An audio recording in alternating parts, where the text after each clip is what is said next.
Hello everyone, Andrew here, and welcome to StarTropics Live, along with the sequel. We're starting with the first one, of course. Hope you're all having a great evening as we're getting ready to take on my all-time favorite game, along with the sequel. Hello Christian, Daniel, and Super Tom Brother. Hope you're having a wonderful night. There it is, everyone. This is just a beautiful game, all around. Beautiful game. Look at that, a cutscene, the whole story laid out for you in 3 seconds or less, or your money back. So actually, if you've never read it, the manual for StarTropics is pretty great too. Lots of really nice art in there. And of course scans of like all the NES manuals are online, so highly recommend reading it. Also the Nintendo Power volumes, which came out in summer of 1990. Also have some very nice StarTropics stuff in there. One of them is even like a fold-out map of the different islands and such. Very cool game with a lot of cool stuff that went along with it. I really think they thought it was going to be more popular than it was, unfortunately. It's so sad that it just did not sell well, and you know, it's kind of faded into obscurity as that, you know, novel game that pops up every now and then on like the NES Classic and stuff, and you'll see some YouTubers here and there kind of throw it a bone every now and then, but not many people really play it anymore, and I think it definitely deserves more attention for just how awesome it is. It deserves to be remembered with the other NES greats. Your copy of StarTropics doesn't save anymore. See, that's fascinating. I made that video all that time ago. About how some, you know, old games, like some cartridges won't save, but then like mine do. It's just odd. Maybe about like where they were stored or something. World Skipper, jam bananas in your ears, right? The old StarTropics meme before memes were even a thing. And that doesn't happen till like the right at the end. So if anyone's saying that, then they better have beat the game. Did you miss much, David Ray? Yeah, this is the ending screen. You missed the whole thing. 1990, Daniel. So of course when it comes to NES games, it's always tough, you know, to really pinpoint the exact moment they released. It looks like it had a December 1990 release. I always thought there was one point in my life where I thought it was like January 1991. So it could kind of be a toss-up, but it was originally planned for summer 1990, and you wonder how that would have changed things. It's a very summery game, definitely not a wintry game like when it was actually released. But we should stop with the Mario CD here. And let's beef up that StarTropics soundtrack. Here we go. Let me know if everything looks and sounds okay, because today is going to be my very first time ever playing through StarTropics in HD. I'm super excited for this. It's going to look beautiful. It's going to be amazing, I'm sure. You love the music in StarTropics? It's so good, right? Hopefully you're hearing the title screen right now. And that was the joke, World Skipper. The whole run, he's done very fast. Okay, so with that, let's press start. So, this is not my childhood cartridge. That one has been loaded up with files. It's done. I had to pull this one out of the StarTropics vault because I have more than just a couple of these lying around for the day that this game definitely explodes in price. No, I just love it, so I've always kind of hoarded copies of it. Again, it seems like there's enough of them out there that it's not really hurting anyone. And this one seems like I played up to chapter 3 at some point. So let's just kind of start a new one, I guess. So again, this is going to be my third time actually playing through StarTropics on this channel. One time back in like 2011, another time in like 2016. So we're due for another playthrough of it. And yeah, I just love this game. So here we go. Chapter 1, the prelude. So of course the story goes that it's all summer break. And Mike Jones is traveling to good old Sea Island here to visit his uncle, who's definitely not going to be missing. And there's not going to be any shenanigans whatsoever. Happy ending, the end. On to the next one. And of course, a classic StarTropics kind of theme is you gotta talk to all the dudes all around. And the speedrunners would find out that there's like, oh, there's actually one dude that you don't have to talk to progress the story. So like this guy over here, you don't have to talk to the pig, but we're gonna do it anyway, and it shows you his butt. Hilarious 90s humor at its finest. So let's continue on over here, walk through the grass, find a Pokemon or two. No time for that, gotta go inside this building. And our Chief Yeti's waiting for you. Nah, who wants to talk to that guy? Miss Kroll, 1990s, it's just in case, you know, you don't feel old enough. And we already talked to you, I think. Yeah, we already told you about how to play baseball. No, I just want to make sure I'm keeping up with the chat here. Love this game. You watched Pro Jared's playthrough of it. There you go, Super Tom Brother. Well, if I can get words out. Want to hear about how my playthrough compares to Pro Jared's. I'd be very curious. But all right, look at that. You get like a big third-person view here. Again, I love this, you know, especially for an NES game. This just has so many really impressive things. So if we were playing the Wii version, the difference with that one, so basically right here we're learning that Dr. Jones has been kidnapped. I already alluded to that. I'm gonna have to kind of balance my usual playthrough of StarTropics style, where I don't slow down for anything because I already know it all, to also, you know, talking about it all with all of you who might not have played it before. But yeah, I think we know what to do.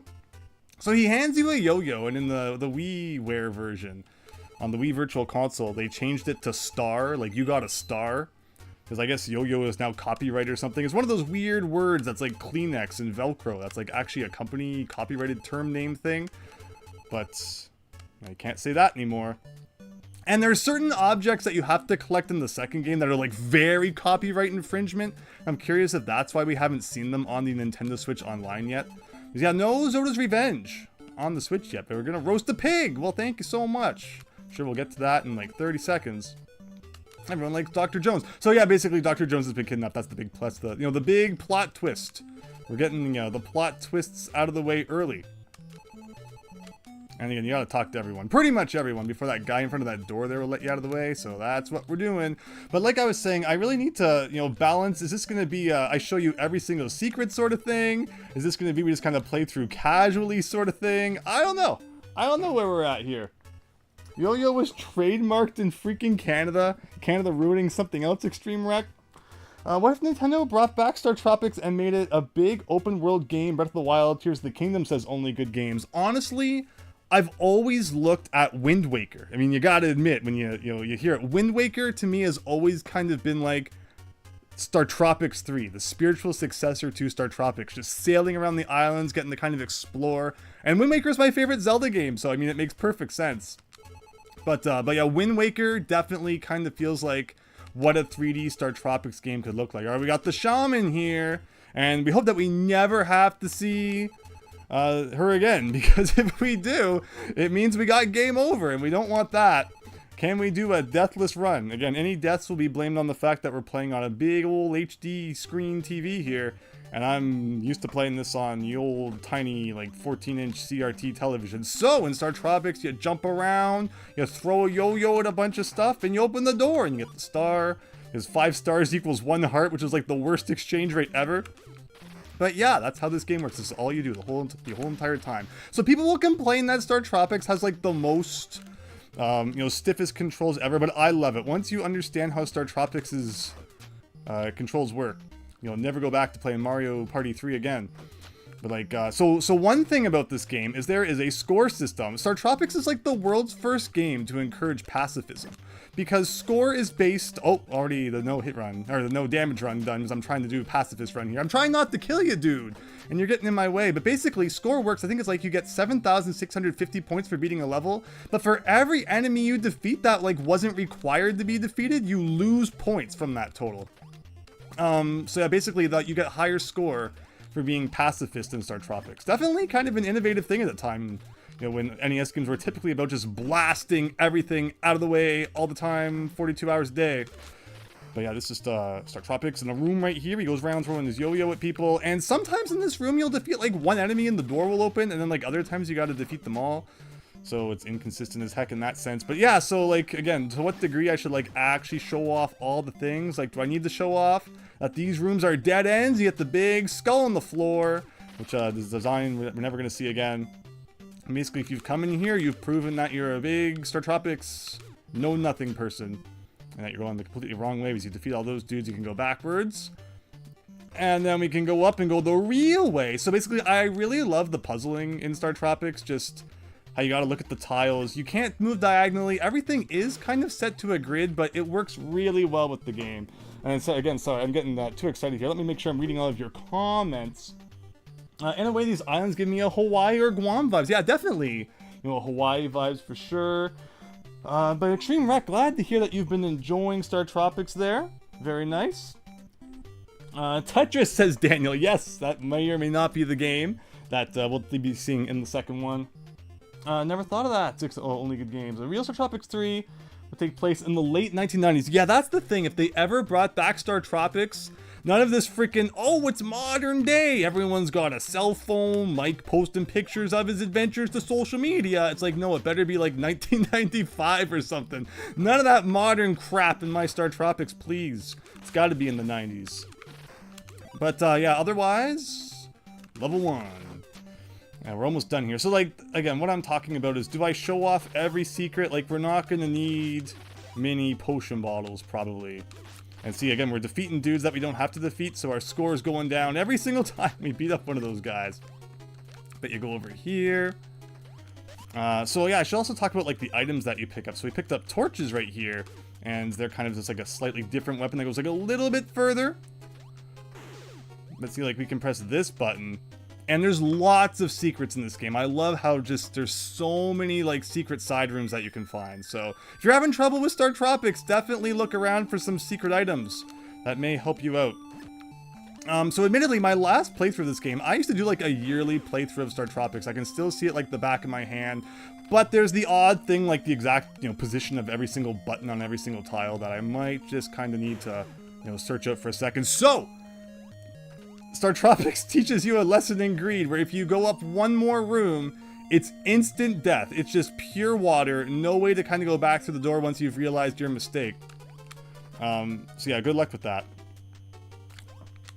Oh, I was trying to get out of the way without defeating any more dudes and losing points. Uh-oh, can we beat the boss with only 2 hearts? If I die in the first level of StarTropics, the playthrough ends now. That's it.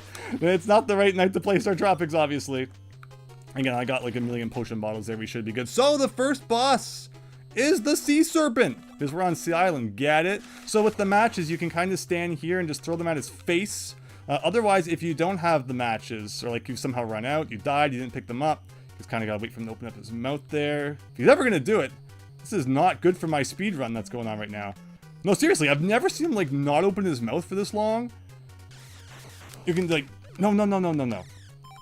Just, okay, so that's how magic potions work. So, I remember what's it called? Back on the old StarTropic message board, when message boards were a thing. Like, we picked up the potions, you might have noticed that they're not available in our HUD down there. You have to press start, press down, and then you get access to your magic items, which are like, things like potions, which you can use whenever you want.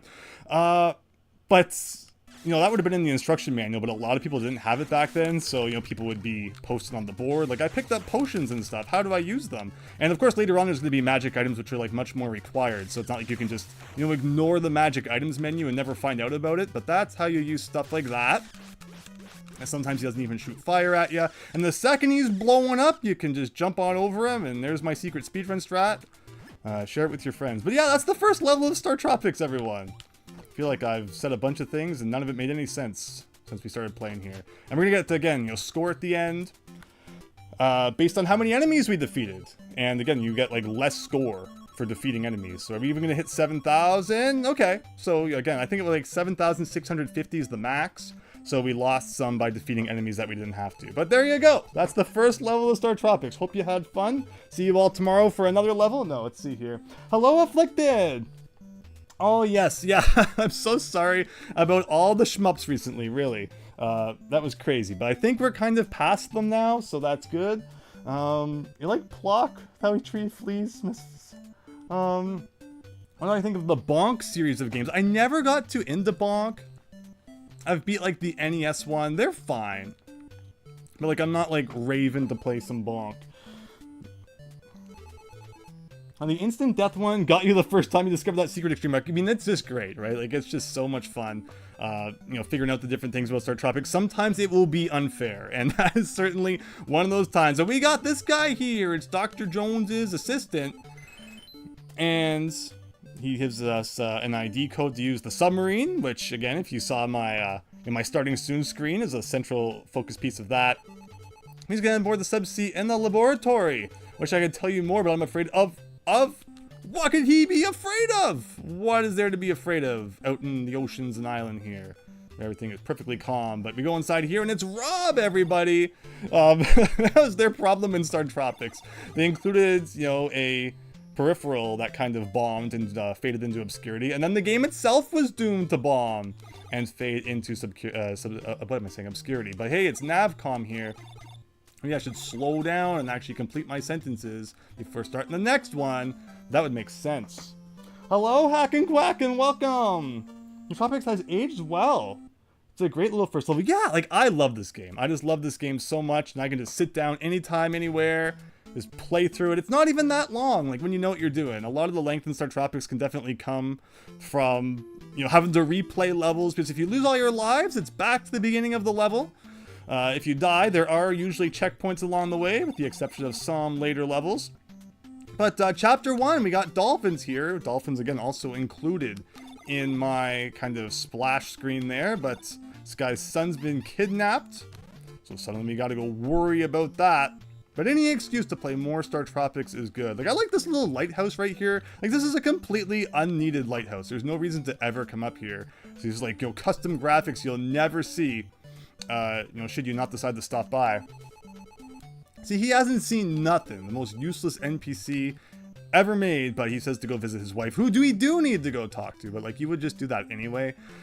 So in StarTropics, there's a lot of secrets where you just like go through walls that look kind of solid, but there's usually some sort of hint to where you can go. And that brings us to over here with this little hut, which we can stop by. If there's anything like you have questions about I haven't explained sufficiently well, please feel free to point it out. I'm trying my best to kind of go over everything, but there's a lot. Plus, I'm just like really excited to be playing StarTropics. Been the bonk quite a bit. You like the TurboGrafx 16 games, but you haven't played, oh, like Airzonk. Yeah, I've heard Airzonk's really good. Super bonk for Super Famicom, Super Tom Brother. Nice.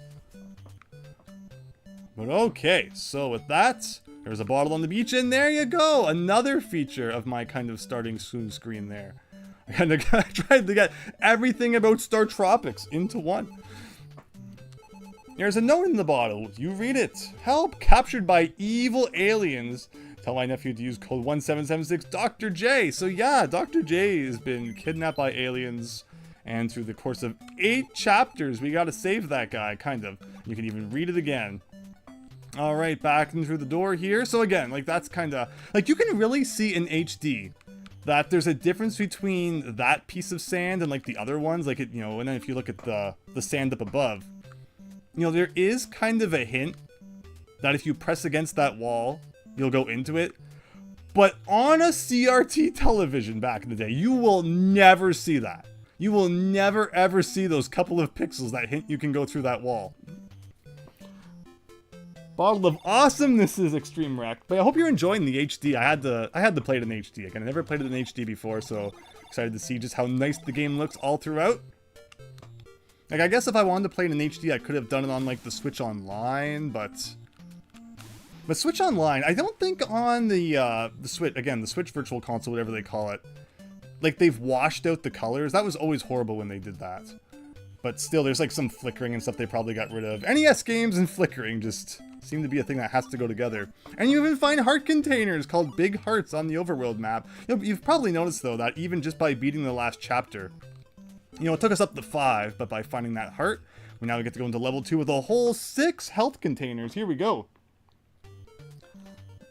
You love the submarine music. Reminds me of Bridge Zone from Sonic 1 on Master System. There's a game you don't hear about too often, but nice. StarTropics 1 and 2 on your Wii U also, thankfully. Yeah! They were available on both the Wii Virtual Console and on the Wii U one. So you get these guys here, we can try and defeat them. Usually best to kind of just jump over them. Another new item introduced though, the old baseball bat. You kind of just stop moving and then swing the baseball bats in all 8 directions around you. You gotta have pretty good timing to get some good use of that. Also introduced to the old sinking block, which isn't gonna be, you know, the bane of our existence in some of the later levels. I always forget, like, no, that one doesn't sink. you gotta give it a second. Also, what you should do is, like, you should jump and shoot. So if you've probably noticed, you know, enemies all kind of have, like, a bit of a stun lock when you hit them, which is nice. So by starting to attack them, you can kind of freeze them in place a little bit. But yeah, the fact that you can jump while facing one direction and then, like, switch to the other direction, you know, while you're in air, the controls are really nice once you kind of get used to them. I can understand how they would feel stiff because you are stuck to a grid, and by someone who hasn't played it too much. But once you know how everything works, it's really nice. Like this guy right here. And also an interesting thing to note is that even when you jump, everything always is considered attacking on the ground. Like there's no such thing as like, air enemies and like, ground enemies. If you attack, it's always that things that are like on the floor. Although if you jump, you can like actually jump over projectiles and such. So it's a good defensive mechanism. Actually, that's right. This isn't a kill room. This is a switch room. So you got to go back past the sinking block. Another thing you have to learn if you want to be good at StarTropics is that you can press the next input while like you're still in the air. So if I jump, there's going to be a guy coming from over here. So let me get that. So like if you jump and I just hold A, he doesn't jump again. But if I jump and I press A again while I'm in the air, he will jump immediately when he lands. So you can kind of like load future inputs in there. And that makes the game flow a lot better. And the same with like, if you want to move like a certain direction, like, get those buttons held a little bit before you need to. And then, the game will really start to flow. But otherwise, I can understand how it would feel a little bit clunky. Like, see, I'm holding A before I even land. That's how that works. Here, you want to switch to this dude and do a good old thing like that. Is this the one where it does the thing? No, it's not. It's the next one. And we got this music going on again. This music just like shows up whenever the game is like, oh man, it's a serious section, even though it's like not that serious. Again, 5 stars equals 1 extra heart, which isn't really that much. Also, we don't even need the health pickup. Just give me a second here. And when you pause, he holds up a sign that says pause. Is this a ripoff of Zelda, of Legend of Zelda 2? In what sense, David Ray? You love this game, says Blaine. Yes, StarTropics is awesome. Hoping that you all are enjoying and continue to enjoy the playthrough. Mike Jones for Smash, like, oh my gosh, yes. But unfortunately, North American like exclusive characters don't seem to get much love. I mean, there's enough, Japan exclusive guys who end up getting included, but like, North American ones, good luck. So this room, I wonder if you can see the extremely suspicious thing over there. Also the fact that the room scrolls. If you go up to the left, eventually it loops back around and you come through this wall and you get a potion bottle out of it. So, like, do I show every single secret like that, even if we don't necessarily need it? Otherwise, we could, like, end up being here all night. I mean, maybe if I just, point some of those things out if they're really out of the way. That adds, like, an extra, like, 4 rooms to the game, though, so you're missing out on content if you don't do that. And it's not even, like, going through the wall was that well hidden. But the first time you play, it's like you might not know if you're supposed to go through the wall or around. But there's the dolphin we were looking for! So we did pick up the snowman, right? Yes, we did. You don't need the snowman, but you will see in exactly like 14 seconds here what that does. So this guy's kind of shooting at us. And again, like, I love the whole tile system in this game. Just feels so nice to jump around and dodge stuff. Enemies just really not attacking today. So when you freeze with the snowman, things in the water kind of go like that. And then it gives us a nice chance to attack this guy a whole bunch. So when you attack with the yo-yo, you don't just want to mash as fast as possible. There's actually kind of like a rhythm that you want to get into. Oh, the no death run. And actually, I should have used the snowman again there. So now we're doomed to have to wait like 40 more minutes. There you go. And 2 snowmen is more than enough to get this guy down. There's probably only like 2 more hits. Yeah, I knew it. I knew it. And that's level 2. Maybe you should do a video about the rooms hacking flag. Every secret room in StarTropics. Something tells me. I mean, that video would like definitely have its audience, but probably wouldn't be too popular. For real though, why isn't Mike Jones in Smash? No, like not even a trophy, not even a freaking sticker. They didn't even have the like friggin' interest of putting a JPEG of StarTropics in there. What an insult. Oh, the Octoroks from Zelda. Yes, fair enough, fair enough. I mean, it's of course an age-old thing of, people wanting to compare StarTropics to Zelda. The overworld map is actually very much like Dragon Warrior style. This is, much more Dragon Warrior-ish than Legend of Zelda. But obviously, there's other elements like the hearts and dungeons and things, which are, sure, can remind you of the Legend of Zelda. Only good games. Mike Jones, the rapper, probably stole his name from the real Mike Jones from StarTropics. I like that. Of course, what's it called? You know, Jones is probably supposed to be like Indiana Jones because he goes exploring and all that. The Mike part, just like Mike, the most generic, like, American name. Of course, this was made by a Japanese development team, like the same one that would make, like, you know, Punch-Out and stuff.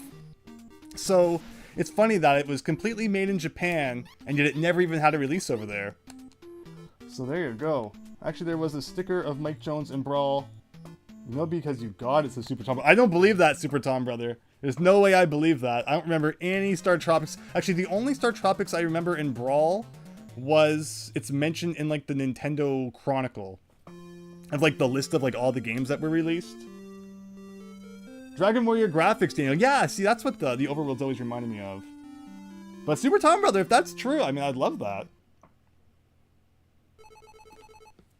Let the Japanese say who is Mike Jones. I mean, I know, right? We all had to suffer through not knowing who, like, Roy and Marth were, and now, you know, Fire Emblem's just, like, completely taken over everything. So Chapter 3, the old submarine crashed, and we, you know, go back down to 3 hearts. You can press select at any time to see what chapter you're in.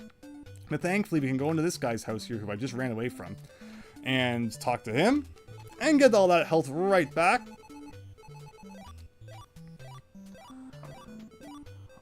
Fun fact, the Canadian release of StarTropics is called the Yo-Yo a Star because Yo-Yo is copyrighted here and every virtual console release of the game is the Canadian version. So I don't think the NES... Again, I grew up with StarTropics and I'm pretty sure that my original copy is the Canadian one. Yeah, it is too, because here's the funny thing. Oh, I meant to kind of take a picture of it so that we could compare here on stream. But yeah, the NES copy of StarTropics, even the Canadian one, still calls the Yo-Yo. The Star thing happened in the Wii Virtual Console release. It was never on the NES like that. But it's funny because on the back of the NES cart, of course this is a game that has a saved backup battery. And one of the big things you don't want to do when it comes to NES games is turn off your game without holding reset.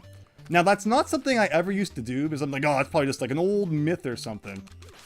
And that was until I was playing Destiny of an Emperor on the NES a couple of years back. A big Capcom RPG, where instead of collecting Pokemon and battling with them, you collect Chinese warlords. And you put them in your box and like take out the 6 of them that you want to use. I turned that game off one day. And I didn't even like take it out of the console, didn't touch the cartridge, nothing. Came back to it like an hour later after I ate lunch or something. I turned it on, and it said, File 2 is gone. And I was like, whoa, what the heck? So yeah, it turned out that by not holding select and turning off that game, it corrupted File 2. But thank freaking goodness I was playing on File 1, so we were okay. But again, like an RPG, and I was a good probably 10-20 hours into it.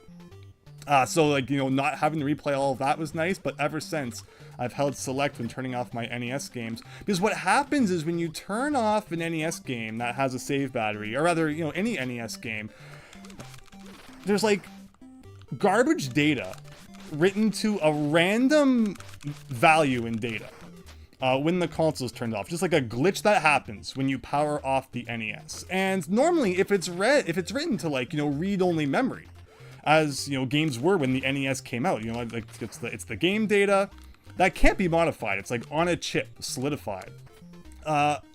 So even if garbage data tried to get written to that, it wouldn't wreck your game. You know, the power would be cut, nothing would change, and when you turn it back on, the game would be just as it was. But what happened was, once they started introducing backup RAM, if garbage data accidentally got written to a value with the backup RAM, you know, that would corrupt that data, and that's how the files would get deleted. But by holding select, it prevents the garbage data from being written as the console's turned off, and thus you can't accidentally have your file corrupted. Now, StarTropics is not like a game that has big save files. Like all it's recording is like your points, you know, what chapter you're on. It's probably a very, very, very small part of the code, you know, like block of backup RAM that is used to save a file in StarTropics. But in Destiny of an Emperor, like I said, you know, you're catching Chinese warlords in that game who all have like different stats, and the save files in that game are massive. And therefore, the chance that garbage data was written by accident to one of the files, like the place where the file is saved, was much more likely. And that's how, you know, File 2 of Destiny of an Emperor got blown up. Thankfully, again, you know, I was playing on File 1. But I've learned ever since to hold reset. But just goes to show though that like if it's a game with a bigger save file, your chances of it being deleted by not holding reset are greater. Now let's see what we've got going on in the chat. As low-key criminal, StarTropics hasn't been brought back. Have they tried to bring it back at any point aside from the sequel? No. It's great though to see that, like Nintendo. Oh, I don't even need any coconut milk. They include it on like the NES Mini. So clearly someone at Nintendo still likes StarTropics. The fact that we still see it appear on things like that, but in terms of like, a reboot or any of that sort of stuff. Oh, we gotta talk to more dudes before going into this place.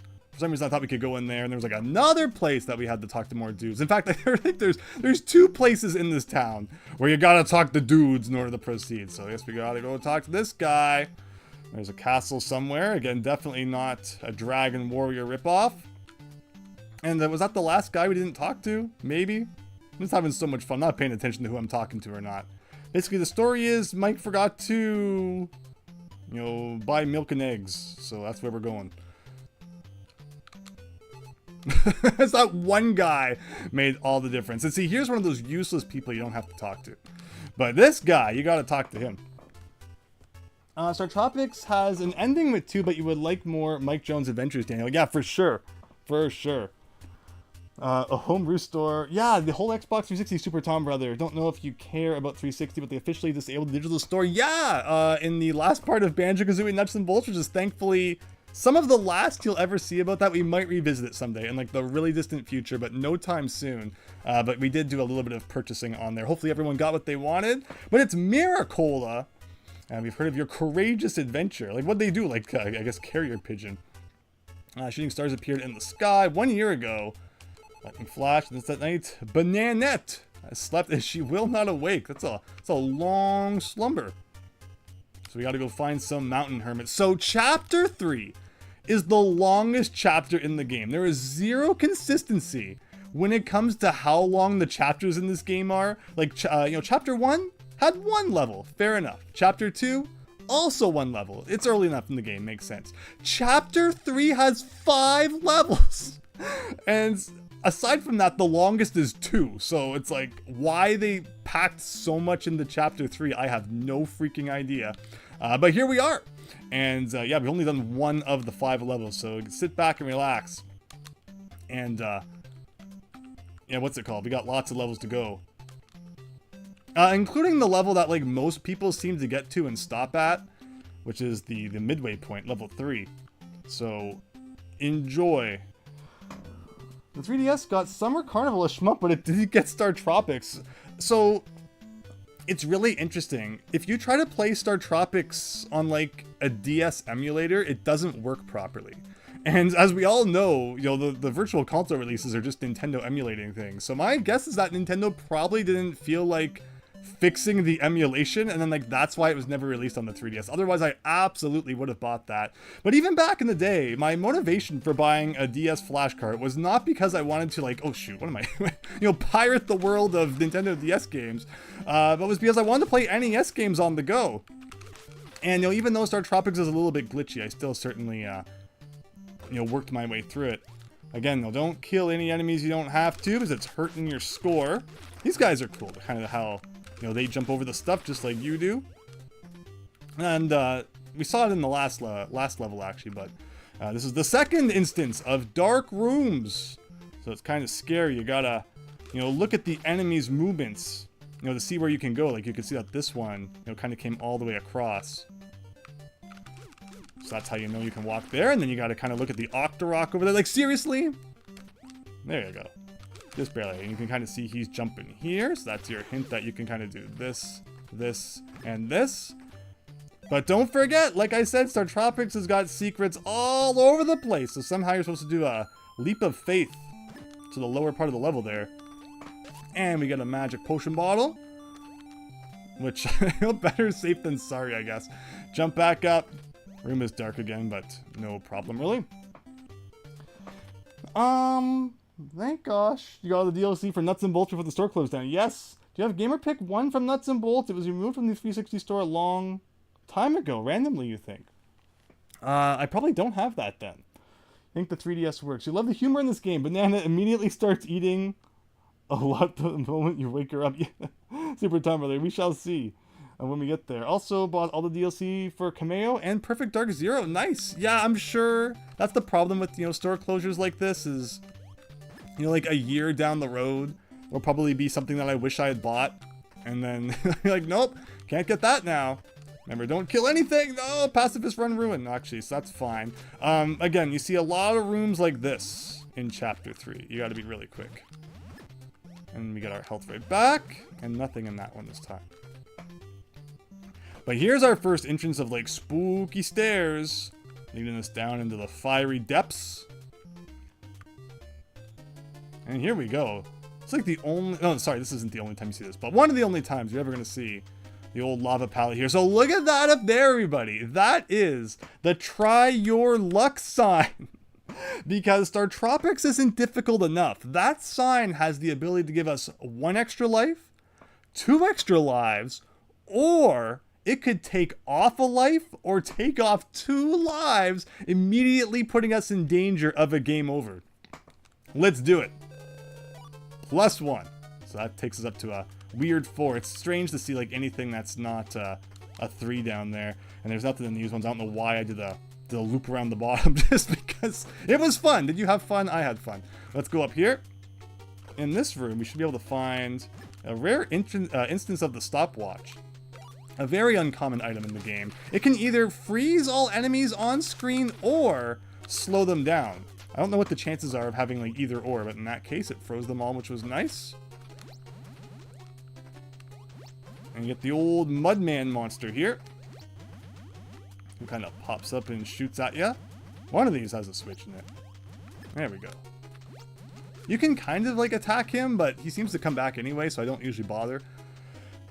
But in this room here, this is one of the most perplexing rooms to me. Is when you defeat that guy, this door opens up at the top, but it leads to nothing. It's just kind of, you get a look at, the sides of the room here. I guess what you can do is you can come here and defeat these guys. That's probably the purpose of this, to make it easier to defeat the enemies. And I just had a hilarious flashback, something I had kind of forgotten about. But we'll now not forget about. We'll go up the left side to get the hearts. But we will immediately turn back, because this is, again, just like a really jerk moment that I don't know why they did it, and you will see why that's a jerk moment as we proceed up the right side of this room. Oh, the bola. But you don't really need the bola. And that would fill our inventory at the bottom, though, which is interesting. See, if you go up the left side, you're dead. You are just dead, and there's no way to know that's going to happen. The game just being a jerk. This is kind of a tough moment. But we got it. Nothing in any of those. Yeah, that always used to kill me as a kid. Good to see it doesn't now. And this is just a freebie room. I don't know why they bothered. But here's the boss, everyone! Old King Cole is a merry old soul dude. So the way you defeat this guy is you gotta find the 2 switches that kind of send him into the water. We're getting really beat up. I'm probably gonna have to use the bottle. Or not. And just like that, he dead. Whew. Hi, Nick Gamer. Hope you're having a great night. Magic Stopwatch reminds you of Mario 2 USA. Yeah, that's a good comparison. I haven't played Cameo. No, we did talk about it during the stream. I think there was a reference to him in there somewhere. And here we go, heading on out. So one thing you've probably noticed is that items do not carry over from one level to the next, nor do lives, nor do anything. When you start a new level, it's back to no items, 3 lives, and actually whatever health. Health is like the one thing that kind of stays. So if I like left now, went to the next level, and then didn't get any other health along the way, we would still just have 2 hearts. So like what you can kind of do, if you remember, is to heal up if you have any healing items left, because that does actually carry over. But as you'll see, that's kind of a moot point. Anyway, but yeah, another level down. Mike Jones has seen some crap. Says only good games. Yes, you can never tell if that was lava or boiling blood. I mean, it's probably supposed to be a volcano. Again, not like depicted very well. on the overworld. I would just love to see, like, don't change anything aside from like the graphics, like an HD, like remaster interpretation of StarTropics. Like they get out a volcano, you know, in between the levels or something there. Like that would be cool. And you can't go back into the doors. Once you're done, you're done. So this is actually a really interesting part of the game where you're given a 3-way split path. Never normally does this happen. But again, you know, chapter 3, just for whatever reason, decided to be, you know, a little more involved than the rest of the game. So we come in here and we find this weird pink switch that's like already kind of pressed down, but otherwise we can't do anything here. So it's like, well, that's a mystery you gotta solve. So then you head back out. Mike Jones is 16, I believe. And it's really scary thinking back to, you know, playing this game as a kid and be like, wow, Mike is so cool. Someday I want to be like that guy. And then, you know, now I'm like 400 billion years old. And, you know, just shed a tear. So we gotta go into She-Cola, but we got a whole issue here about being unable to get in. So if we go like all the way around again, like this is just, you know, screams Dragon Warrior. Another game that reminded me a lot of how StarTropics Overworld works is Ghost Lion on the NES. And when I discovered Ghost Lion, I hit that on my list. I was like, whoa, this is really cool. This could be like the biggest NES hidden gem of all time. Unfortunately, it kind of fell off the rails by the end. It wasn't as fun as I was hoping it would be. It's kind of tedious more than anything, but interesting game, Ghost Lion. From Kemco, who did like the, you know, Deja Vu's and all that. Bugs Bunny's Birthday Blowout, right? You know, check that out if you're interested. I always thought this person had like a big beard. Like I guess it's like their coat, but I thought it was like a big beard. But apparently it's just just a coat or a shirt or something. Drop the crystal ball at the Ghost Village.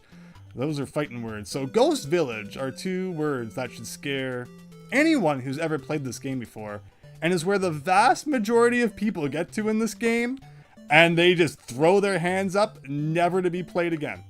I mean, you even get like a big heart here. You know, dang well, shove easy mode into, no, not that. And I've said many times that like I don't really mind that StarTropics has kind of just been, you know, put away. You know, they re-released it on consoles and such. But like, I'm not asking for a StarTropics sequel. I'm not actually asking for like a reboot or a remaster. It's perfect the way it is. And I'm having so much fun. I don't know if you've been able to tell how much fun I'm having. But we're having a lot of fun here. We're in the graveyard. I wonder if one of them's like a slightly different color. Which again, on the CRT television was like actually kind of hard to tell that it was a different color. So you would just go around kind of trying to push into all of them. Till eventually you get found the blue one. And again, this is the Ghost Tunnel. The level that has ended so many people's StarTropics playthroughs. This level is like the length of all the previous levels combined. And if you game over, you got to start the whole thing all over again. And not only that, but there are trap exits where if you take a wrong turn, you're forced out of the level and have to start it all the way over again from the beginning. I'm not even kidding. So we got a whole bunch of, you know, new enemies here that we've never seen before, being a graveyard and all that. Is it really the other side? For some reason. So here's a good demonstration, everybody, of a fake exit, just because I know you won't believe me. So you come in here, you know, you get the item room music, but hey, you know, it's like a heart, but that's it. You can't get back out. So you take the stairs, it dumps you back into the graveyard. And then you got to start the level over again from the beginning. So there are several of those all throughout, and there is no hint to where they are. So if you accidentally leave the level, you got to play the whole thing again. So it's really kind of mean and unforgiving in that regard. Like we talked a bit recently about Mario 2, Japanese version, and how Howard Phillips was like, no, please do not localize that as Mario 2. You know, there's like unfair jumps and everything like that. How did he feel about StarTropics? I would really love to know, considering some of the jerk moves that this game pulls off. But don't worry, you got me, so we're not going to be falling for none of that. So, in this room, if we had just stood at the top there, we would have taken damage from an invisible force that we have no means to see yet. And we'll actually unlock in this room instead. Also, mummies! Classic StarTropics enemy that take like 40 billion hits. You really gotta kind of get a rhythm going. Make sure you start hitting them like as soon as they're within range. And there you go. So again, the door to the north opens, but there's like, it's really weird. Let's show you. Let's show you just for fun. Hopefully this does not mess everything up. So again, don't stand there. What we just picked up is called the Rod of Sight. When you use this, it reveals any hidden ghosts that are in the room. And in this case, you know, if we had been standing there, we still would have taken damage from them, even though we could not see them. But why you would come back up here just to defeat them is weird, especially considering that, you know, ghosts or, you know, defeating any enemy lowers your score. I've never really thought to do it, but maybe, you know, StarTropics should be treated like golf, and you should actually aim for like the lowest score.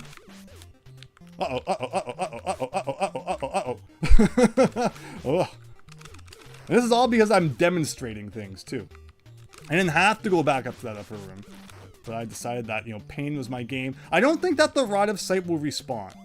I think the chest will remain empty. And as you saw, we have limited uses for that.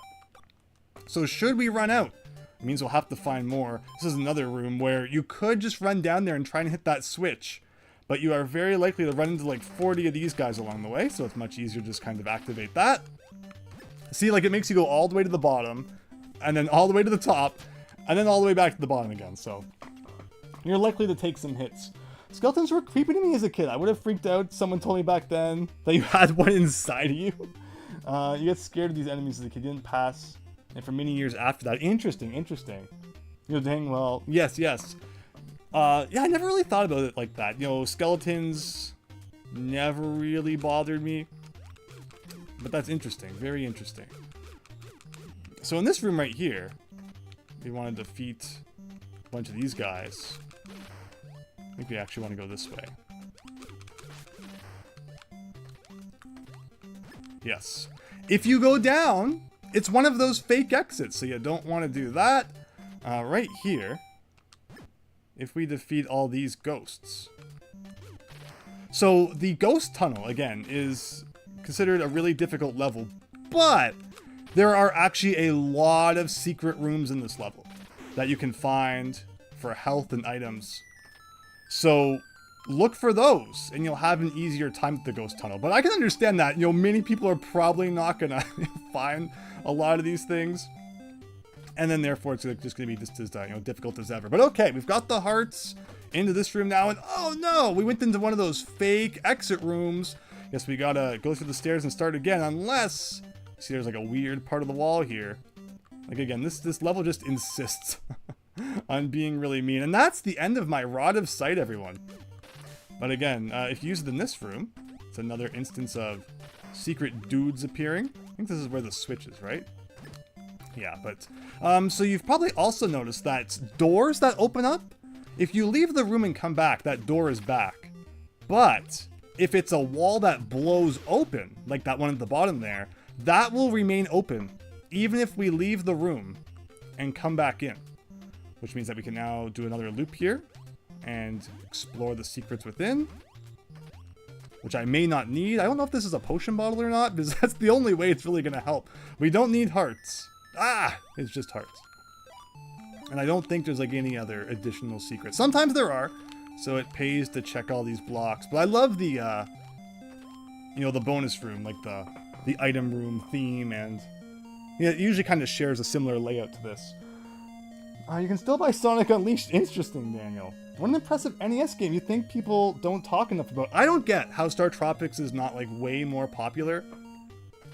Like, it's just so cool. And again, there's a lot of like YouTube channels out there who like, you know, hang like a photo of StarTropics in the background, or, you know, use it in their opening or something like that. But, you know, do they ever actually like really talk about StarTropics, or, you know, do anything past that with it? But me, I've like lived StarTropics like every day, all day, 372 days a year. I love this game so much. And again, hopefully that's being conveyed through the playthrough. Hopefully you're enjoying it as well, as I'm having so much fun. It's been a long time since I've played StarTropics, probably like the last decade. I don't think I've played it in the you know, in the 2020s. 2020 was not a very, you know, StarTropics friendly decade. It's a very, you know, happy game, a game I love so much, and the decade's been kind of nuts. But tonight, We are having fun with this thing. And again, hope you all are as well. If you haven't, you know, really seen the game before, you're not too familiar with it, hopefully, you know, I've introduced it to you here and you check it out more. Maybe give it a playthrough for yourself, even though, you know, obviously you're gonna, you know, have seen the whole thing by this point. One of these, and that's the left one then, has a secret item. And unfortunately, very unfortunately, because I went back and demonstrated, oh yeah, and I think this is the potion bottle one too, so it sucks. If I had any more Rod of Sight remaining, we could have used it here, and there's a secret room to the right with a potion bottle. Are these all walls that are blown open? Yes, I might get it, just for the heck of it. Oh no. I see, clearly we need it. Also, but see, the problem is, actually, maybe we can't, because, actually, if I go in here, yeah, I can get this without using the lantern. What the heck? Let's do it. Never hurts to have some extra health in StarTropics. Why not? Ooh, that was really close. So you do this here, and there's dudes you can get here.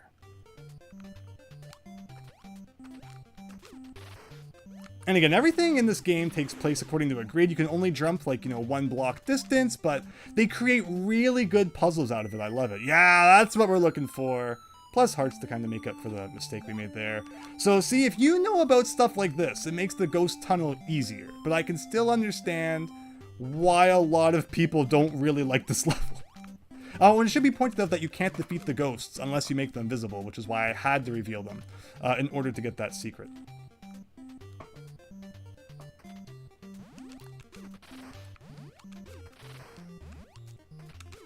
Alright, let's see what people are saying. 360 physical games are going to shoot up in price soon. Yeah, there's a lot of 360 physical games like, you know, Sonic, no, not Sonic, like Sega Dreamcast Collection, which had like Pro Bass Fishing, Sonic Adventure, all things, maybe even Crazy Taxi on there, all things that you could buy individually on the Xbox Marketplace. But now that you can't, like, yeah, you know, that game's going to skyrocket. YS Bunny, hi! Big Phil, yes, my favorite game. StarTropics not being popular is likely because of it not being released worldwide. Or at least that would be a contributing factor. You have to wonder, right? You gotta wonder what's up with that. But still, like, you'd figure a lot more people would be discovering it and playing it today.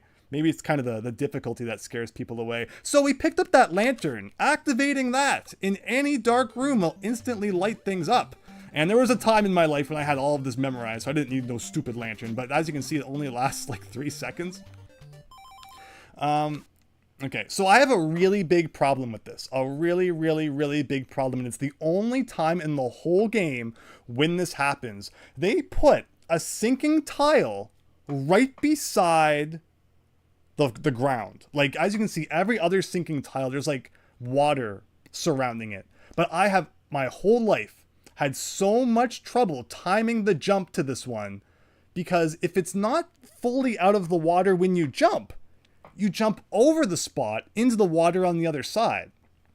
Where if you wait until it's fully up to jump on it, sometimes it will sink before you have a chance to jump off of it. So this is probably like my least favorite part of the game right here, just because of how they designed this. Ugh, thank goodness. Yeah, I don't know. Maybe you can understand what I was talking about there. Maybe not. But it's done, and that's all that really matters. All right, we got good old handyman here. Pops out of the ground and shoots whatever at you. So you kind of got to get like awkwardly close to hit him a couple times. Which brings us to here. And it plays like the boss music and stuff. The mummies are around, but... And if you go through that door to the right, it's just a dead end like we've seen in the past. But the real solution is just to jump up here. Like, I don't know what that's all about, what they thought they were doing. I guess maybe if it's your first time playing the game, it's just like meant to confuse you. But there you go. Only good games? I appreciate that. Thank you. Alright, up here, another rare instance of the... so mummies can walk across blocks, which is interesting. Another rare instance of the stopwatch. This time not freezing them completely, but you know, the slowdown also appreciated too. And this is like the exact same format as the you know, the very first room of the very first level. Maybe like a space saving measure, I don't know. Fill up on hearts, why not? I'll never say no to free health. So here, we have a few instances where we gotta do some stuff like this. And I think we need 3 of them, but we might actually want some extra too. So let's go to the left. What you can do if you go to the left, you can get some Rod of Sight in case you've run out. Or if you die, you also lose all of your items. So very unforgiving in that way. But in case you don't have any, come down here. And now we're like up to 7, which is more than enough to finish the level off. Because we're going to need to do a few instances here where we spawn some ghosts in order to move on to the next room.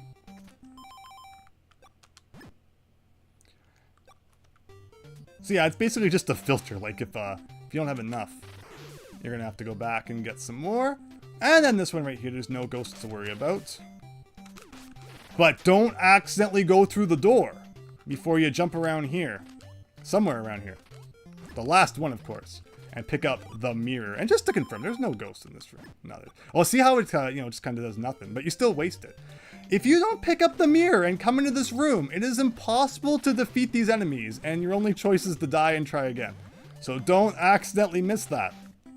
Otherwise, just kind of reflecting their beams back at them. Nothing too difficult. Thankfully, they give you a whole bunch, so you shouldn't run out. Just like that. Notice on your 3DS, some of your Virtual Console games have disappeared from your folders. Well, that's not good. I can't imagine Nintendo's like removing things from people's folders, so something sounds fishy with that. Now this room, they all tend to kind of get clumped up. So this isn't a fun room really. You kind of need to whittle them down. Ugh. Oh, I was hoping I could move before he came.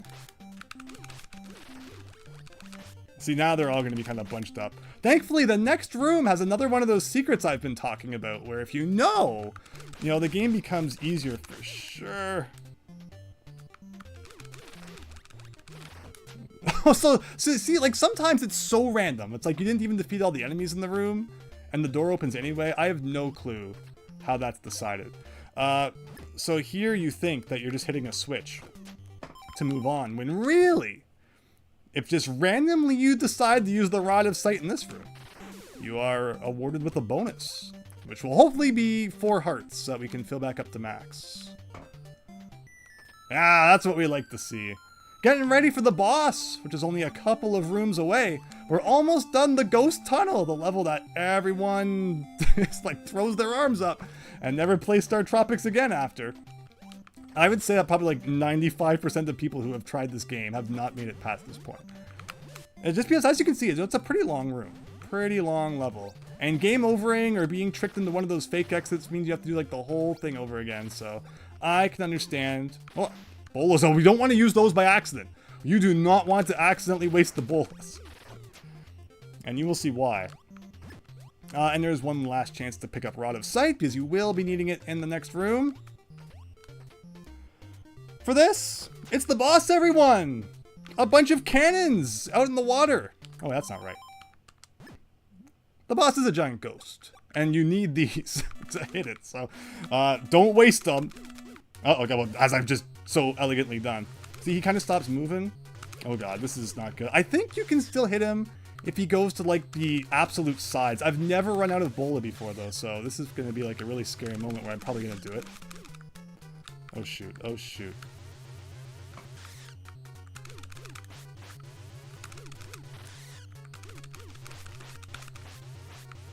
That was some... Oh, he's going nuts. Just a couple more, and the Ghost Tunnel's complete. And just for fun, in case you want to lower your score a little bit more, we can use the Rod of Sight one more time to find this guy. No ghost shall remain undefeated. And that's, again, the Ghost Tunnel, which ends in a really interesting way here. So we go through this room, which brings us into here. These blocks don't do anything. You could still kill yourself if you jumped into the black, so don't do that. But jump on that tile 3 times, and the water from the lake up above empties into the cave below, revealing the item we were looking for all along. Hi, Tuxedo Worth! Yeah, it'll be interesting to see what happens with Xbox. A lot of things are better than Ghostbusters for the NES, says YS Buddy. Fair enough. Back at it, DW. Yes, it is StarTropics night. Long awaited. StarTropics streams I said I would do for a while now. Hope you're all enjoying them. Wow, it's been an hour already to get just through halfway through chapter 3 here. But the chapters will pick up as as we kind of get in here. Nothing with this hole in the ground. Which again, all like the water from this lake drained through. And with that, we found the crystal ball we were looking for. It is time to head back to ye old castle and find out about how to pass by the other dungeon that we saw. There was like a weird switch in the ground that wasn't doing much of anything. And until you go to the castle and are told how that works, it is impossible to proceed. So like this is a mandatory thing you must do. But hi Max Howard, hope you're having a great night. This is certainly better than Ghostbusters. Yeah, so exactly, Super Tom brother. They already raised the price of Game Pass Ultimate. Had someone, oh, it's unfortunate Tuxedo Earth. But it's always good to see you. Hope you're having a great night. So by finding the crystal ball, we got to get into this castle here. And only the grills can go into, so we got to go full grill mode to go find out how to pass the old dungeon in there.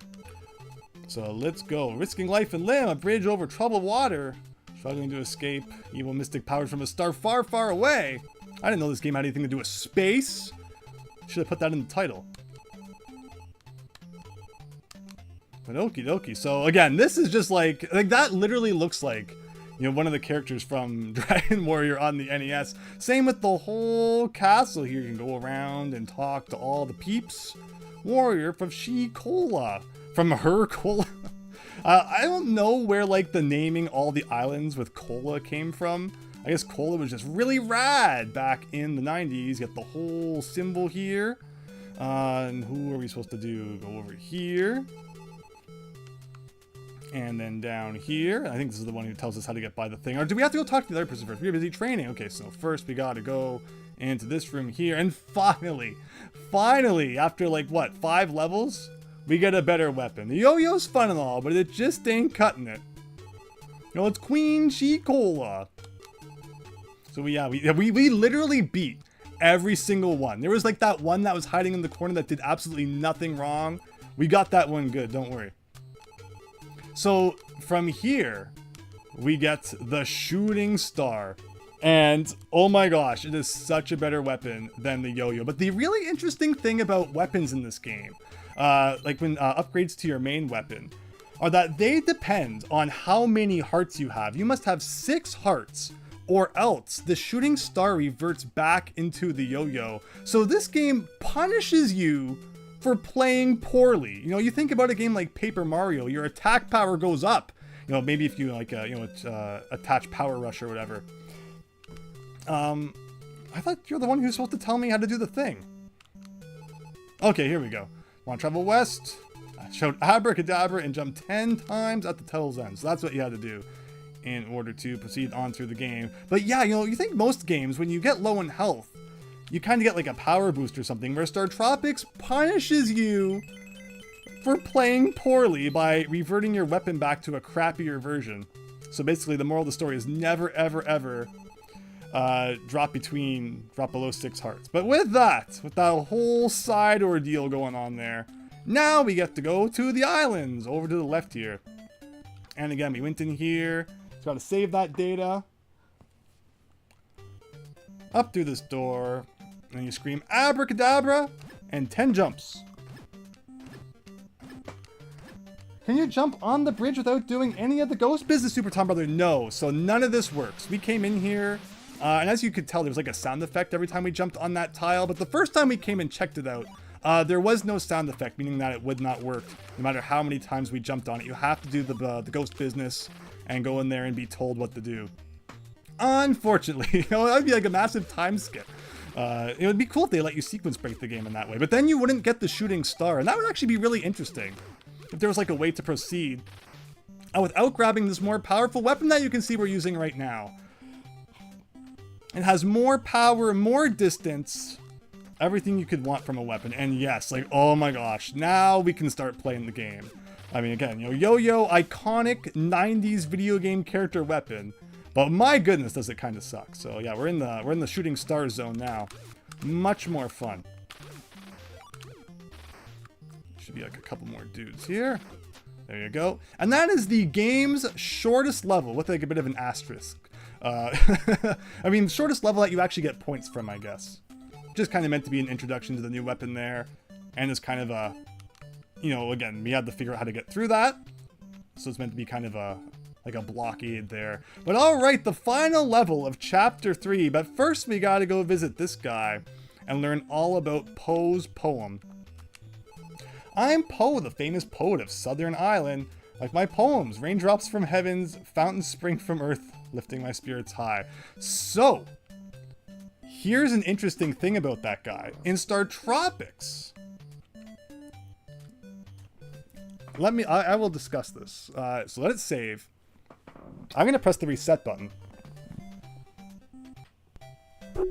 So as you can tell, StarTropics is a kind of linear game. Like, you can't really go back once you've done, you know, a level. So what they introduced was review mode. And in review mode, you can go back to the beginning of any chapter you've already played and play it again. You won't get any points, and it won't save whenever you enter a level. But it does let you go back and experience parts of the game that you've already beat. If you play through Chapter 3 in review mode, he gives you a piece of some dialogue that he doesn't give you in the main game, where he tells you the name of his poem, and then later on in the game there's a guy who quizzes you onto what the name of the poem is. So I don't know why they did that, but it forces you to play the game twice essentially if you want to know the name of the poem. Like, it doesn't do anything if you know the name, but that's how that works for some reason.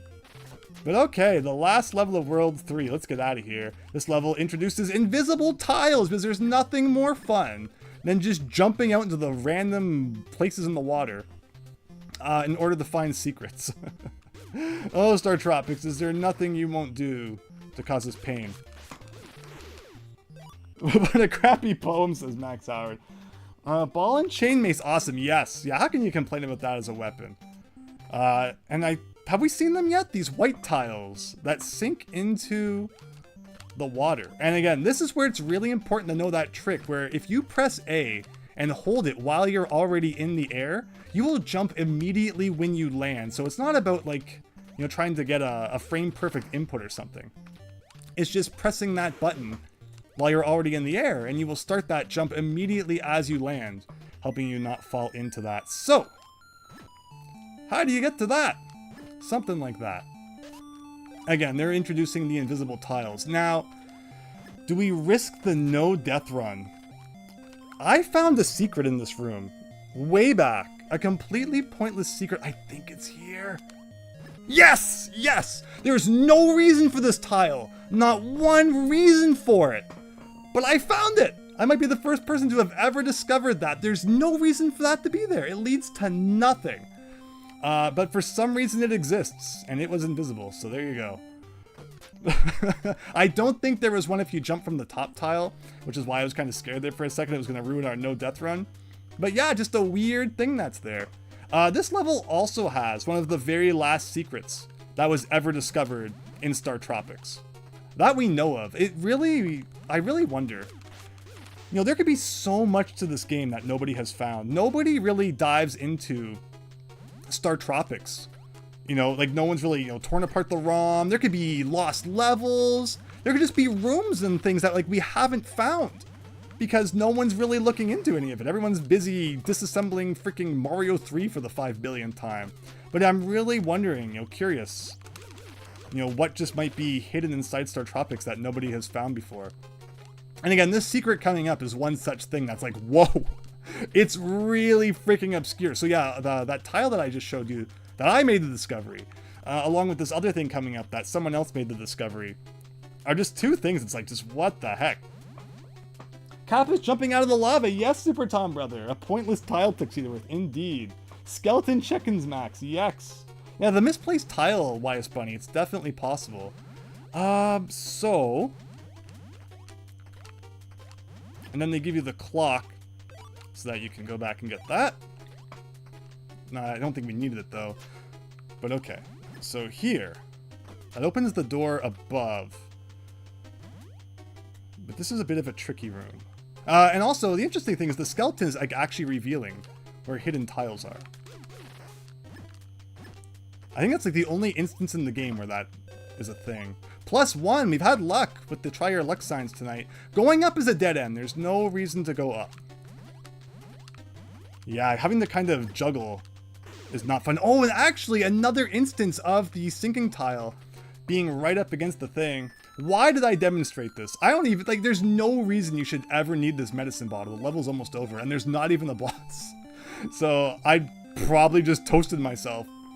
Coming over to the left here. At least we don't have to worry about the room turning dark. Okay. Yes. I was like, I'm going for it. I'm going for it. I almost paid the price for it, but we did it. We did it. Okay, we're on easy street now. Nothing too much more difficult in this one. Just gotta wait for these guys to pop up. And again, nothing to the up or down. Kind of a weird room. And yeah, these are weird enemies. Where like when you hit them, they kind of come at you. And for some reason, just defeating that one opened the door. So I guess we won't hurt the other two.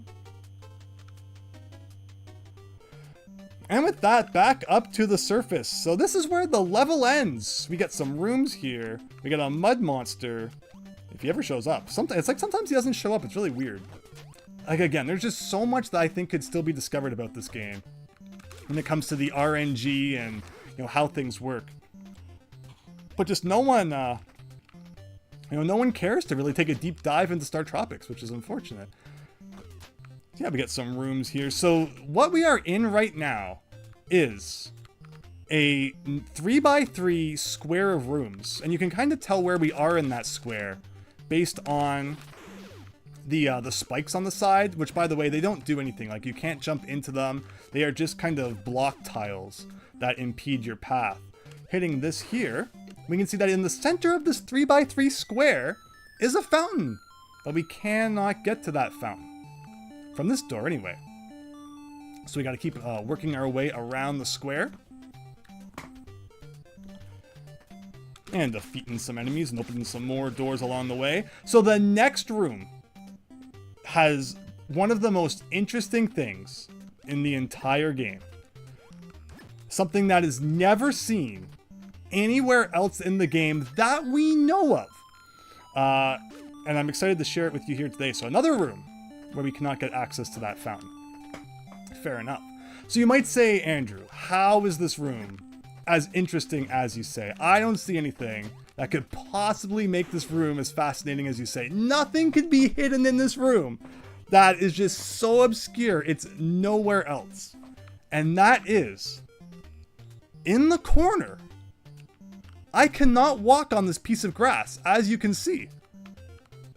In this corner is a tile that was disguised as a piece of grass.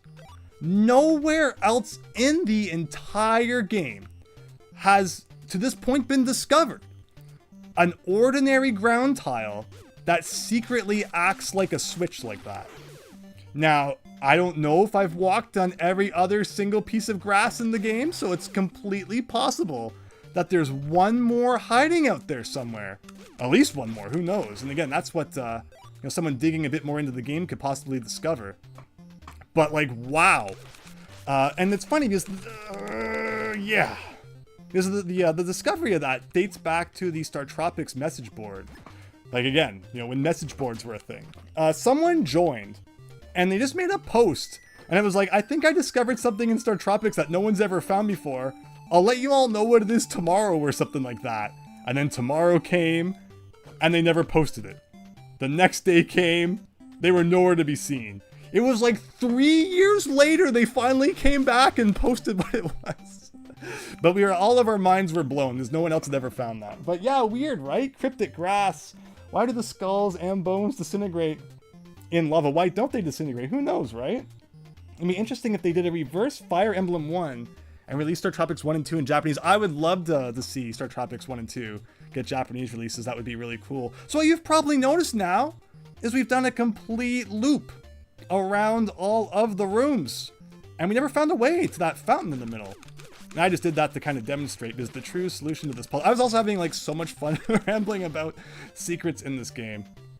And again, Hopefully it is conveyed just how much I enjoy StarTropics. But the true solution to this puzzle is, since, you know, you're always going into those kind of side rooms, you know, all those ones that you couldn't use to get over here, eventually you have to clue in that the only other possible way to get here would be from, you know, would be from the other room. And you can't go back. I've never tried that before. So interesting.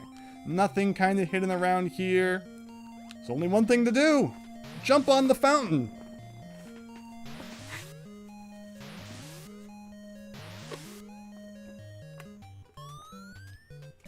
And just like that, World 3 is complete. Or Chapter 3 or whatever. Whoa. I don't think I've stopped talking the whole time. There's just so much to say about StarTropics. It's so fun. Hey, alright, we got the old Mountain Hermit Man. You are fantastic. Well, thank you very much. Give me the Scroll of Ob. What's that, like the Clob from GoldenEye?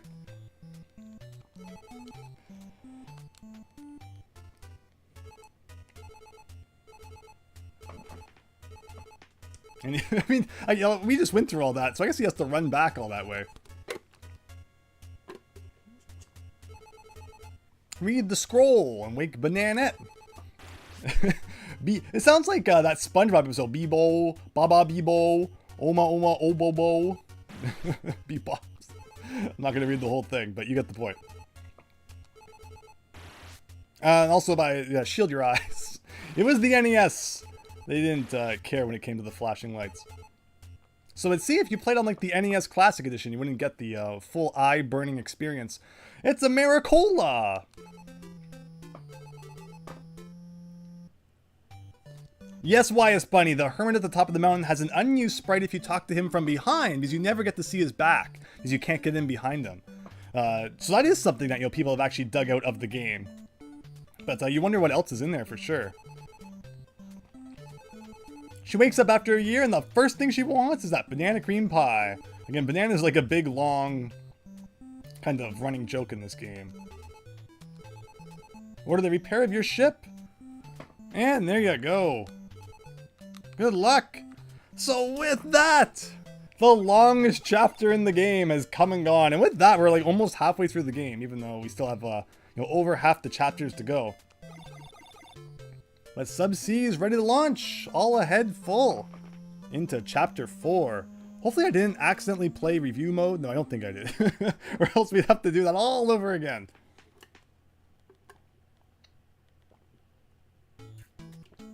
Confession! Subsea is cruising on the ocean. A small island appears on the horizon. Zelda 1 also had walls you could walk through. They weren't really required until the second quest though. Yes! Which is really mean because Zelda gets you into like the mindset of bombing all of the walls, where when I finally discovered there was some you could just push against and walk through, I felt so ripped off. It's like, how am I supposed to know that? But once you know, then suddenly you're trying on like every single wall. My name is Bait. Hey, I met a guy sailing all the way from Sea Island to find a boy like you. But he's still rowing his raft on the East Ocean, so definitely sounds like we'll be rowing over there. It's Tuna Cola. Raw fish eaters island of Sushi Cola. What? Sushi? Japan literally confirmed to exist in the StarTropics universe. It's the big one. Big as a whale. That's good to know. And then over here. Perfect. Okay. So with that, that's all to do in here. It's another case of having to talk to the people. The island is shaped like a big fish. Even has kind of like rocks where the teeth would be. And so we learned about a guy sailing on the East Ocean. And so naturally we gotta sail to the east ourselves. It doesn't matter like where you sail to the east. And also I should demonstrate this just because it does look like you can really sail kind of anywhere you want. Eventually you just reach like a point where the screen, even though it looks like it keeps going, is actually looping over and over and over again. So like we've been holding up for a good 10-15 seconds now. But if we hold down, we're like immediately back at the island. And that works with pretty much any direction. So it's cool how the game can kind of make it feel bigger than it actually is. But by sailing to the right, it's swallowed by a big whale. NES Complex should do a deep dive of this game. Yeah, anyone willing to have a crack at it would be awesome. So enjoy. I'm not a big fan of like the setting of inside of living beings, but every game seems to have want to have a crack at that. It's Mike! It's good old Babu, Dr. J's assistant from way back in chapter 1. Lost to find you, but we did have to meet in the belly of this big whale. So I must tell you, I witnessed the kidnap of your uncle. Huge flying ship appeared in the sky. I did not tell you because I was afraid it would return for me. The Southern Cross gave me the courage, the strength to find you. Sorry, I was scared, but now I must help. Find a way out of this fish with bad taste. Well, let me see. If we make him sneeze, let's build a fire. Dr. gave me a lighter. It was in my pocket. But he lost it, so we gotta go find the lighter. So fair enough. So chapter 4 is very interesting in that it actually doesn't have a single action level. The whole thing is exploration based. Mainly being inside of this whale here, where we're now on a quest to find the lighter. So here we go. And the key you want to remember is just to stay inside of subsea as long as possible. I should probably be demonstrating. Like, there are different places where you can kind of still get off and explore, but you'll just end up at a dead end and cry a bit, and then you'll have to go back and get back into subsea. Like, here's a dead end here. I always, as a kid, like, this always really bothered me. Like, there has to be something else hidden, you know, to make all this, all these extra kind of paths worthwhile. But unfortunately, they're all just kind of dead ends to waste your time. But there's only one real solution here. Like, you figure they could have hit a big heart or something. But nope. Not that I've seen, anyway. This movie is basically Crystal Skull. like Indiana Jones. Super Mario 64, Endless Stairs. Yeah, it's kind of like that YS Bunny, exactly. So we took the thing over to there. Actually, did I go backwards by accident? Everything kind of looks the same. Yeah, I might have gone backwards. Uh-oh, Andrew forgetting where he's supposed to go. That's not supposed to happen. No, here's the thing we're supposed to do. I remember this one. But again, like, you can get off here, and it's just going to be a dead end. It's cool, though, kind of seeing how some of these rooms connect. Like I said, this kind of, where things open and things close as you, go from room to room. Ghost Lion had a very similar kind of, room system to this, which really surprised me. So here we go through here. And once you see this room, don't accidentally use this yet. That's good for returning. But once you're here, you're good. You're going to find the lighter as we explore this room a little bit. And then chapter 4 is pretty much all wrapped up, with the exception of one tiny thing, which we'll see at the end. But there's the lighter. And then we head back. So yeah, I like that they kind of, created a chapter where it's not just about the action stages, because it is just fun getting to explore the overworld like this too. And who doesn't love sailing around in subsea? Can you kind of, no, you can't go around here, but there is another path where, like, you could, come from the right there and then go all the way up those stairs and around, and just to find out that's, you've hit a dead end. But yeah, see, this is a one-way kind of dive point here. Diving here again doesn't do anything. So see, yeah, so this is probably where you can go to the left here. Something like that. Just for fun, we're exploring some of the not so necessary paths. I haven't seen these in like so long. I mean, what if we go down? Where does that lead us to? Like, see, there's a lot here that you don't actually have to see, and that's where the lighter was, to the right there. So, you could come across that and be like, oh, so close, but so far. But basically, by doing that kind of dive there, what's the right? See, there's just so much going on that you don't even have to see. Brings us right back here. And with the lighter, we should get outside of the whale. Crystal Skull equals aliens plus... that's true, Crystal. That's true. Kingdom Hearts kind of ripped off the giant whale level. Well, actually, I think it was already a rip-off of Pinocchio. And Pinocchio came out, like, what, 1991? Not 1991, like 1901. So, I think it's kind of got StarTropics beat. Question for you, what SNES soundtrack do you never get tired of hearing? Oh, man. I mean, it's probably kind of cliche, but you get the Donkey Kong countries and the Mega Man X games. Lots of good music on the SNES. Pocky and Rocky, one of my favorites. Promises to never smoke again. And Dr. J's last words are evil aliens from a distant planet. Tell Mike to dip my letter in water. So there's a video on my channel that I should have had the link ready to. But I demonstrate dipping the letter from the StarTropics instruction manual. In fact, let me see if I can pull up real quick for you that video in case you want to check it out. Because yeah, attached to the instruction manual was a letter. Like, it just looked like an ordinary letter. That was kind of like a neat bonus that they included that was supposed to be like, you know, his uncle wrote it to him. Let me see here. Letter. Let me get this for you. So in the YouTube chat, actually I'll post it in both chats, why not? You can check out the video where you dip the letter in water. And it actually reveals a secret code which you are going to have to enter to beat the game. And this... Yeah, do you understand? Actually, no, I wanted to say no, because I wanted to see what he said. Aliens from a distant planet. Something like to dip my letter in water. Do you understand? No. Then he gets like really specific. Dr. J sent you a letter with a map of Sea Island a few weeks ago. I thought that like if you kept saying no, he like literally said, or no, maybe it's Rob that says it's from the instruction manual. They get like really specific with it. In case you're not sure. Oh wow. Thank you so much, Luke, for subscribing. Hope you're having a great night and that you're enjoying the stream. Appreciate everyone stopping by for my favorite video game of all time. Okay, yes, we finally understand. Alright, into the thing. But yeah, as you can see, if you check out that video, it's just like an ordinary letter with a big space at the bottom. And when you apply water to that, a secret code actually appears. Input frequency. So I'm going to input the wrong one.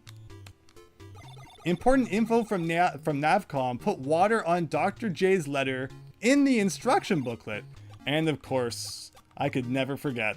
The code is 747. So the WiiWare version of the game actually included a neat little Easter egg in the digital instruction manual where it would like show a piece of paper being dipped into a bucket and then like the number 747 would appear. If you play on the Switch Online version, there's no manuals. So you have no way of figuring out the code without either asking someone who knows it or without Googling it. It's absolutely insane. I can't believe that they don't include manuals with the Switch Online games because of how important it is sometimes when playing retro games to have the manual. There's no tutorial or anything usually. Hello, Scantron Beats. You did it for real back in the day, right? It's awesome. StarTropics letter dip live camera. Oh, that would have been cool, Wise Bunny. I probably would have ended up, you know, dumping the bucket on my AVS or something like that. So at the halfway point here, and since I haven't stopped talking for like a good hour and a half, I'm gonna crack open a Coca-Cola here. Carbonation soothes the throat, so let's pour that into it. But I hope you're all having fun. Thank you so much. Again, I love StarTropics so much, and hope you're all enjoying it and learning some new stuff about it.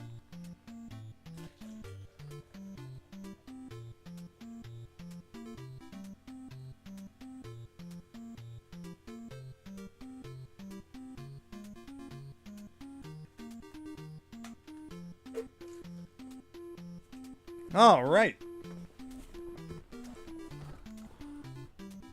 Here it is, the point you couldn't get past, Super Tom Brother. Well, let's see what we can do about it today. We got to continue now our search for Dr. J. Anytime we go back in the subsea now, Navcom's going to tell us that with that frequency that we've you know, input, whenever we get kind of a, you know, a drop on him, it will let us know where he is. But we don't have any kind of lead just yet. But we do have a village here we can go visit, so let's do the usual talk to everybody ordeal. In fact, I don't know if you have to talk to everyone in this village. I think this one's kind of an outlier in that regard. So there's this guy named Captain Bell. Oh, no, of course there's a guy in front there who's not going to let us in. The story of the Island Father, the British Captain Bell. Not my Papa Dummy, the Island Father. Bell Cola, once again. Hey, you know, we're drinking some good old Coca-Cola here. He's the second oldest in all the islands. 128 years old, everybody. Island life is good for the soul, I guess. It's impossible to cross the Strait Nams. Yeah, as you can see, there was that ship kind of impeding our progress.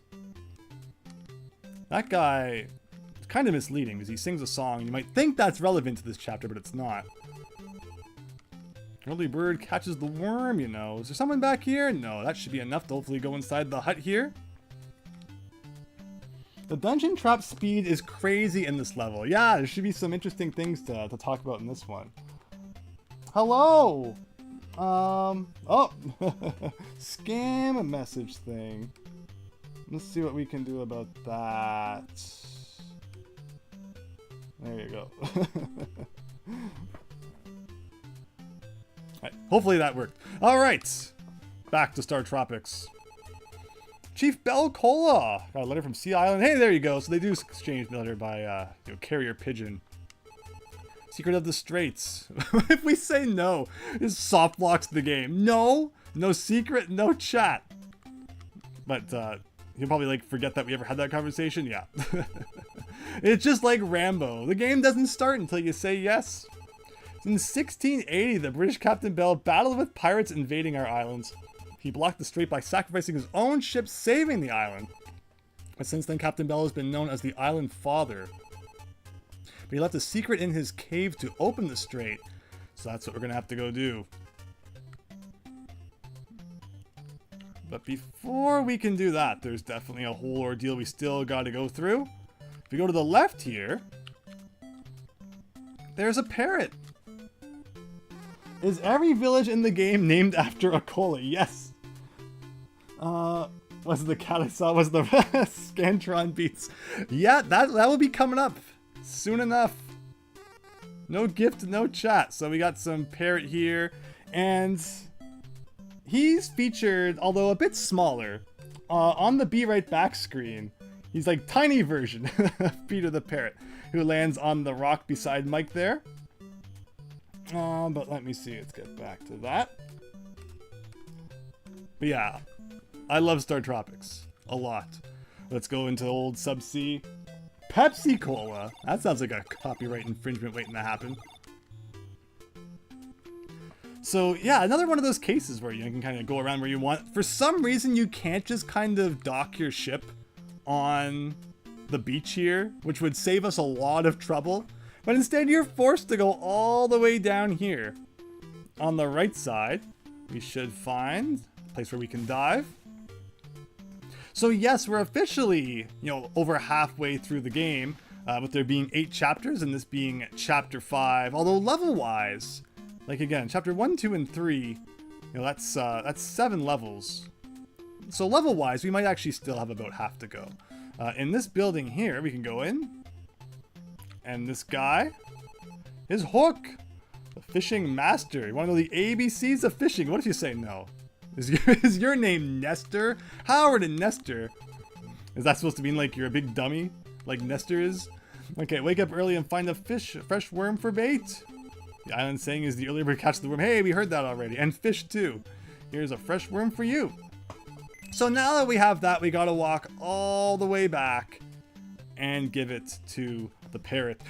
Before we do that though, should I maybe, just to demonstrate what it is we're exactly doing here, because it's not so obvious. Is there any indication we can see at all in HD that you can go through this rock? No, not really. You just kind of gotta guess.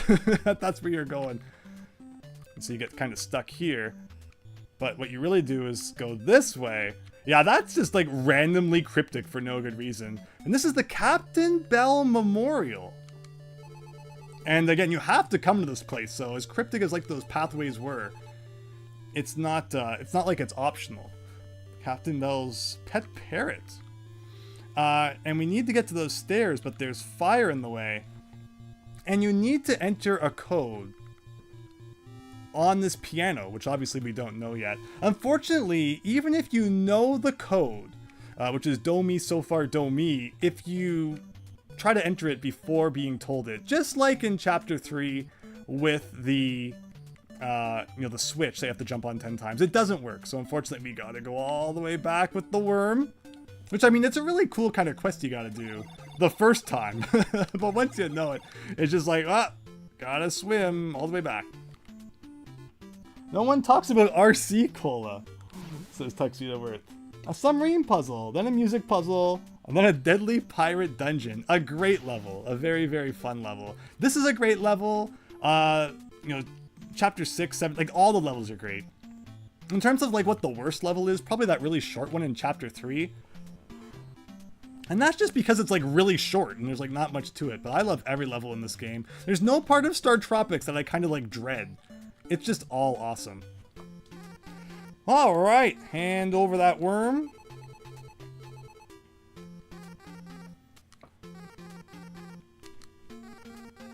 Do me so far, do me. There you go. And then you gotta walk all the way back. So this is probably like the definition of the most tedious part right here. And it's not even that big of a deal. But like you know, alluded to there, the next dungeon is really good. And just like all the dungeons, if you get game over, you gotta play the whole thing all over again. This dungeon, once again, is gonna have a try your luck sign. So far, we've had 2 +1s. So we've had a good extra life profit. But it can really mess you up if you get that minus life. And then you're doing the... You know, you're kind of in danger to do the whole level all over again. This game does not reward memory, says Wise Bunny. Unfortunately, you are correct. It does not. They never thought that there'd be someone like me who would play it like 40,000 times. But simple enough to do that. Go through here. Up around here. And back to here. But now you gotta remember where they all are on the piano. So it goes like do, re, mi. So do, mi, re, mi, fa, so. Do, mi, so, fa. And do, mi. There you go. The Switch version would let you cheat and take a screenshot. That's true, Super Tom Brother. That could be very useful. And there's a part of the next game, too, where there's going to be some memorization involved. Alright, but with that, we're pretty much at the next level now, with the exception of one... Oh! Coral Cola! It's Chief Coral Cola, everyone, in the chat, yes!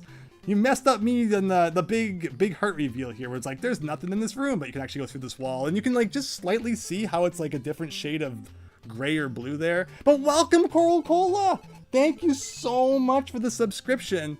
I was actually going to ask you, Coral Cola, because I know nobody else who loves StarTropics as much as you. Like, you and I are like the top 2 right there. I was going to ask if you wanted to do some co-commentary for this stream, so no pressure, but if at any point you feel like jumping in, because I know you will have so much to say about StarTropics, please don't be afraid. And I'd love to have your company, because you and I go way back. Like, it's incredible. Again, I talked about the StarTropics message board a few times during the stream. The very first message board I ever joined, and on there I met Coral Cola, who I still keep in touch with today, who I'm still friends with today. Like, it's amazing that, you know, like 20 years later, and someone, you know, from way back then you're still in touch with. I love that. But yeah, let me know, Coral Cola, how you're feeling in that regard. Is it if you really want to, you can join. As we this is like where things start to ramp up in ye old pirate dungeon here. Showed a little bit of a secret at the beginning there, where you can get some hearts if you don't have full health. Because if you game over, you go back to only having 3 hearts again. Or even if you just die, you go back to only having 3 hearts. And we have full already because of the big heart, but that won't respawn with a bit of an asterisk. You know, if you die, so you'd be kind of stuck. Would you need to hop on Discord? You would. Is that something you could possibly do right now?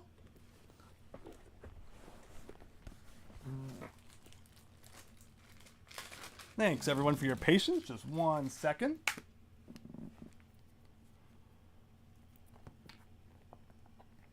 PC is booting. Fair enough. I'm getting my headphones ready here. Again, hope you're all having a great night. Again, thanks everyone for watching the StarTropics stream. Been looking forward to this one, and it means a lot to see that so many people are having a good time with it as well. I plugged my headphones in, so let me know if somehow that broke everything. You should be able to hear the music. Nothing should happen as long as I don't move from here. You can jump on these to spawn some hearts over there. Do you own any multi-game bootleg carts? You have several, and they usually don't allow saving, says Super Tom Brother. Yeah, so any multi-carts typically aren't going to have battery backup. it's just gonna be kind of, you know, they've taken the ROM, but any saving functionality, you know, isn't gonna work as possible. Oh, your power went out a while ago, Coral Cola. Gotcha. But yeah, thanks again, everyone. We're just gonna get Coral Cola in here, who I'm sure I've been rambling myself for like a good 2 hours here. I'd love to hear what he has to say about the game. Again, as someone who's just as loves StarTropics as much as I do, it'll be fun to hear what he's got.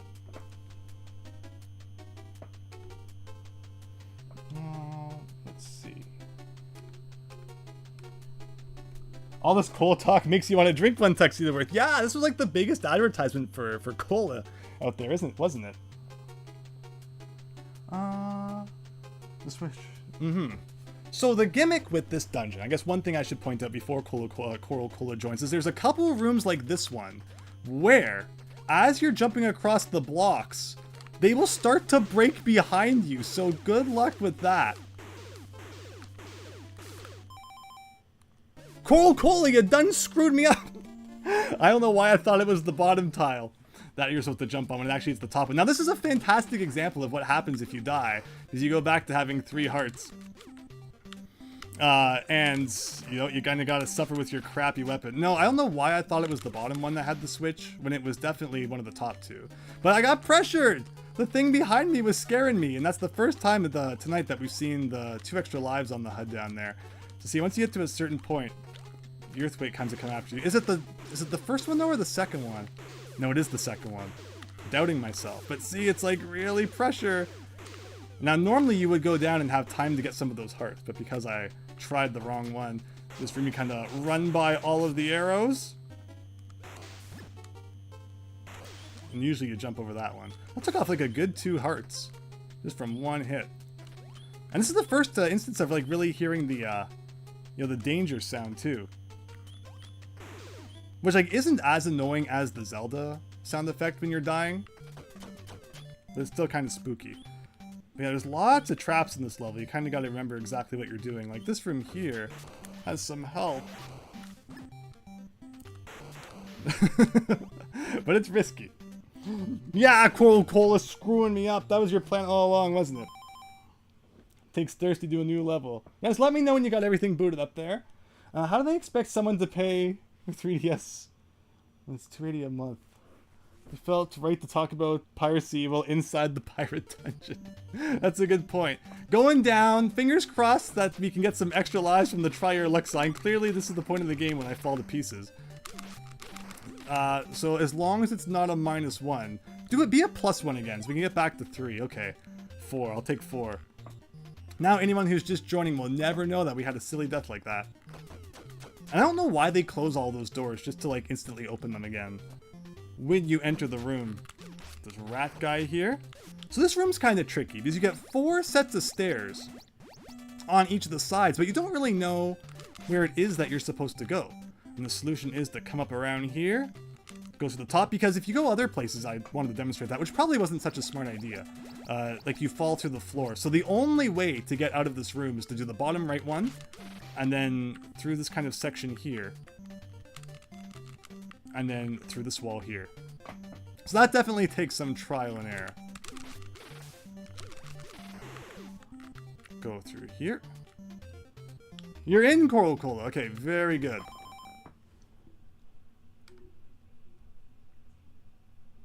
Let me see what we've got.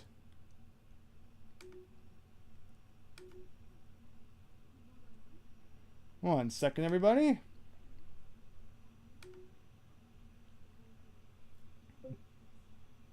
Hello. Andrew Cola. Andrew Cola? Have I been given the honor of having Cola at the end of my name too? Hopefully everyone can hear you. Let me know if you can't hear Coral Cola. Welcome! Absolutely. You've been playing this game long enough. The whole time nobody could actually hear anything that I was saying.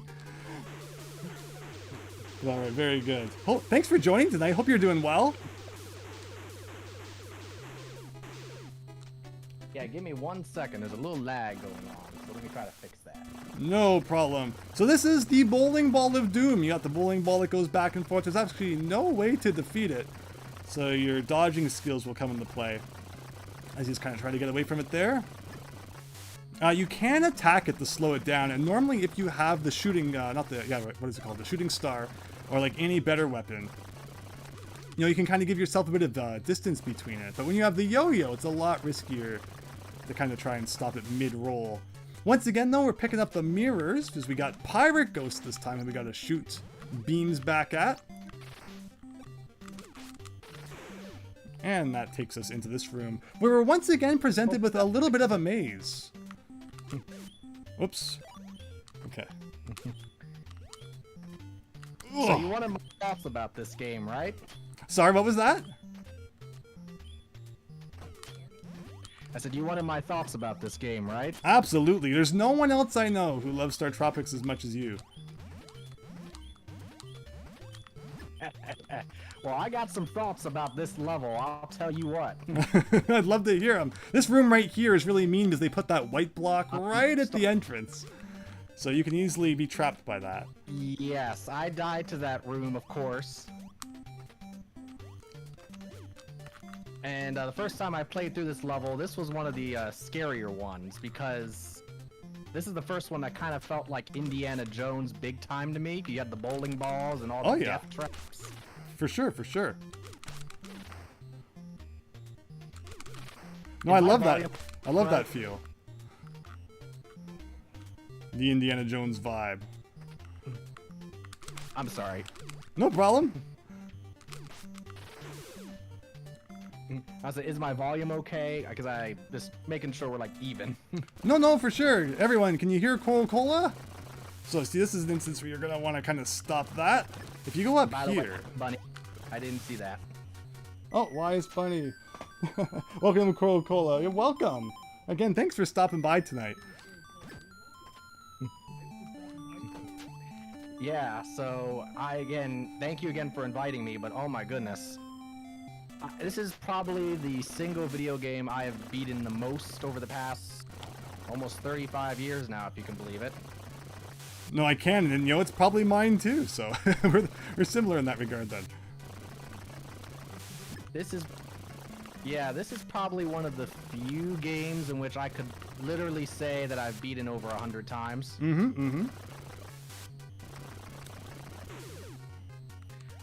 But yeah, it's been very, very important to me. This was like the first video game that I truly like felt that I beat it and I felt something. You know, the first time you beat certain games, you feel a sense of accomplishment.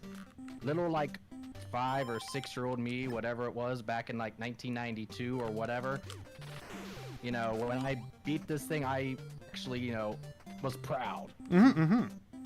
Well, for sure, it's a huge game, and you know, it's just so different from so much else that was out back then. Yes, and you're a bit younger than me, Andrew, I know, but so the game wasn't like new, I think, when you beat it. Right. Yeah, I was born like the year It was pretty much still after it came out. relatively new. Oh, okay. And again, there's a little bit of lag, so sorry, I'm not trying to talk over you. No problem. So the red bowling ball has the gimmick of It's still... when it kind of hits the edge of the screen, it bounces back. So like it won't go all the way to the end. So this is why it's really important to have the shooting star for this one. So you can kind of turn around and have a bit of distance between yourself and the ball. And hit that guy there. Yeah, there might be a bit of a feedback on your side. I don't know if you have like a headphone or anything. Yeah, I'm trying to fix all that, yep. No problem. I'm sorry, I know I kind of caught you off guard here.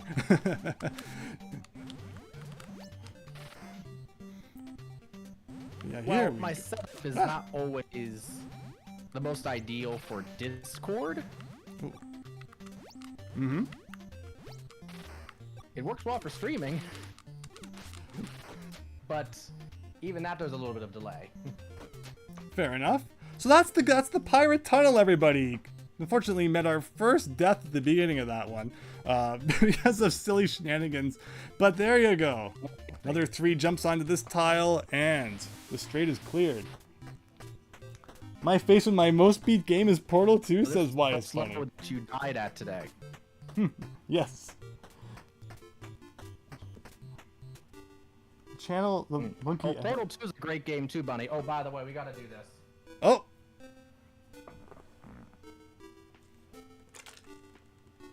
Hold on.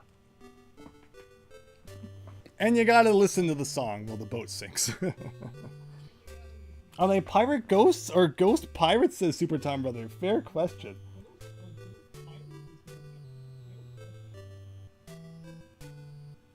Yes, Tuxedo Worth. So, I mean, that just shows you, Chief, Cola loves StarTropics enough that he took the name from a character in StarTropics and used it as a username. So, that's why I knew we had to get you on here. I'm so original, right? No, I mean, that's what you do, right? And hey, when I joined the Sea Island Forum, which was the very first message board I ever joined, my username was Mike Jones. So you're more original than me. It was, yes. So there you go. All right. Much more original name now. Yes, yes. A little bit more original. So chapter 6 is fascinating in that we're just given a massive area of the ocean here. Cola, 'cause...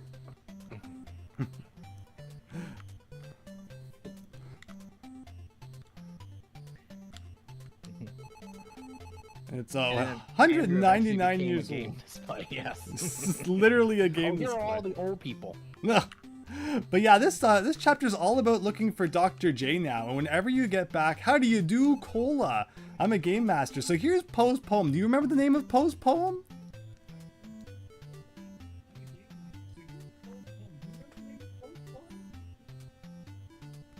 I can remember certain lines from it. I believe it's Splash in the Mountain. I think that's it. In the mountain, definitely. I think the first word is it's either splash or spring in the mountain. Because it alludes to how the level ends when you jump inside the kind of fountain at the end. Right.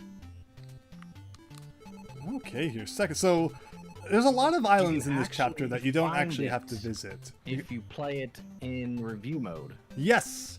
Yes, absolutely. And we talked about that, how if you play Chapter 3 in review mode, you get an extra line of text from Poe's poem guy there where he does say the name, and it's, again, something like that. Splash in the Mountain, I think, is close. But yeah, Chapter 6 is all about trying to locate Dr. J now, and every time we go back into Sub-Sea, he gives the coordinates of where we're trying to get to.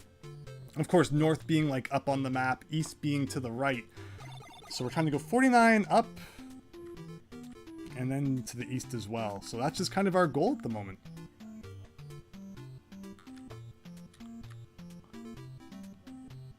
I thought this was such a cool thing the first time that I played through this whole kind of like method of searching.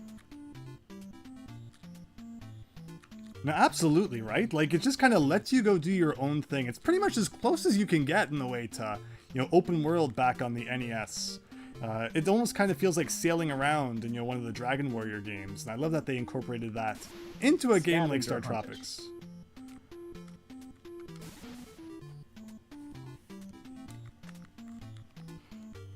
So there's all sorts of different incorrect ways you can go. Too, yes. For those that may have never seen this part before. So of course the big one is the big heart. We were on the same wavelength. Exactly. Which will give us another heart container here, and you no doubt know what the other item you can come across if you look around hard enough.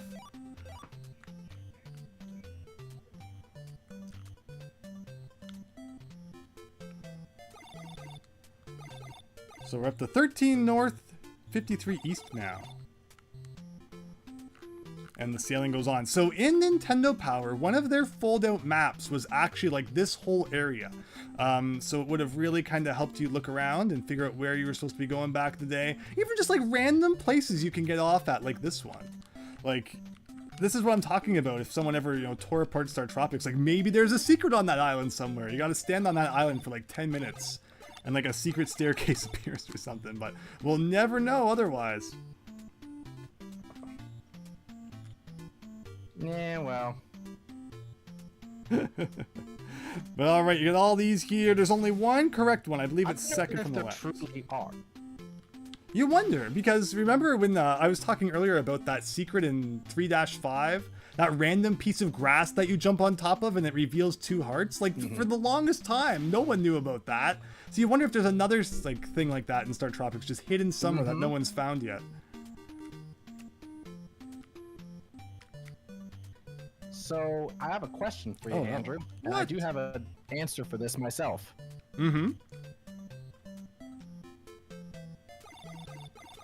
What section of the game, when you were first playing through it, did you struggle with the most? 6-2. Big Rock Tunnel for sure. And that's coming up.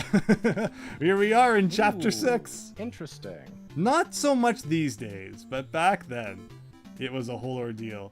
Where are we going here? This isn't where I wanted to go. I wanted to find the Big Apple. I thought the apple was in the stairs I just went in. I clearly either remembered that wrong, or... No, it was actually earlier. All right, everyone, we're going back. I don't know why I always thought it was that one. But the thing is that the apple does nothing, or does it? Not this one. Now I'm all messed up. It's delicious. It is. All right, here we go. So, my hardest, it's between 2 really, but I would give the edge to Maxie's lair in chapter 3. Ghost Tunnel, yes. Yeah, the Ghost Tunnel definitely has the length and the cryptic elements to it. That can definitely make it tough if you haven't done it before. But yeah, we came all the way back to this point because I got my stairs confused. I don't know why. I always think it's the other one, but yeah, it's this one. Well, there is an apple, everybody! You've got a big apple. I mean, he hasn't really eaten anything for like how long now? It's delicious, but nothing happens. Unfortunately. This is true. Again, if the game is cryptic enough to do the whole pose poem thing, though. I had an apple though. for the first time yesterday. You had an apple for the first time ever? No, I meant to say for the first time in a long time. I like apples. No, apples are great. Around here, you can't... They're not for sale all the time. Oh, interesting. Mike found New York City, says Why is Bunny. He found the Big Apple. Mike found New York City. So, yeah, you play a lot of NES games, and I'm gonna, coming up with a move and all that going on, not going to be streaming quite as much, but you've been playing some awesome NES games recently. You recently beat Silver Surfer, Adventure Island. You're still playing Battle of Olympus right now, from what I know, so definitely check out Cola's Twitch if you want some really good NES game action. And you're in the Game Display Discord server. Actually, Andrew is my secret marketing coordinator. Yes, I expect the payment in my PayPal account soon. No, but thank you. Oh, of course, you're welcome. No, like, you've been playing some really great NES games. So, always happy to shout out people who are checking those out.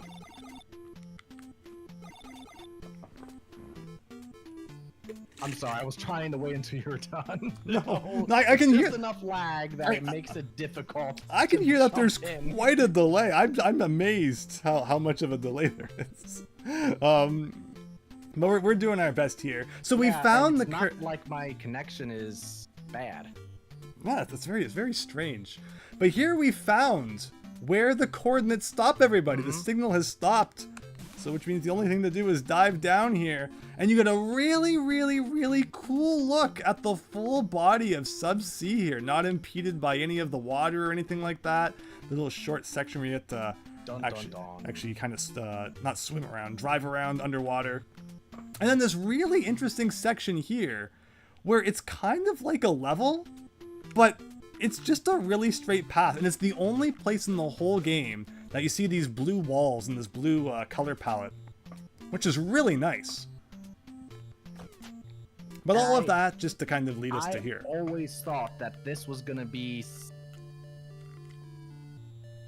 that had a secret of some kind. That was going to be just like, you know... push against the wall. Something hidden there, or like a heart container, or some weapon or something. Yes, I pushed against every single piece of every one of those walls as a kid. Because as we're going to see in the levels coming up, there are a lot of secrets inside the walls.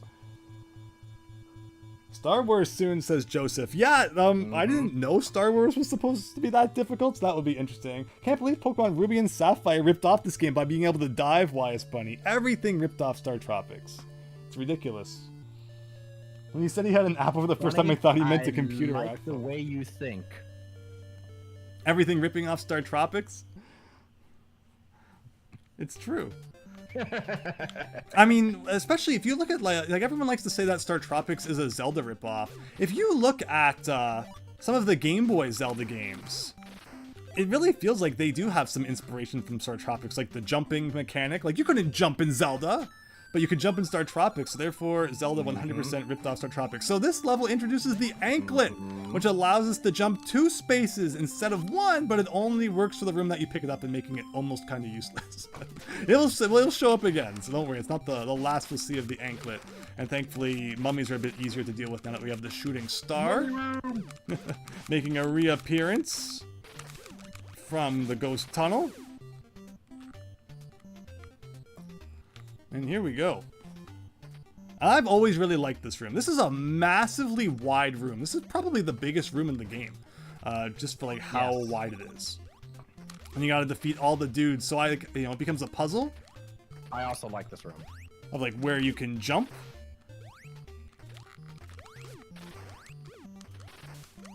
But not too bad once you know what you're doing. It's like down here. So there's a secret in this next room. How long did it take you to find this one? Do you know what secret I'm referring to?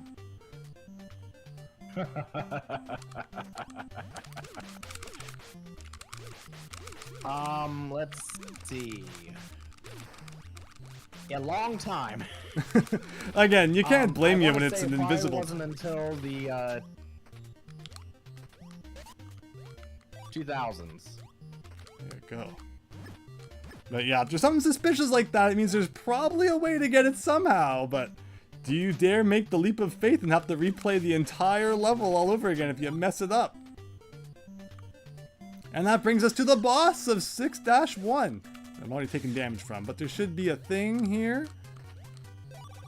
Which, like, you can jump up to the side ones, but it doesn't really help you here. This is essentially a graphic swap of the octopus from the second level, except in this case, we don't have any way to freeze the water when it comes kind of charging at us, so you got to do it, legit.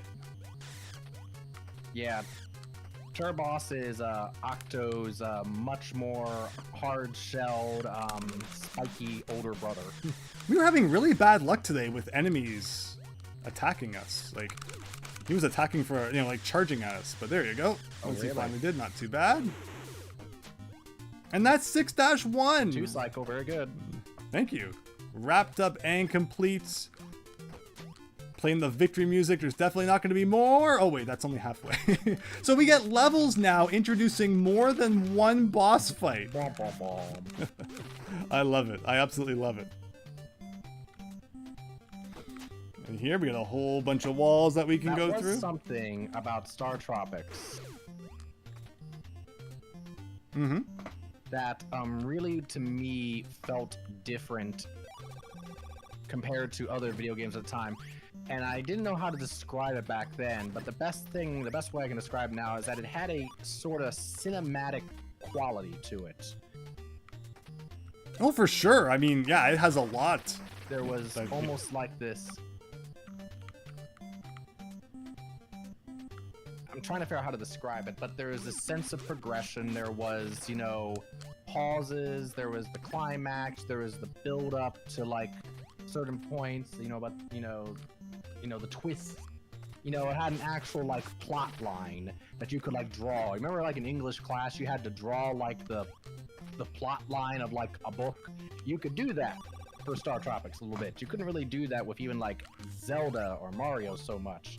There weren't many games in general back then you could really do that with. StarTropics, you could kind of do that. And as a kid, again, I didn't really know how to describe it, but I do think that's why it felt so different and so good to me. Absolutely. I mean, again, you know, growing up with it, it was just so different from any other game I had played, and I love everything about this game. I love the gameplay, I love the story, I love the atmosphere, the music. Like, there's nothing about StarTropics I don't love. And oh yeah, if you you know, jump on every single one of these tiles, unfortunately, not one tile has anything hidden in it. They could have put like one, you know, secret set of hearts or something, but nope, nothing. And I can verify that too, because guess how many times I tried to do that over the years. Oh my gosh, right? Because every time you get to that room, you're like, oh, maybe I just missed something. So you do it all over again. All right, it's Big Head. Mm-hmm. Got to get the old horse hideout. I was gonna say, these aren't baseballs, they horse hides, folks. And just as simple as that.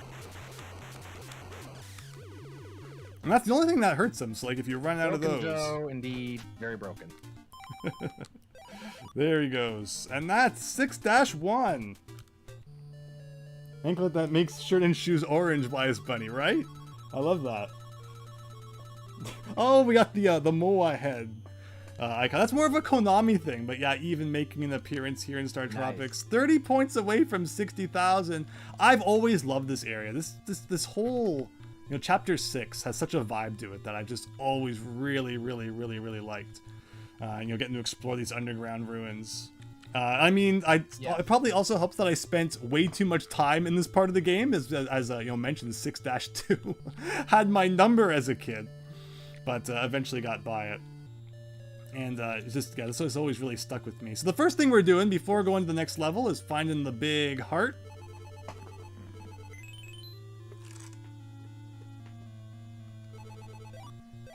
Andrew's not a cheater, are ya?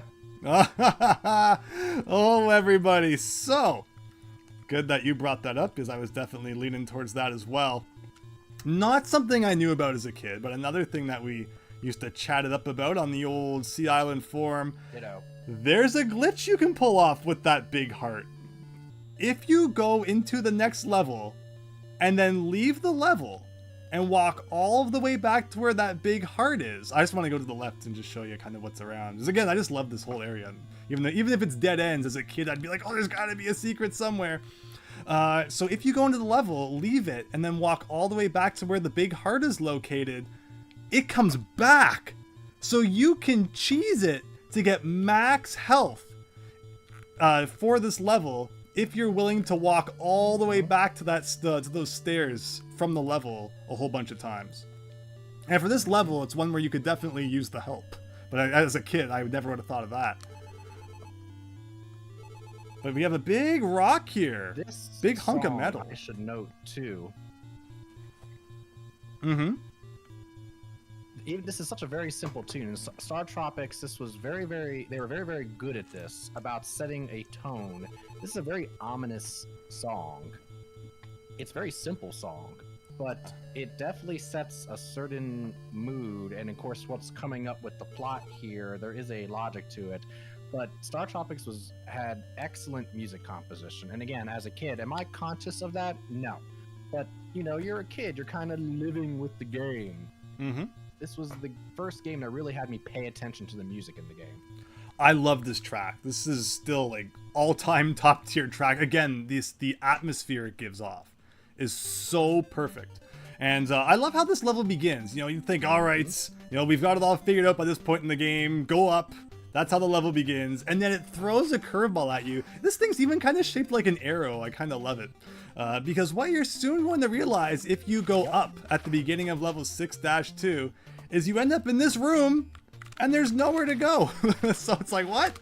Where did I make a wrong turn somewhere? You're going to press against all the walls. And again, as I alluded to, this is almost kind of like an arrow formation that this rock right here makes. Because if you push against this wall, you end up in this little kind of area, but you still can't go anywhere. So what the heck are you supposed to do? And you realize if you defeat all the enemies, that like all the doors keep reopening. So it's like, well, why the heck would it let me go all the way back to the beginning? No other level's ever done that, because if you go to the right, you have to go through the wall. Like, they're still finding ways to mix things up this late into the game, and this level's a doozy. So But welcome, Anthony. Thanks for stopping by tonight. I hope you're having a great one. Thanks for stopping by the StarTropics stream. Tuxedo Worth. So the anklet was letting us jump 2 spaces wide instead of just the usual 1 space that you can jump normally in StarTropics. So it kind of mixes up the puzzles a little bit. Thinking about the statues attacking you, says Joseph. That's like a Gradius thing, being attacked by Easter Island heads. But alright, now we can begin the level proper. And again, this was, for me as a kid, like the most difficult level. It's very long. Very long, and again, you lose all your lives, you're doing the whole thing over again. I forgot, Andrew. There was another section of the game that I struggled with besides Ghost Tunnel, and that was actually the asteroid level, which is 7-2. Aha, yeah, that's a good one, and definitely a lengthy By the way, this one. weapon is really cool. So yeah, let's talk about the asterisk, everyone. So when you shoot it initially, it's just kind of like this big thing, but when you press B again, it splits into 2, and this is unfortunately the only level in the game it appears in, but you get a lot of use out of it, and it's a lot of fun. Just like that. Now this, it's I think, a shame too, because I really like this weapon, and there's a lot of things I think they could have done with it.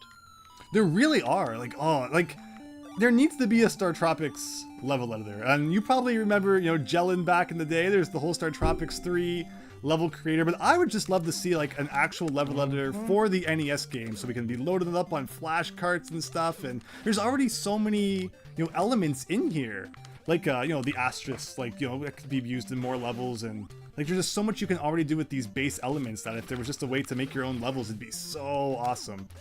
Whoops. Yeah. Good to hear the lag has kind of disappeared for the chat. That's good. So those... I'm also able to start anticipating yet a little bit. Oh, that's good then. These guys right here, just like in Zelda, once you touch them, you can't shoot. Thankfully, it's not like you gotta find the antidote or whatever. It is a timed thing. But they don't damage you. It's all just about kind of removing your ability to use your weapon for like about 10 seconds there. And I've always really liked this room. Those enemies in Zelda. Well, see, Zelda, it's terrible because it's like if you get hit by the red one, you have to go find like a blue one to get hit by, right? So it's kind of a mess. So yeah, I've always really liked this room. It's Nightmare fuel. It's just kind of neat. So we go up here, and then we go back down. But I hope you were paying attention. Oh! Because if you try to repeat that over there, you're going to fall into the water. You actually have to go through this wall here. And no, I think I know what you're going to say, Coral Cola. There's the secret in here that, again, it wasn't probably until after the Sea Island Forum that I discovered or learned about. I love this secret. Because again, we're down here. We got the switch. We can go into that next room if we want to. What else is there to do? But if you jump back up here, there is a spot on the floor that you fall through for some items. I love this. I love this secret. And this is also the only place in the whole game where you get this dark room kind of color palette with like the, like the Ruins dark version. I've always really liked that. The bubbles from Zelda 1, exactly, Super Tom Brother. But okay, proceeding on. And that's level 6-2, everyone. Next room's the boss. Everything's wrapped up into a neat little package. I don't know how that ever gave me trouble as a kid. It's the Hoodoo Doll. So bosses are all insta-kill in this game, so it's kind of risky to get too close. We're gonna keep having luck with the try your luck sign. Yeah, no negatives yet. I'm shocked. And that was only boss number 1. But you got a refill room, so that's good.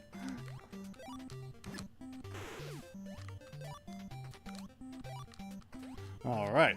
Oh. Here's a thing. So, the bosses at... I shouldn't swear. The boss at the end of this level. The statues. The way they set it up, and this is on purpose, of course, they make it seem like that it's the last boss. And you know why? Because of what happens after you beat the boss.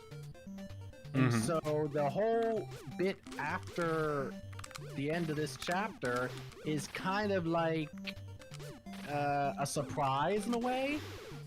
But they purposely kind of set it up to be a surprise. So again, thinking about that plot bit and that cinematic quality I talked about, even little things like, oh, the room before the statues is very deliberate.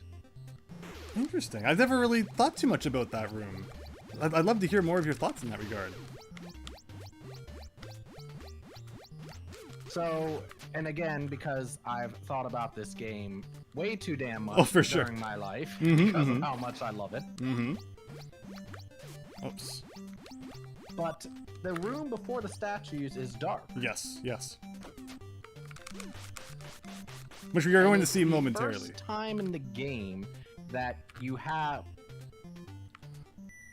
that, you know, the room before the statues, excuse me, the room before the final boss is deliberately like kind of like dark, and then you go into the room and then it lights up, it kind of fades in and you see it. Kind of almost like a dramatic entrance. There wasn't a boss up to this point which you did that. Right. So why would they suddenly do that? It's because, of course, right after this, you find Dr. J, you find your uncle, which has been the reason behind this whole crazy quest. So, you know, the whole time it's been like, oh, you find Dr. J, you win, go home, everything's great. Oh, no, wait, here comes, you know, the actual, you know, plot behind the whole game. Right after that, that you had no idea about. But look at that, what are you talking about? We win, we beat the game, so, right there. Dark room. I didn't know that was gonna happen. Here we go. You mean 2 bosses isn't enough? You need 3? Oh boy. All right, here we go. There's hearts somewhere in there. Maybe the next level will have 4.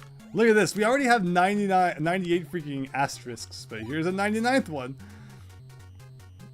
Maybe we'll have a 4th boss. Yeah, why not? You never know when you might need that one. And here we go. So yeah, this unfortunately is like a very easy boss though. If you don't have this weapon, you're like forced to get up there and attack them directly. I've never really had to do that, because you're given so many of these throughout the level. I have done that. What? And it makes it significantly harder. You're even given like hearts in this boss room. That's a very rare. You're even given the weapon itself in this room. Wow. And we even have potions, which we don't need. From what I recall, I believe that hitting those bosses with, you know, your yo-yo or your your supernova. No, wait a minute. Yeah, no, you had it right. You had it right. It, yeah. Takes more hits than using the asterisks. Really? So they're really punishing you then. Yes. I love this. I love this so much. There's a big hole in the ground. What's that all about? I just love this game.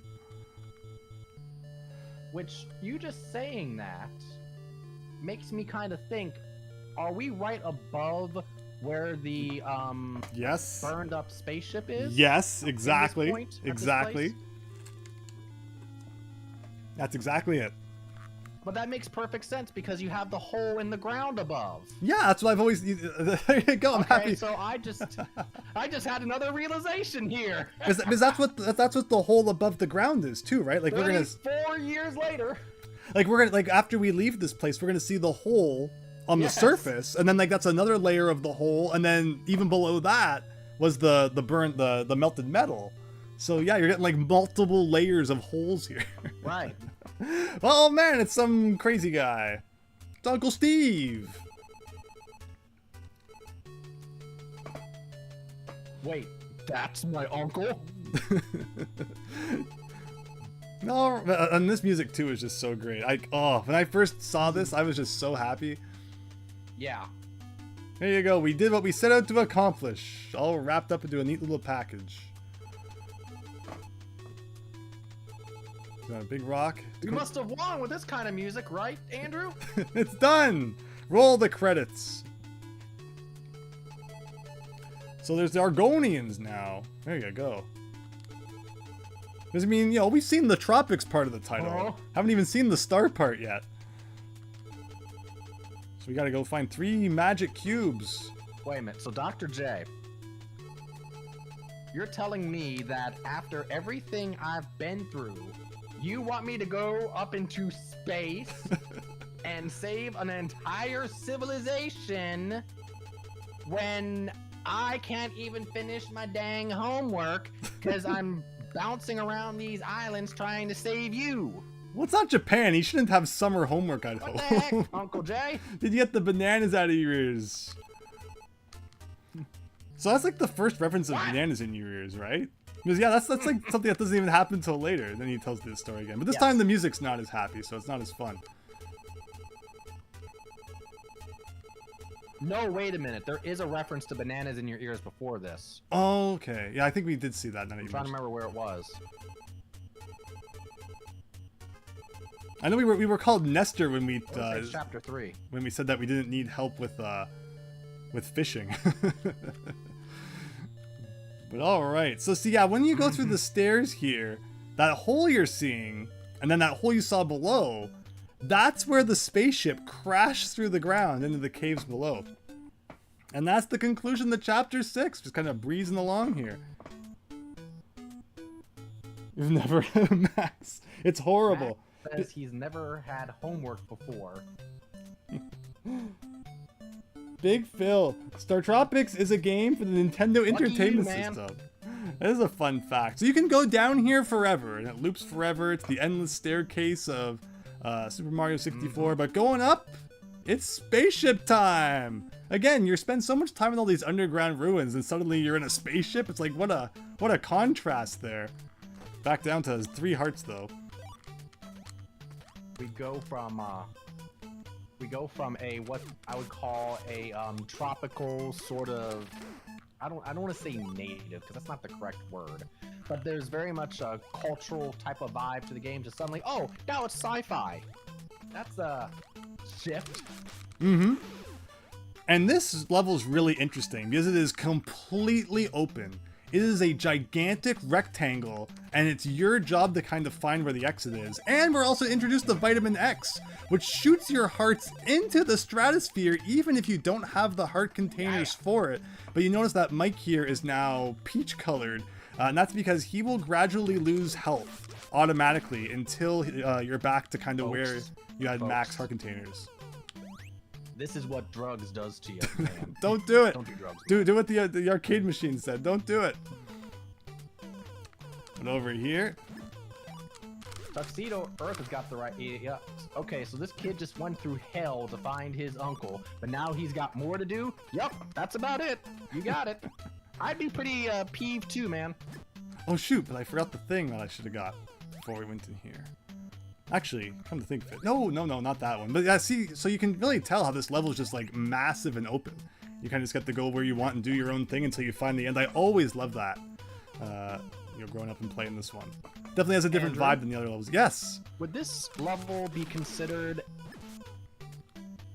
like a sort of open world exploration? It really is. It really is that way. That was an interesting thing that just happened right there. Mike jumped through the door, and like part of him appeared in the HUD at the bottom. I don't think I've ever seen that. Is that always he looks like the cube, jumping through I have seen that. Huh. That's really odd. Are you playing the Switch version, by the way? No, we're playing this on the AVS, the HD NES console. That was cool. Oh. But it is an official cartridge. Yes. I have seen that, but I'm trying to remember if it was there or somewhere else in the game, and I don't remember for sure, but yeah, I have seen that. It's not common. It's interesting because I think there are certain doors which it's more likely to happen. This is like there's no reason for the cube graphic to even be loaded right now because it's not an overworld map. So that's fascinating. Anyway, I came back here to get the gun! Mike's got a gun, everybody! There's guns in StarTropics now. You know, it's all like you said, you know, like tropical weapons. But then here you go. Why doesn't Zoda have sharks with laser beams in these crevices? Right? You need sharks with laser beams on their heads, exactly. Alright, here we go. The final stretch here. Let's try not to get too beat up. We've got some weapons equipped. So to get to the end, we gotta run down the right side of the screen here. Try not to get hit by too many dudes. Like, you can try and attack all these guys. Maybe I should be doing that a little bit more. I don't know. I have no clue what I'm trying to do right now. Yeah, I probably should have been a little more off it. Speedrun strats, which is probably the best bet. Well, I don't know. It wasn't working so well there. So the gun's great. It's very fast and also has some power to it. Or, you know, some of the other weapons that you use can be a little slower. Actually, I forgot that they give you like 99 ammo here. So there was no reason for me to go get that other gun anyway. Yes, Coral Cool. We're cheating this boss anyway with the cleats. Let's do this thing. Do you remember what the official name of the big pink guys are? No, I don't. In fact, I don't even think they're in the instruction manual because not too much of the space part of this game is listed in there. So, interestingly enough, from what I understand, they have the same names as the boss. Oh, Jetpack Jumper? I think that's what they're called, right? Mm-hmm. But it's like Jetpack Rider. Yep, that's the name of the boss. Jetpack Jumpers. Mm-hmm. So I think it's named like the same thing, or Jetpack Riders. It's basically the same idea. It's the same type of thing, except they're on the bike. Interesting. Yeah, I love the space part of the game. I don't remember where I saw the name. Because yeah, like you know, there's lots of kind I of like the space part too. There's lots of like different references. What am I trying to say? You know, like people will call that you know, 6-2 Big Rock Tunnel. But I don't think that's ever like officially listed anywhere. People have kind of just made up their own names for the levels, it seems. Like if you go on VG Maps or something, all the levels will have their like a specific name, even if it was never actually given one by the game. So back in the day, you know, there was Nintendo Power, but there was also the NES Atlas, and I didn't have a subscription to Nintendo Power. That would make sense, yes. But the NES Atlas did give a lot of these things the name. So like Rock Tunnel and the Ghost Tunnel, yeah, that's what it officially called those. That makes a lot more sense then, yes, if they came from there. So by picking up the first magic cube, we have now unlocked the Supernova attack. If we have one full line of hearts, and it goes the full length of the screen, and it is powerful, and it is awesome.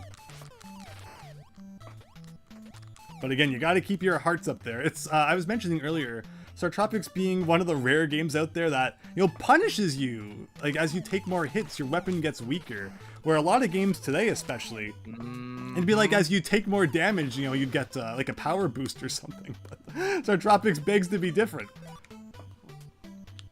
Hi, Diego. Welcome. Thanks for stopping by the StarTropics stream. Even so, Andrew. Mm-hmm. That I mean, I think that's a cool feature, but I also think that's why StarTropics, a lot of people just view it as being so difficult, because really that mechanic in the later parts of the game can absolutely wreck you. No, for sure. Like if you, like, you know, get sent back down to your yo-yo or something, it's like, just forget it. It's not happening in these later levels. Like, you need the distance. You need to be able to keep your distance with the enemies, as we're doing right now. So, Andrew. Yeah. Here's a question. Oh, if I can remember how to play. Yes. Have you ever had to beat Zoda with just the yo-yo? Now, when you get to Zoda, you know, you should have a lot of other weapons built up too. And if I can remember how to play here. So, you know, that's usually what you want to use. So I usually start with the laser gun. And if I take to, no, what am I saying? No, I usually start with the Supernova. That way, if I take too many hits, at least I have the laser gun in reserve. But I think I've tried using the yo-yo on him before. But to get close to him, the way he can jump at you and stuff, it's almost impossible. So, here's a story for you. So we're talking probably early 2000s, late 90s at this point. Not at a point where I could say that I've truly mastered the game. I forgot to fall down in the main engine room. And so I didn't, I actually, yeah, got to fall down in the main engine room, and for whatever reason, I just was not having luck getting hearts. And so, I didn't have full health going into Zoda, and his spawns just wrecked me. And I didn't have a lot of the laser. So I got hit a lot, and yeah, I ended up, I can't even recall exactly how I did it. It probably was like a one hit, run like a baby, run hit, run like a baby, but I was able to beat him, and I had like maybe a heart left with just the yo-yo. It was, wild. Amazing job, though. That'd be a run to try and I do. could probably even duplicate it if I wanted to now. Like StarTropics all yo-yo run. I want to see that. So I don't know what's up with that room. A category for that on speedruns. Yeah, it probably is. So that room up there is just a completely pointless room. It's so weird. But I have a glitch associated with that when I was a kid. One time, we'll talk more about it when we beat this guy. In fact, because of the speed of the laser gun, should probably use that against him. So as a kid, I went into this door, and then when I came back out, the boss respawned and instantly killed me.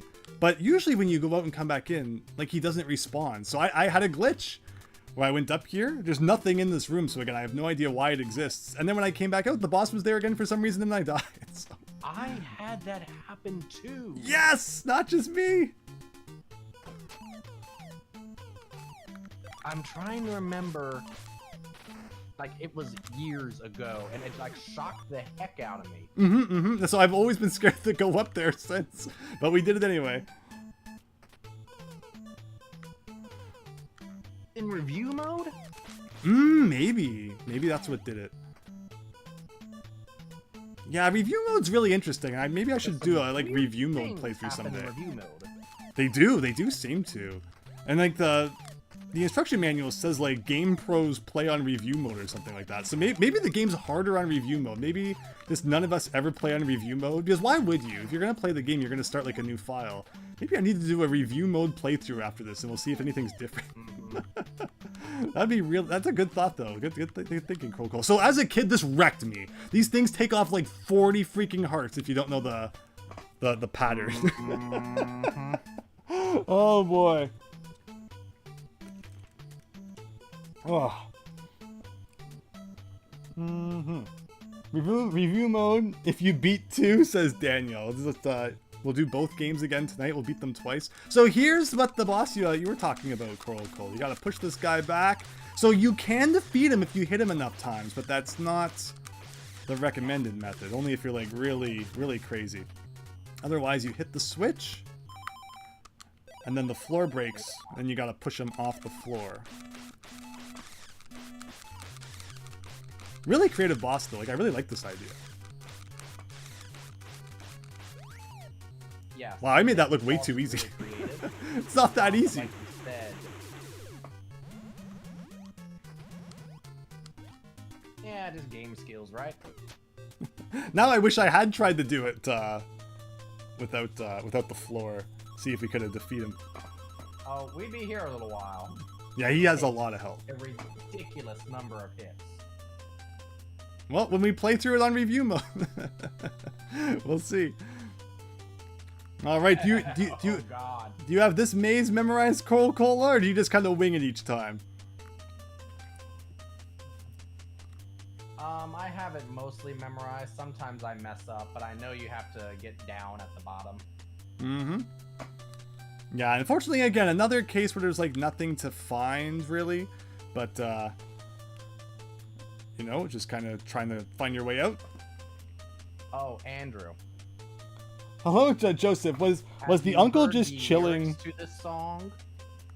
No, and I'm to be completely honest, I don't like lyrics with video game tunes. Because the last thing I want to think about while I'm playing a video game is like some guy's freaking lyrics to like what's otherwise a good song.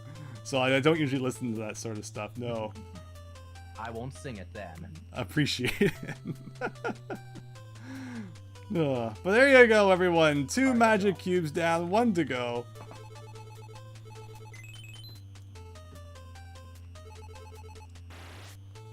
So why is funny? Mike can wield a gun for his neutral special. An illusion or Yeah, if he had, you know, there's so many possibilities for like things he could do if he was in Smash Brothers.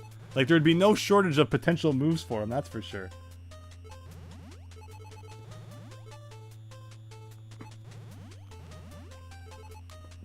All right, chapter 7 done.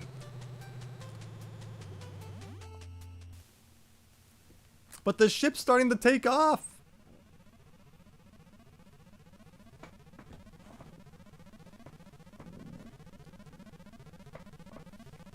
And this is the final chapter of the game. In space. Finally in the stars, as alluded to by the title. But like, what a cool idea. Like, just this whole game, it just blows my mind that they even made it. Like, they make this North American, no, not North American, it was in Europe too, but like, you know, Western exclusive game about a kid who goes and rescues his uncle and then goes into space. Like, who comes up with that? And it was like the best thing ever. It's an illusionary image appears before you. So StarTropics is also really interesting because the final boss isn't even introduced until like the very end, where most games would like in the first couple minutes, you know, introduce who the main antagonist is. But StarTropics really kind of saves it for the finale. Well, Mike can Smash, but you want to just be another echo of Ness. Oh, that would be no good, Super Tom Brother. No way. Would I like a remake of this game, Why It's Bunny? No, I think it's fine just the way it is. I said like a remaster could be cool, but if they just keep the game exactly as it is and just like remaster the graphics a bit, I'd love to see what they did with that. But I don't want anything changed. You know, no nothing. Just I love StarTropics. I wouldn't change a thing about this game. But here it is, everybody. Get Zoda. And then get jam bananas in your ears. Good thing he like had a banana on him. He'd been carrying that banana just in case he needed to jam it in his ears. Yeah, see, StarTropics HD could be cool. But okay, everyone, the final level. How many boss fights will this one have? Here he is. The giant hand. There is a certain tactic to this. Oh? I usually just kind of stay in the middle. You know what I'm referencing? To this boss? Yes. I'm not sure if I am.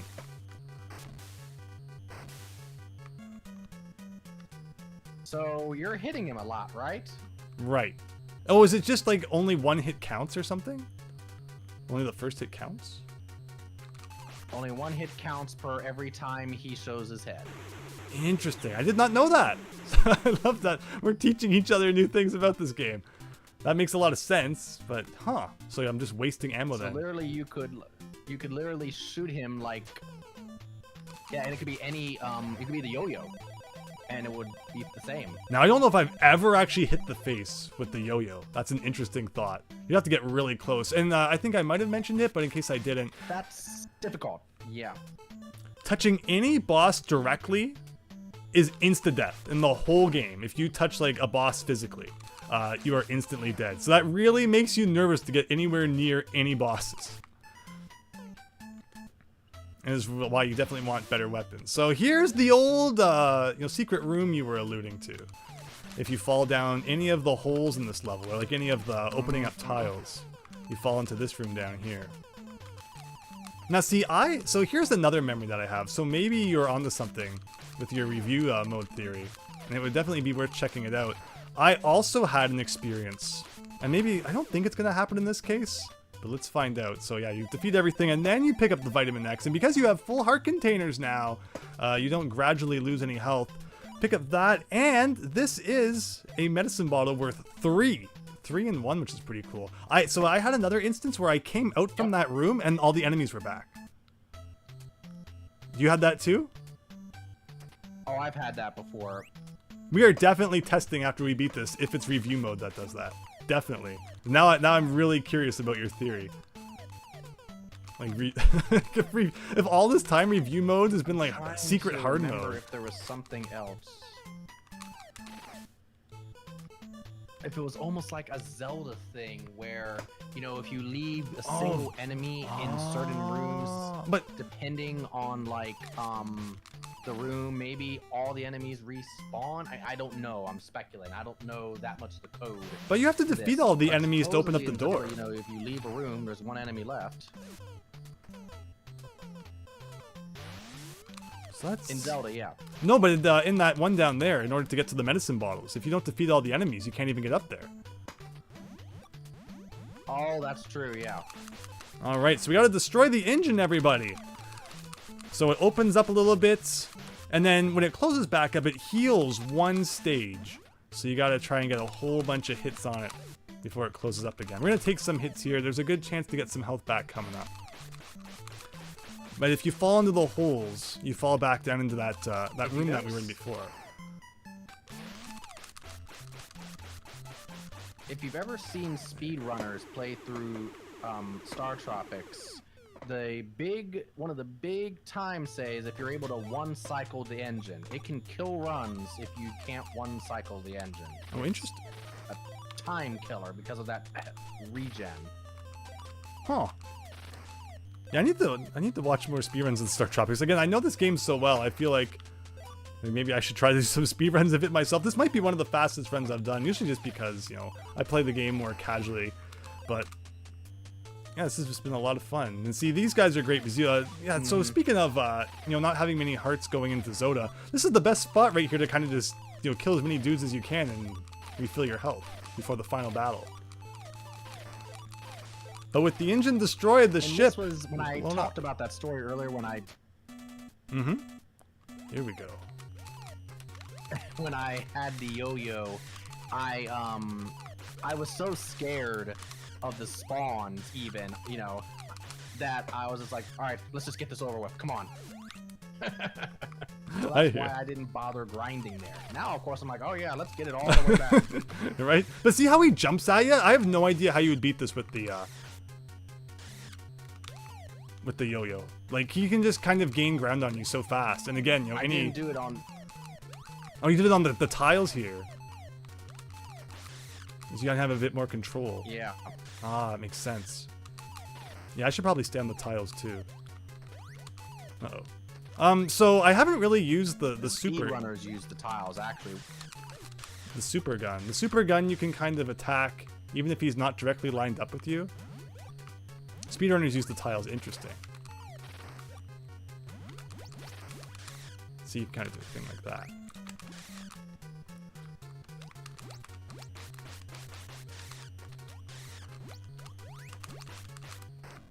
I love the phaser too. That's it!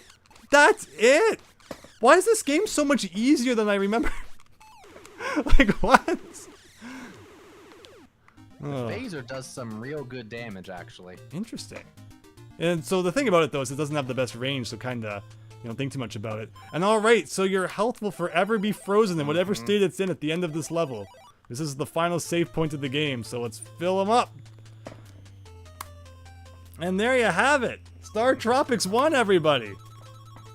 PDF instructions that you can get via QR code inside the NES Classic has a digital letter from your uncle as well, Super Tom Brother. Yeah, the biggest issue is if you try to play it on Switch Online, there's just no indication. And oh, look at that! 120 points short of 90,000. But I'll take it.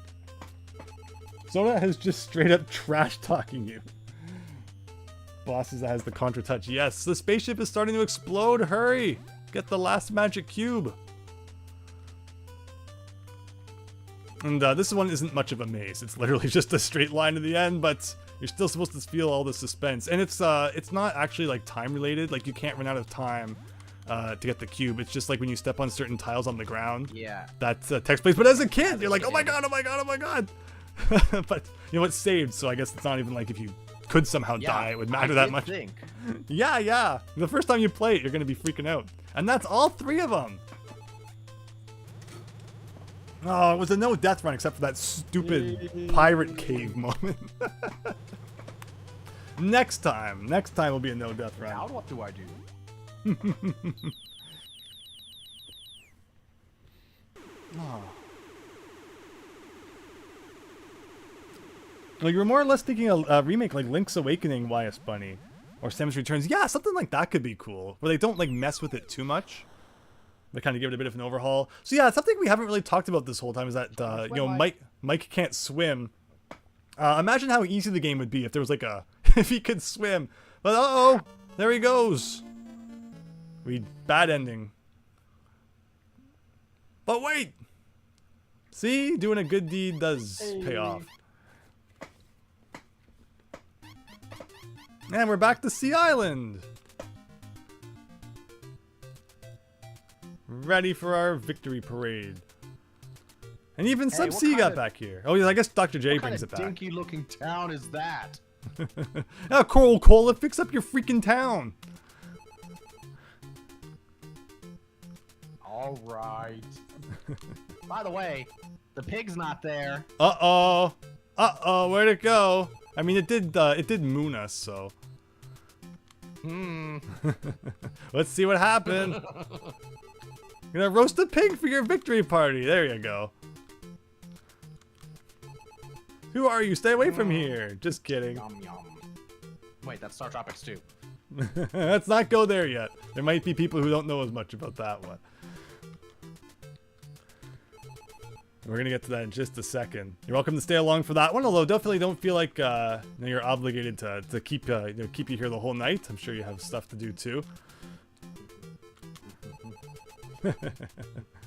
All right. You're on a different time zone, I think, than I am. But didn't you say you were moving too soon? Oh yeah, but it's not going to be to a different time zone. But yeah, we're just after 12:30 in the morning here. So StarTropics 1, wow, 3. I thought this might take like an hour and a half, 2 hours. But we've been having a good time with it. And I'm a little less familiar with StarTropics 2, so this could still be like a 3-hour stream going on here. So hope everyone's having a good time.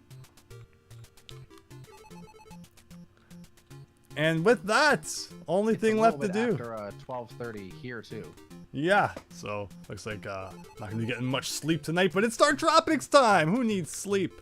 We've returned with the 3 magic cubes. Knew you could do it. There I am. Even Rob is here. Circuits indicate success. You've successfully beaten Gyromite. I know you almost gave up on your quest. Not likely. Like a true hero under the Southern Cross. I also almost bit your hand off, Shaman, because it looks like a piece of chicken. I always thought it was like a carrot. I didn't know what it was. I like that too. That pig got roasted, says Super Tom Brother. Have you played Donkey Kong Country Tropical Freeze on Switch? Oh, yeah, there's gonna be some flashing. Here we go.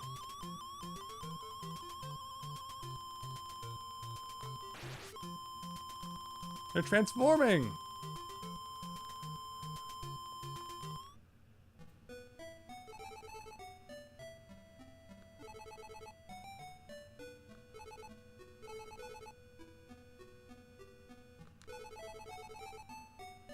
It's very convenient that Micah does know English, because otherwise, oh good lord. I feel like some psychic ability that just you can like telepathically talk with anyone or something maybe too. But I mean, hey, it's just coincidentally that the alien planet had the exact same language. I'll buy it. But I love this. It's just like what a crazy game. It's just so good. But yeah, we saved the whole race from extinction. I wonder how they came up with the plot of StarTropics. You know, I would love to hear more about StarTropics and how it came to be, and I feel like Howard Phillips might know more about that. You know, whenever people have the chance to talk to Howard Phillips, they're like, Howard Phillips, tell me the story of like Mario 2, and it's like, no one wants to hear that story. They've heard it a million times. Ask something good. So yeah, if anyone knows how to get in touch with Howard Phillips, please ask him about StarTropics. And we've, I think, talked about this before as well, where you know, I want to hear more about the delay from the summer release to like the winter release. Like, what was that all about? What did they find that was so much of a problem they had to push it back like 6 months? But here you go, and the game ends with a good old fishing trip. We just saved your race. Time to go fishing. And even the ending too. This game has one of the best endings on the NES. Just fantastic. my dad, who actually, he didn't really play much NES, but my dad actually had a theory about this ending. Because, I played and I'd be like, Dad, I did it! Little like 6-7-year-old me. Yeah. And so his theory was, and this was before we knew about StarTropics II, his theory was maybe that zoom out is Zoda leaving Earth and zooming away, going back to like his home, kind of like, I have my eye on you, I'll be back. Yeah, again, we're gonna get to StarTropics 2 now. The plot is interesting. I think there's better directions they could have taken it. I like that theory. I would have liked to, maybe see Mike end up on like Zoda's home planet or something. That could have been really cool. There's so much potential. And again, I think StarTropics 1, most amazing game I've ever played. I love it so much. See, special thanks to Howard Phillips. He definitely knows what's going on. Someone ask him quick. But yeah, I think the direction they took the second one, there's places for improvement. But the first one was amazing, and it definitely does leave it open to, some really good stuff going on after as well. This was just the first game, David Ray, yes. I think that part of the reason why the second game was more prefaced like as Zoda's revenge was because there wasn't as much emphasis on the tropic side of StarTropics, if you know what I mean. I always thought it had more to do with because it released like 4 years later, and they thought that, promoting a game as a sequel to a game that many people didn't already buy in the first place 4 years ago might not be the best marketing strategy. That was always my thought. But you are right about that too. That would be a valid theory too. But I love all this art that you get at the end of the game. Like, what is this? Why is there a slideshow of all this art? And I was talking earlier on in the stream too about how even the instruction manual just has like such beautiful art, or the Nintendo Power articles like you mentioned. They put so much effort in the StarTropics. Like, they honestly just so obviously really cared about it. There was a lot. And to those who play the game and appreciate it, like the instruction manual. Yeah, the instruction manual, probably it and Zelda 1 were probably the two most detailed, just artistic manuals in the NES library, I would say. They're just phenomenal. You get some NES manuals that are just like all text, and StarTropics, every page has beautiful art, and again, you gotta read those Nintendo Power articles as well. Just so great. Don't worry, Tuxedo Earth, we're gonna be seeing more of Micah and the gang coming up, but still got the slideshow going on here. Like they even drew like art of the boss fights and stuff. I just love this. I just like, there's no reason for this to exist, and yet they put so much effort into it. It just blows me away. All right, thanks, YS Bunny. Hope you have a great night. Capper on top of it for sure. You even had a good credit sequence too, where you don't see like too many first-party Nintendo games, especially with that back in the day. Just everything about it. Nanners. Yeah, there's the bananas. And this theme too, like just, oh, the beautiful Nintendo logo. Green Space Dude looks like a Gundam. Interesting, Daniel. Very shiny. Yeah, Daniel, if I could get in touch with Howard Phillips, I absolutely would. I absolutely would. And there's clearly people out there who have more subscribers than I do that know how. But I'm telling you, they're all just like, Howard Phillips. Why is Mario so great? Ask him a real question, dang it. Oh, boy. Oh. But I yeah. because I'm right there with you, buddy. Right? Thank you. Thank you. Well, that was StarTropics 1. And again, I'm shocked it took 3 hours. I've never really timed myself playing it before, so I thought it was going to be closer to 2. But I had a lot of fun. I'm not complaining, and I'm definitely going to be booting up the second one now. What are your thoughts in that regard?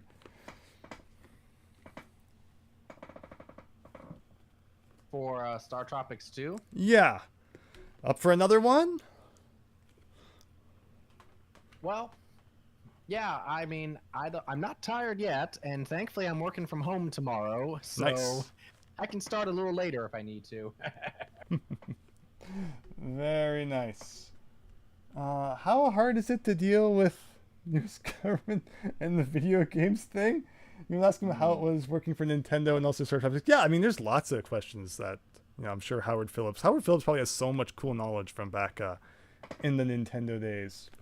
But all right then, let's jump into StarTropics II. I'd Oh, actually, Coral Cola. I think that the U.S. I would have. The U.S. government I feel like it would be easier back then than it would be now because you have like the ESRB now, and you didn't back then, and there's so many approvals that you didn't have to go through back then. Yeah, video game companies could really just do whatever they wanted back then. And we're just going to check this real quick because you've got me really curious now. And since this is something we're both curious about, it makes most sense to do it while you're here. I'm just going to quickly go down into that engine room, or like, that secret room. And I'm going to see if by playing it on review mode, enemies do respawn if you leave a room and come back. Because that's an interesting theory. And we're also going to test your theory right here. If you want to try the one hits? Yeah, so how many hits does it take then if you only have to hit him once? It's like 4? You see, that makes sense because he goes into kind of like attack mode then, so... I don't remember if it's 3 cycles or 4. Well, I see how you can kind of use the yo-yo. Alright, this is a first, everyone. I've never hit this boss with the yo-yo before. But see, that's why you don't do it! That's why you don't do it! Look what you made me do. I told you, never get close to a boss, ever.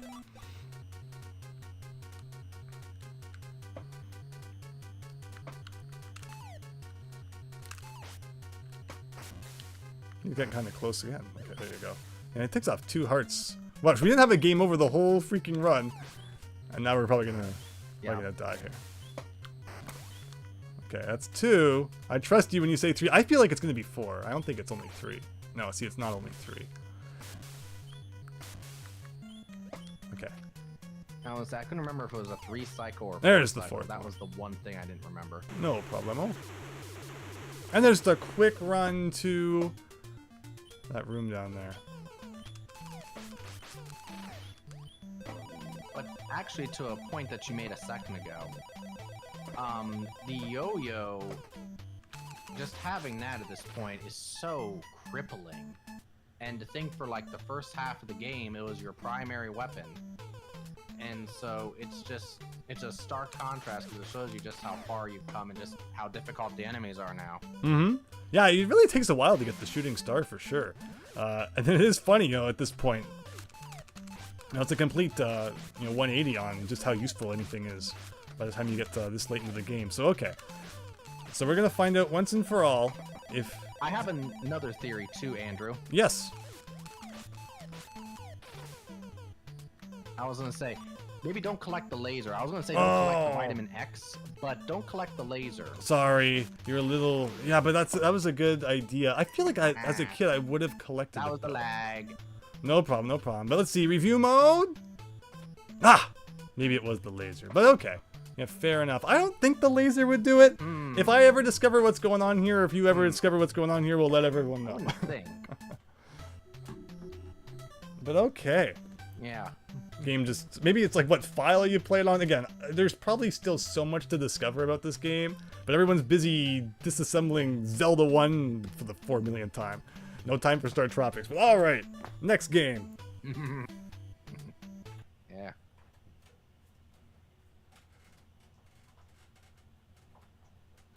So there was actually a time kind of, I would say maybe mid-90s, that I would say that StarTropics II I actually preferred over StarTropics 1. Interesting. But when I got into like my late teens and I was able to kind of come back to them, I definitely was like, I think StarTropics 1 is more original. It definitely has a vibe, a theme that I like more. Yes. So, yeah, there was a time when StarTropics 2 was in the lead, but to this point, to this day, I'm like, nope, it's StarTropics 1, totally.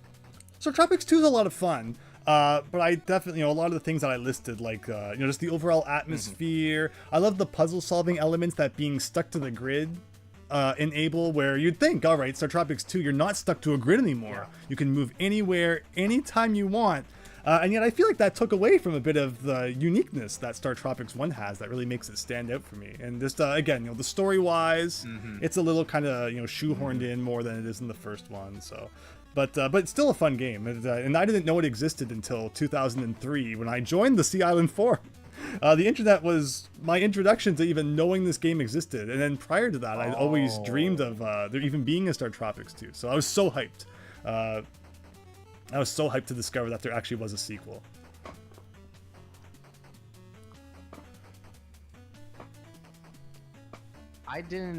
I'm trying to, we're talking 20 years ago now. I didn't remember that you learned about StarTropics 2 until on the forum. Yeah, and like the Sea Island website, of course, because it's funny. I got my new computer, finally got access to the internet, and what do? You have this whole World Wide Web at your fingertips, and I would just search, video games that I liked, and one of the things I finally typed in was StarTropics. I came across Mitch's Sea Island StarTropics site, and it was like, this site is dedicated to StarTropics and Zoda's Revenge. And I was like, really? He couldn't just make a site dedicated to StarTropics? They had to freaking stick some other game in there as well? And then I clued in, like, wait a minute, what's a Zoda's Revenge? Yeah, I'm not even kidding. I'm not even making that up. And then that was my. What's funny about that, and again, you're a few years younger than me. So I first got on the internet circa probably like 1994, 95. And so the first three things I remember searching on the internet. Well, first of all, number one, I created an email that no longer exists, but I created my Hotmail account in like 1996. Wow. And I still have that Hotmail account. But besides that, the first three things that I searched for were on the internet were Wheel of Fortune, because big game show fan. Of course. StarTropics. And right? Isn't this predictable? It's 100% me, right? No. And then Golgo 13. Oh, nice. Yeah, definitely. No, so I'm completely similar. My first thing was like, back then there probably wouldn't be too much. My first things were like, create my Hotmail account again, and I actually still have that account, which is how last year I made a video when we looked at emails. Did you see my video about my emails, right? Where one of the questions I sent to Nintendo in 2006 was like, when are you going to make a new StarTropics game? Because I still had my original Hotmail account from back then. So I was able to go back and look at those. And I looked up like Mario 3, which led me to discovering ROM hacking because I found Mario 3 ROM hacks. And then StarTropics, which let me discover Zoda's Revenge. And then, of course, I joined the Sea Island forum where we met. So it used to just be every time I searched something on Google, my life changed. Oh, boy. But all right, this is I didn't even use Google back then. Oh, that's it. That's true. You know what that's the true. Big search engines were back then. It was Yahoo, and the other big one was Ask Jeeves. Ask Jeeves, right? And it also used to be all about like finding links on other websites, like, oh, our Mario website's affiliated with these sites, so you click those links, and you just kind of go on this big journey of discovering all these different websites. Oh, so much fun back then. So much fun before everything was just kind of relegated to 5 different websites. But let's begin, everybody. Take a trip back to 1994. When jean jackets were all the rage, and telepathy was coming into style too. Here we go. Oh, jean jackets. You remember that? Did you have a jean jacket? I never did. I'm back in Seattle. I did. You did? Honestly, I wanted to be like Mike, so I had the blue shirt and like the brown pants. But see, I didn't know about StarTropics until the 2000s, so jean jackets were out of style by then. But look at this, we're getting like, view of Mike from the front here. You can already tell this is going to be a much different game. But we don't remember your uncle, so we can hear you reiterate it. Maybe you should read the manual to understand. What a jerk.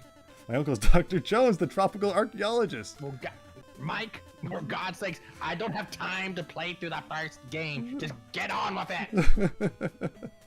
But we're back in Seattle, so like you said, no tropics to be seen. We got a brick wall, a brown brick wall. That's Seattle, everybody. Oh boy.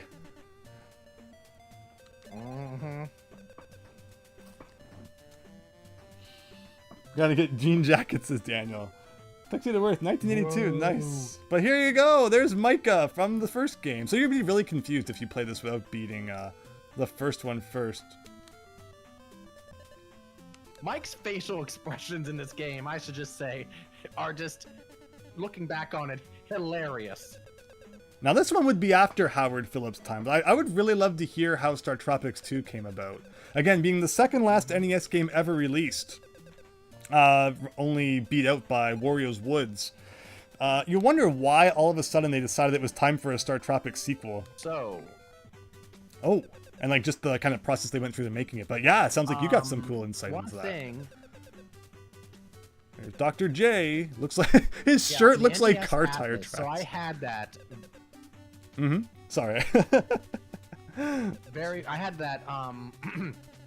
No, you're fine. When I was very young, and we're talking about before StarTropics 2, and in the NES Atlas, which was published in like 1991, you know, StarTropics was 1990, it said there is a sequel in the works.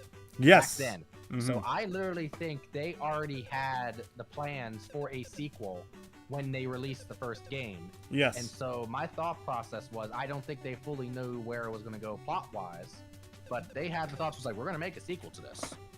I think the thing is, though, is if it became a real big success, they may have made it on the SNES, but because it was only kind of a moderate success, they kept it on the NES as a result. Interesting, interesting. I always thought that maybe if it was more successful, you know, there would have been like a sequel sooner, and then maybe we would have even gotten like more of them on the Super Nintendo and such. But basically, the story here is that Micah shows up, had a dream where her father tells her a message. Mike goes and tell that message to Dr. J, and then he says it while there's like this book around, and he gets sucked into the book. And that's the whole first chapter. So I don't know why they couldn't just make that like a chapter 0. I've always hated that the game really begins on chapter 2, but that's how it goes. Interesting thing, actually, that again, I mentioned before that, you know, this game's been influential. I like tropical stuff, you know, my theme is tropical, you know, for my streams. I like palm trees, and I do attribute that to StarTropics. I attribute StarTropics 2 as a starting point for my love of cryptology, because cryptology is one of my hobbies. And it was truly because of, you know, was it a cat I saw? There you go. I mean, I love that. That's awesome. But here we are looking at the gameplay of StarTropics 2. You can already tell it's very strange kid. No, I love that. Again, StarTropics influenced a lot of my interests and such as well. But here we have StarTropics 2. So you get to move in 8 directions now. You can jump up to like actually like different levels here. You don't have a weapon yet, so we've just picked up some rocks, and you know, obviously things are a little bit different graphically. Yes. There's still the pig butt. We still got a view of pig butt there.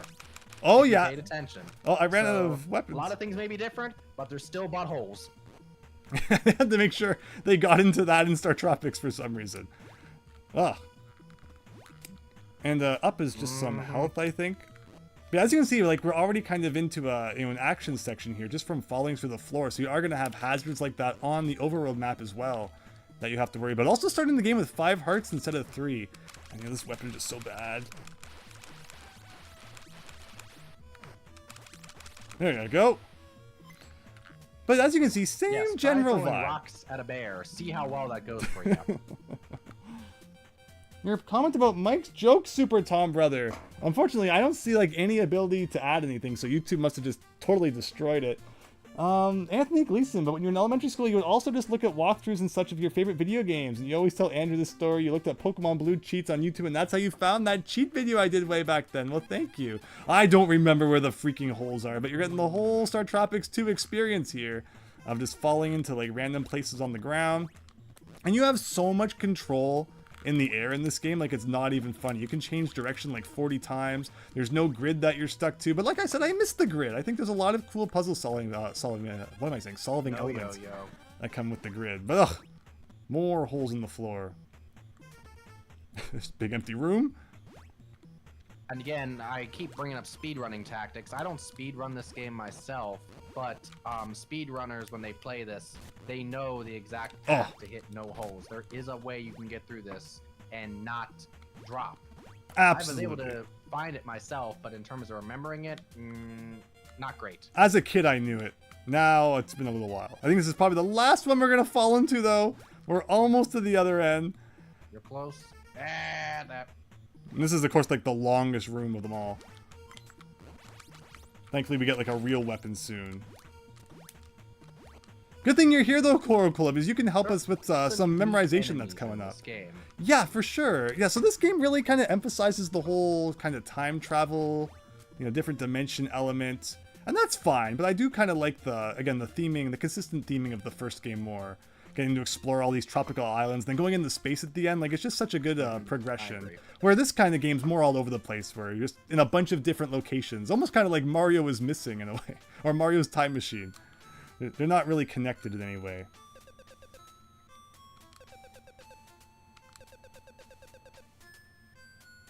My poor shorty. No yo-yo tuxedo worth. See, like, yeah, that's like a StarTropics staple. And it's not even in this game. Hunting was good today. Nintendo passed it off to NES by this point. Rip off. So many characters using yo-yos back then. Mikey from the Goonies. That's actually something I meant to mention earlier. I bet that Mike's name was influenced by the Goonies. Like Mikey from the Goonies combined with Indiana Jones. That's it. And here's the code. I'm gonna rely on you to help me remember Coral Cola. Potentially very valid point. All right, peace, triangle. Shapes, yes, yeah. I know this from muscle memory. Like I don't. All right, we'll be putting that to the test when we get there, Coral Cola. I just know because it's like, okay, which way do I go? Okay, da da da. Oh, so you know the muscle memory? Okay. We'll put you to the test when we get there in a minute. Oh, we already talked to you. Oh, before you leave the cave, I need, before you get to the end where you exit, I want to say something, okay? Okay, absolutely. So before, which room would that be? So here's Tink, and he makes tools from bones and stones. So here's where we actually get our first legit weapon. It's an axe in this game. Again, no yo-yo, unfortunately. Before the end of this cave right here, I should clarify the cave you're in right now. Will do. All right, we got this guy here. From the prophecy, Southpaw reliever. So yeah, again, there's lots of baseball references in terms of items in the first game. Are you the one? No. Oh, you're right-handed and the starting pitcher. It's okay, we can change our lineup. That's good. But yeah, it looks like everyone's having issues with this Yum Yum guy. I do still like that. So we gotta go beat that guy up. Alright, Coral Cola, what's your thoughts on this cave? Okay. So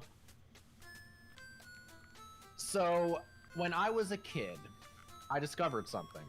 Oh. And the exact circumstances of it, I cannot totally recreate. But there is a way to end this game to actually get to the credits right here. Really? Like, as a kid, I did it. I found it by accident. So you're the world go through the wall. You're the world record speedrun holder. Go through the wall. You have. If I was able to duplicate that and figure out how I did it, and it's not like I did it just once, I was able to do it multiple times. If I was able to figure out how to recreate it, I would have the world record. What did you do? You can't leave us hanging. What did you do to cause this to happen? I don't know exactly what.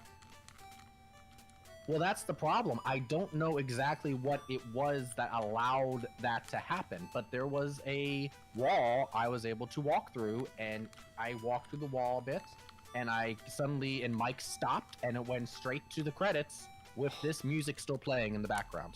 Do you know which wall it was? It was very near the door. Very near the door. Like I'm talking about to the left or immediate right of the door. Okay, so like one of these walls? And like, there's like, which direction were you walking then? Like to the left from here? Yes. Really? Well, that could be something fun to down. So like down here. Now you've got me curious. You go below the entrance or exit. Okay, interesting. And had you been playing the game like prior to that? Like were you playing another file or something? Maybe something got like you know, set in RAM and hadn't been cleared, and it let you walk through that wall. Yeah. It was. I had beat the game by that point. I was It was probably like a year or two, and I'm not even sure if it's something that didn't have like a Game Genie element to it that I was playing around with it, because I used to play around with the Game Genie. Of course. And so maybe the Game Genie thing messed something up. Also, you might have had the Game Genie in then. Interesting. So yeah, as you can see in StarTropics II, you can do all sorts of diagonal really jumps. Strange, but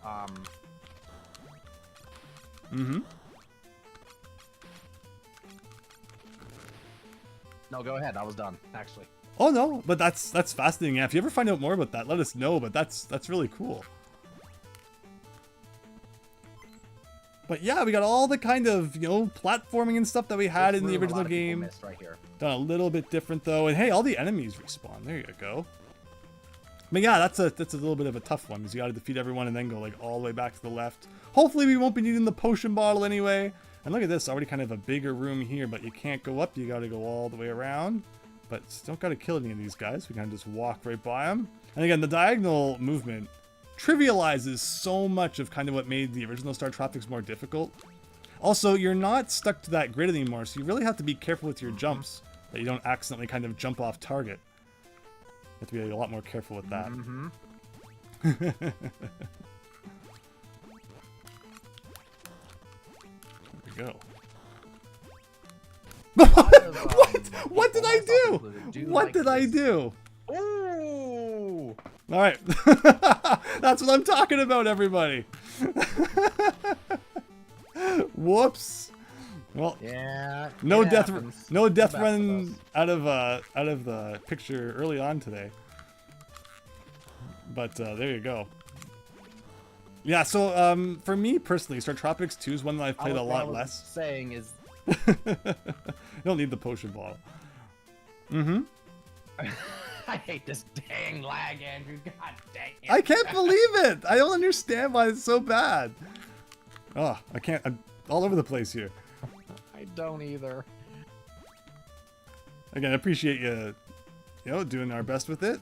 Okay, this time we're actually gonna play properly. Be more careful. Again, I miss my grid. I really like the StarTropics 1 grid. But StarTropics 2, the fact that, it's better than it not existing at all, so I'll take it. Yes, water is lava. David Ray, yes. Yeah, no. Don't you know that there's no such thing as like a video game protagonist that can swim? Imagine how easy things would be if they just learn how to do that. So here's kind of a glimpse at that potion bottle if you didn't get it. There is one I can think of. Oh? Who can? Yeah, there's a few. Typically in platformers you can swim. Hide glide? Oh, we played that on stream. It's an interesting one. Oh. All right, Cola, you're up. Oh wait, no, never. Sorry. Thankfully, it wasn't like too bad. So here's a case where like, if you're willing to risk your jumps, you can like skip a part of that room. Like, that's how you're supposed to jump, not however the heck I was doing it earlier. Ooh. See, that's just proving that I'm not that horrible.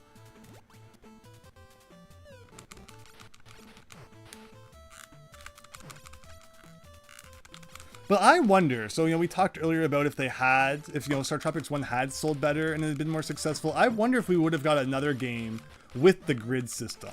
And I wonder if there's like a prototype of such a thing out there. That would be like my ultimate prototype to ever be released. But Coral Cola, which doors do we do?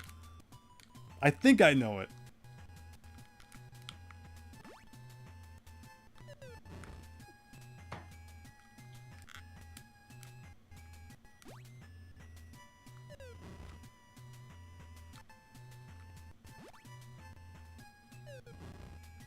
Oh, Coca-Cola's Circle leaving me first to if you figure can hear me. it out myself. Oh, I can hear you now. I think it's right now. I think it's like right down down.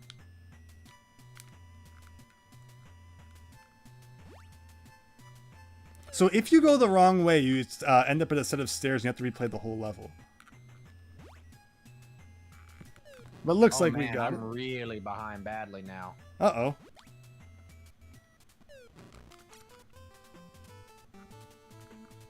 You figure at nights, less people would be using the internet, it should be better.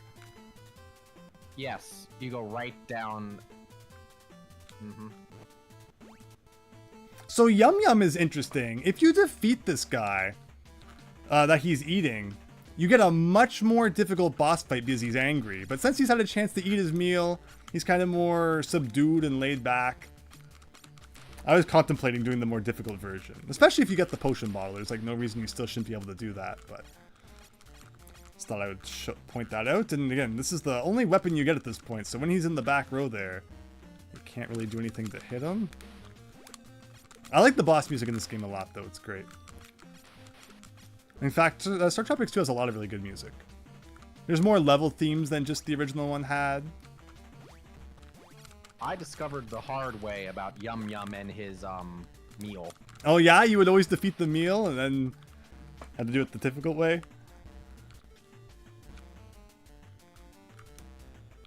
I like the boss music too. All right. It's lagging, Andrew, the stream.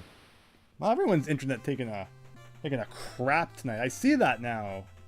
Tuxedo Wear, thank you. So is it my? I'm like connected through Ethernet, so it's not like it should be a Wi-Fi problem or anything like that. Oh, it looks like it might be better now. Kind of having a blip in the universe there.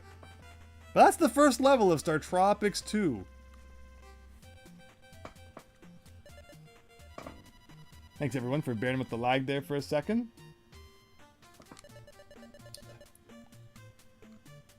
And just like in StarTropics 1, you get points at the end there. Hey! Oh, Coca-Cola bot is now following. Is that you? Coca-Cola in bot form.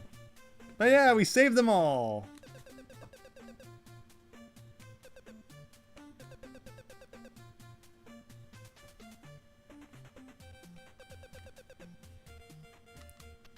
Yeah.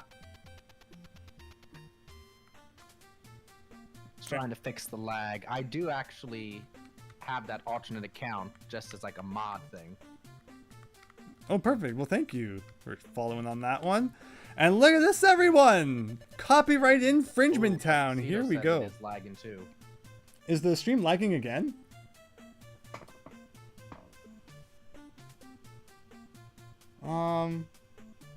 Let me just refresh this, see what we got.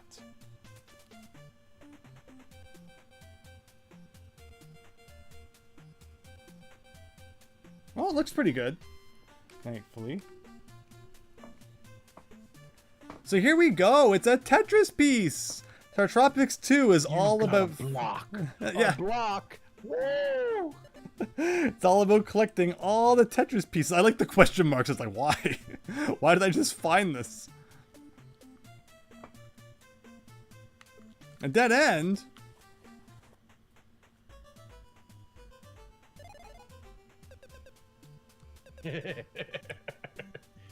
Yes. Ugh. Been looking everywhere. Travel back in time. So yeah, the Tetrids, everybody. Gotta find all 7 of those. That's our mission this time. What's a block? Yeah, that's right.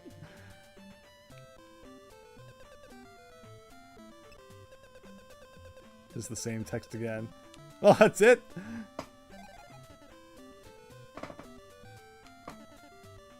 What's a Tetrid? You already got one.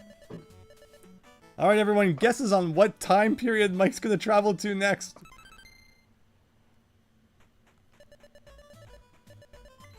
And you get more health for that too.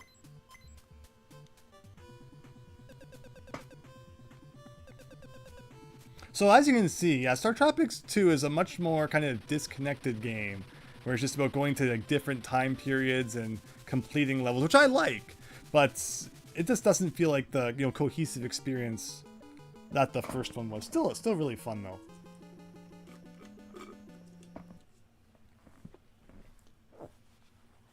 Yes, Super Tom Brother. Yes, so I was thinking about that as well, about how Nintendo and Tetris used to be. It's like somebody decided to take StarTropics and mix it.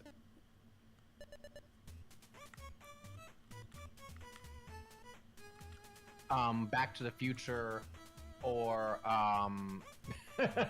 yeah, like Mario's Time Machine, I guess. Oh God. So this is really interesting right here.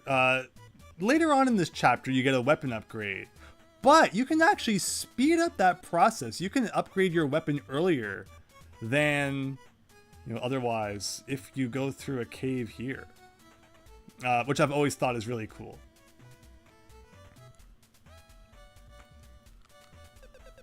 Jack of all trades, I'll trade you for my bronze dagger. So yeah, normally you get the dagger a little later into the chapter, but this is a secret way to kind of get it upgraded right off the bat. So unlike the first game where you don't get the shooting star until after like 5 levels, this one you can upgrade your weapon as soon as after the first level. Going to the land of Egypt.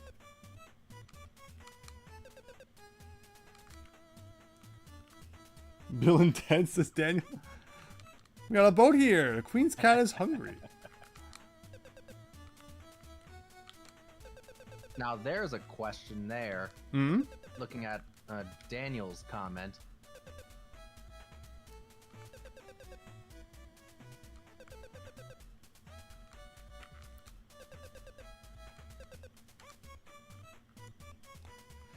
So we gotta go see Cleopatra. Wait, you could go talk to her already? I thought you couldn't. By the way, to that fan joke. Oh, the fan joke, yes. Biggest fan. I thought that you didn't get to speak to Cleopatra until after the first level, but maybe it's just like if you know that what you have to do, maybe I just don't usually come by. Oh, this Tetra, and I could take you to it for a price. You like pizza? Cleopatra wants pizza. Ordered a large pepperoni and it's taken way too long. It's been 3 days. So if we get to bring her pizza and hold the anchovies, she'll take us to where the Tetrad is. So yeah, StarTropics II a little more out there, but it's all good. So we go up here around the side. Okay, so maybe you do have to talk to her first. And then this guy lets you by. Okay, fair enough. So I've played StarTropics II far less times than I beat the first one. I still generally, can close my eyes and see the whole game, just as I can with the first one. But definitely played it a little bit less. This has been a little while since my last playthrough, so really happy to be doing it tonight. And again, I appreciate you joining, Coral Cola. So one interesting thing you just saw right there was in the first game, if you jump and attack, it will still hit whatever enemies are on the ground. In this game, if you jump and attack, it actually will, be a higher attack and hit enemies that are kind of like in the air or have some height to them. So that's something you have to consider compared to the gameplay of the first one. And here's our introduction to tiles in the second game.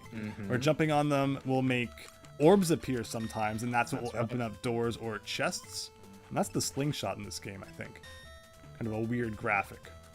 I guess it's just like a sling, not necessarily the slingshot. But here we go.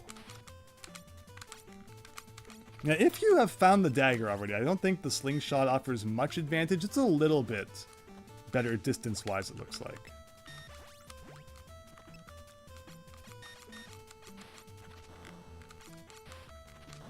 But here we go.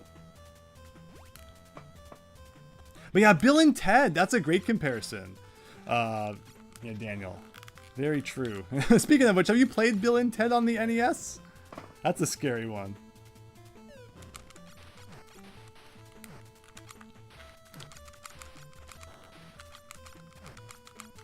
I'm trying to turn. Cool. The lag might just be a little bit too great. Yeah, it's too weird that night. You know, you would think the internet would work a little better at like 1 in the morning. I guess it has other plans. A lot of scorpions, though, being that it's Egypt in the old desert. I've seen scorpions in real life. I mean, again, it's like snow. I guess there's some people who just, you know, scorpions are like an everyday thing. And then there's some people who it's like really kind of rare to come across them. I remember being in a hotel and there was like a scorpion in the hallway and some guy was trying to like catch it with a glass. And I was like, good luck with that. Ooh. Really? Yeah. So in this game, when you pick up a magic item, it shows you that it goes into the magic items menu. Did you ever have trouble with that, Coral Cola, figuring out how to use magic items? That was a hot topic back on the Sea Island forum, people asking how to use like the Rod of Sight and stuff. You mean like in both games? Yes. Not so much. And by the way, I switched to my phone, and I can suddenly think that the lag has mostly gone away. So Nice. hopefully. Thank you, Coral Cola, for switching. I appreciate you know, seeing if there's any difference in connection there. Yeah, too weird about you know, you think the PC. Why would that have a lag? Right. But no, I didn't have an issue using magic items, but I can see why that would have been difficult for some people because, you know, you have to press select to do it. But I was one of those things, I guess, because, you know, you get the medicine in the first level in the first game. So it's like, okay, I don't see the medicine. So I kind of just started playing with every button, and it was like, oh, okay. So I paused the game, and then I pressed select. You know, just kind of like almost found it by chance. Right? Let me see. I'm just seeing if I can raise your volume up a little bit here. I know there's a way somehow. What's all this funky stuff? Not that. Not that. No, not that. I could swear there was a way if you were in a voice call with someone. You could like... It's strange because, you know, I have my mouth right up to the speaker on my phone. I don't know what else to do. This cord is being funky for me tonight. No problem. Not there. It's too weird. But like you're saying, yeah, the 3D, like the height is really significant in this game. You can accidentally, you know, throw weapons and, you know, throw over enemies, you know, which you really couldn't in the first game. And so, of course, there's the different layers, so you're jumping around, and so there was some innovation with that still. And I'm also trying to talk so that you can see if it sounds any better as I'm. Everyone's gonna hear a Windows sounds. I did just beef the volume up a little bit. Everyone, let me know how it sounds. But yeah, they definitely. I like that they tried to. I like that they tried to innovate. You know, with this and such. Oh, we got the boss, everybody. This is definitely one of the best looking NES games, I think. For sure, you can definitely tell it's a later one. And you know, they definitely used everything they had learned about graphics and such to their ability, you know, to make a really nicely presented NES game. The overworld really gives me Earthbound vibes, and there's going to be some places later on in the game that especially look like Earthbound. Where again, the first game looked a little bit more like Dragon Warrior. But yeah, the second game, you know, the main overworld map, definitely has an Earthbound vibe to me. Were you thinking Chapter 4 that has an Earthbound vibe? Actually, there's some islands that you go to in Chapter 6 that remind me a lot of it. Yeah, I can see that. We hear a cola. Nobody needs to hear that, Daniel. Glad to hear everything's good. All right, where are you heading? Seeking a pizza. That's the hot cheesy pie from Rome, right? Pizza sounds good right now. What's your favorite pizza place, Andrew? Favorite pizza place? Oh, it's hard to beat Pizza Hut. I've always been a Pizza Hut fan. You mean it's not Caesar's Hut? Caesar's Hut. Here it comes. My goodness, you call yourself a real StarTropics fan. Someone needs to bring it. Someone needs to do that. Here he comes. I do like Pizza Hut too. They have great breadsticks. Said they have great restrooms? Breadsticks. Oh. Sorry, whenever I think of pizza, all I can think about is how I blew up their toilet. No, never mind. I'm not going into that story again. We're not going there. It's like restrooms. What? No, I'm not touching them. No. Koopa Troopa. Yeah, so this pizza came all the way from Giant Land in Mario's, and there he goes that fast. Now that he's on his own dime. And then suddenly the camel moves fast too, right?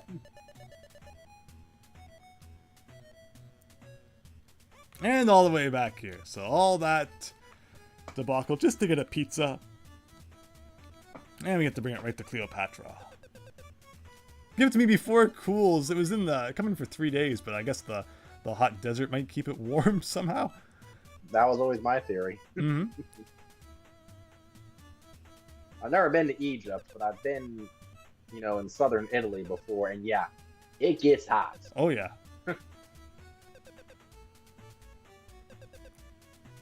There you go, Caesar's hut. That is a good looking. That was a good looking pizza too. Mm-hmm. Speaking of good looking,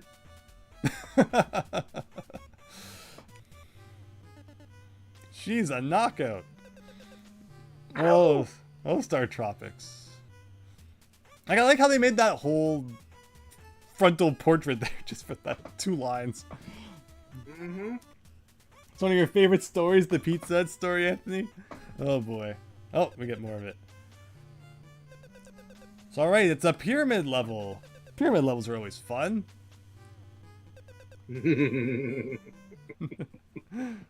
Interesting saving sequence before taking us to the overworld map there. Usually like an overworld transition like that. I guess if it's between chapters. So we're going to go down to the pyramid just for fun.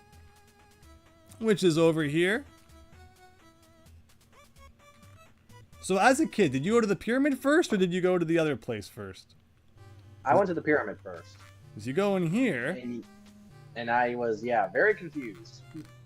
Okay, you don't get hurt by it. Yeah, there's nothing you can do. You got this beam in the way. And I'll tell you, one of my interests as a kid, I mean, it still is to this day, but as a kid, I loved Eden Tunnel. Mm-hmm. Like, I had lots of Egypt games, so one of the things, as I'm playing this, I was kind of like, oh, I'm traveling through time. We're in Egypt! I really like this. It's warm, it's hot, kind of tropical. Mm-hmm. Well, not really, more like There's a palm tree over here. Exactly. It's gotta be StarTropics. But there is a section later in this level that definitely, probably in terms of the look, most closely resembles the first game. Well, here we go. We even got bananas again. Yeah, it's like Oasis time. So this is like a big hedge maze. So you go up here and you can kind of see where you can walk. And then you go in here and... Oh, I went down a little bit too far.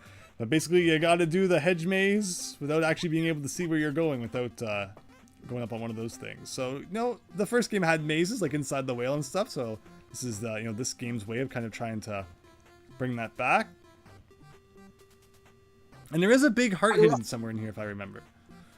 There is, yes. I like the idea of this. I just kind of wish it was a little bit shorter than what it actually was, because I feel like that it was just maybe like, I'm not even talking about, maybe like 10 to 20% shorter, because I feel like it was just long enough that by the time I actually got through it the first time, I was a bit agitated. Yeah, as little 8 or 9-year-old Chief Cola can get. Yeah, this is gonna go on for a little bit. I remember nothing about the path, so any tips you want to offer? Good lord, this was one of the parts in which my memories are the fuzziest too. You had, I believe, go far to the right and go up, and then you had to go kind of far to the left. We're making our way through here. So yeah, this definitely has a first game vibe where you get it's the grass and the water. I think it's really interesting that this is like I guess it is a cave as you fell into the ground, but this almost just kind of feels like just a ordinary outdoor level, which is something you didn't really have previously. I thought I kind of thought of it that it might be. I mean, we're in Egypt, and so which is mostly desert, but they do have some areas. I was thinking maybe it was kind of swampish, or what's the name of that? There's a name for like, keep wanting to say tundra. That's not it, but basically kind of like in hot areas where you would have almost like this very, very thick overgrowth type areas, usually near water. There's a term for it. I can't think of it. But anyhow, yeah. Maybe swampish. Yeah, it's like a marshy, swampish kind of area. I don't know marshes have monkeys either. All right, let's get this big heart. There you go. Does Mike still have a big heart in this game? Does he still have a big apple in this game? That's the question. In fact, there's another food item we're going to be picking up instead in this game. There is. Well, we already picked up one. We've got a pizza. That's true. That is very true. Although the interesting thing about that food item in this game is that it's actually worth points instead of just being kind of completely useless. All right. Well, that's one good thing. At least in StarTropics II, Mike is doing a better job of feeding himself than he was in the first game. Yeah, did Cleopatra eat that entire pizza on her own, I guess? Supposedly, but if she hadn't eaten in that long, maybe she could. Yeah, 3 days. I guess you're right. All right, how do we... And you're supposed to be going up on those things to kind of get a look. You're on the right track. Nah, crap. This might be the one where you have to go all the way around and then up. I'm trying. Okay, like, I think go right and then like go up over here. There you go. We got it. Yeah. Oh, wait a second. Is this not it? Oh, shoot. Uh-oh. Okay. No, I think hopefully just we go this way. No? Did I screw up? Yeah. Oh, no, maybe. Yeah, that's not the right way. Uh-oh. Yeah, we gotta get up on top of one of these things. So you were going the right way before, but you needed to go, so go left. All right, we got that open area to the left was the area that you needed to go to. That's why I was saying you have to kind of go up and around. Yeah, like that. This is a mess. Okay. Yes, it is a mess, indeed.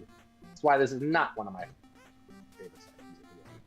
Because you can't even see it all. Like, if you could see it all and then memorize it, you only see part of it. That's right. So I think they were close to something interesting here. Right. But they didn't quite get it. Yeah, we're going the wrong way, I think. Hear the Spelunker theme here. Oh yeah, I do too. Now you mentioned that. Do not bring up Splunker in my presence, Daniel. Andrew, you know what I'm talking about, Splunker? So Coral Cola on his Twitch channel has a redeemable thing that forces him to play Spelunker. Go watch his streams and make him do it. There you go. Yep. Because it wasn't StarTropics this game I ever played. I wish it was. I probably wouldn't be so jaded and wouldn't have such horrible feelings about life as a result of it. The first game that I ended up playing as a kid was Splunker on the NES, and I have been traumatized ever since. I didn't know it was the first one. Yep. When I got my NES Christmas of 1989, I got, as part of that first set of games, I had Fester's Quest, I had Mario Duck Hunt, Tetris, God, I'm blanking all of a sudden.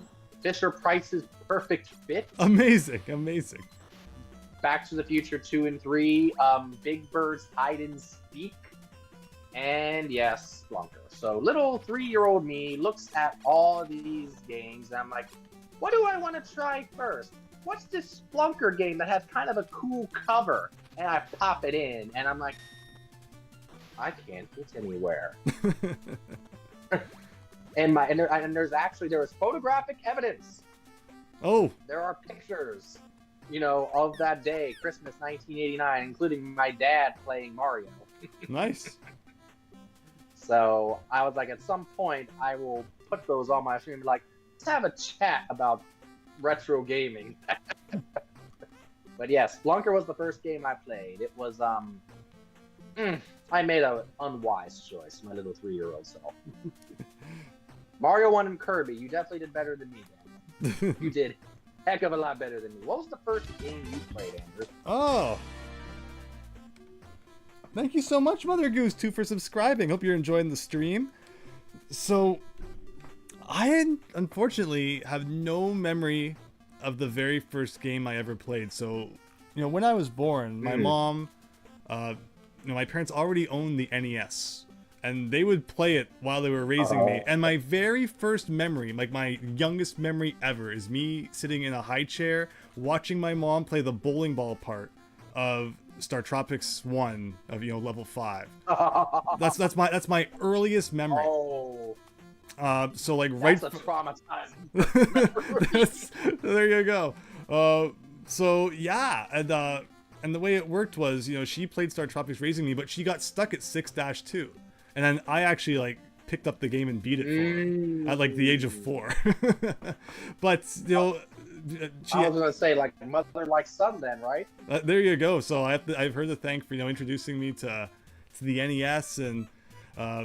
So like some of the original games that she had that then I obviously grew up on were like Mario 1, 2, 3, Mega Man 2, StarTropics, 1943. Those 1943. That was one of my first games too. Oh, I love it. I love it so much. All right, it's the Talking Monkey, everybody, giving us the power of the mind. But yeah, so it would have been like a Mario game, but I still think StarTropics very easily could have been the first thing that I ever played. She said she would give me the controller sometimes and just I'd like press the buttons, and if she was playing StarTropics while she was raising me, then it's quite possible it was the first thing I ever did. You even mentioning on the board back in the day that you picked up gaming from your parents because your parents gamed. And my dad, he played a little bit. Like my dad, like back in the 70s when he was in college, he had like an Atari 400 or 800, whatever one it was. He used to play a lot of Pong. Mm-hmm. And so then when in the 80s I got my NES, we would play a few things, but he really didn't play as much by that point of anything. My dad does like games. He likes board games. My mom is not a gamer in any way, shape, or form. And so that was one of those things where whenever I wanted to play games with somebody, it was usually my dad. He would help me type in the puzzles when I was playing Wheel of Fortune on the NES because I couldn't type them in fast enough. That's another one I grew up with. Dang thing.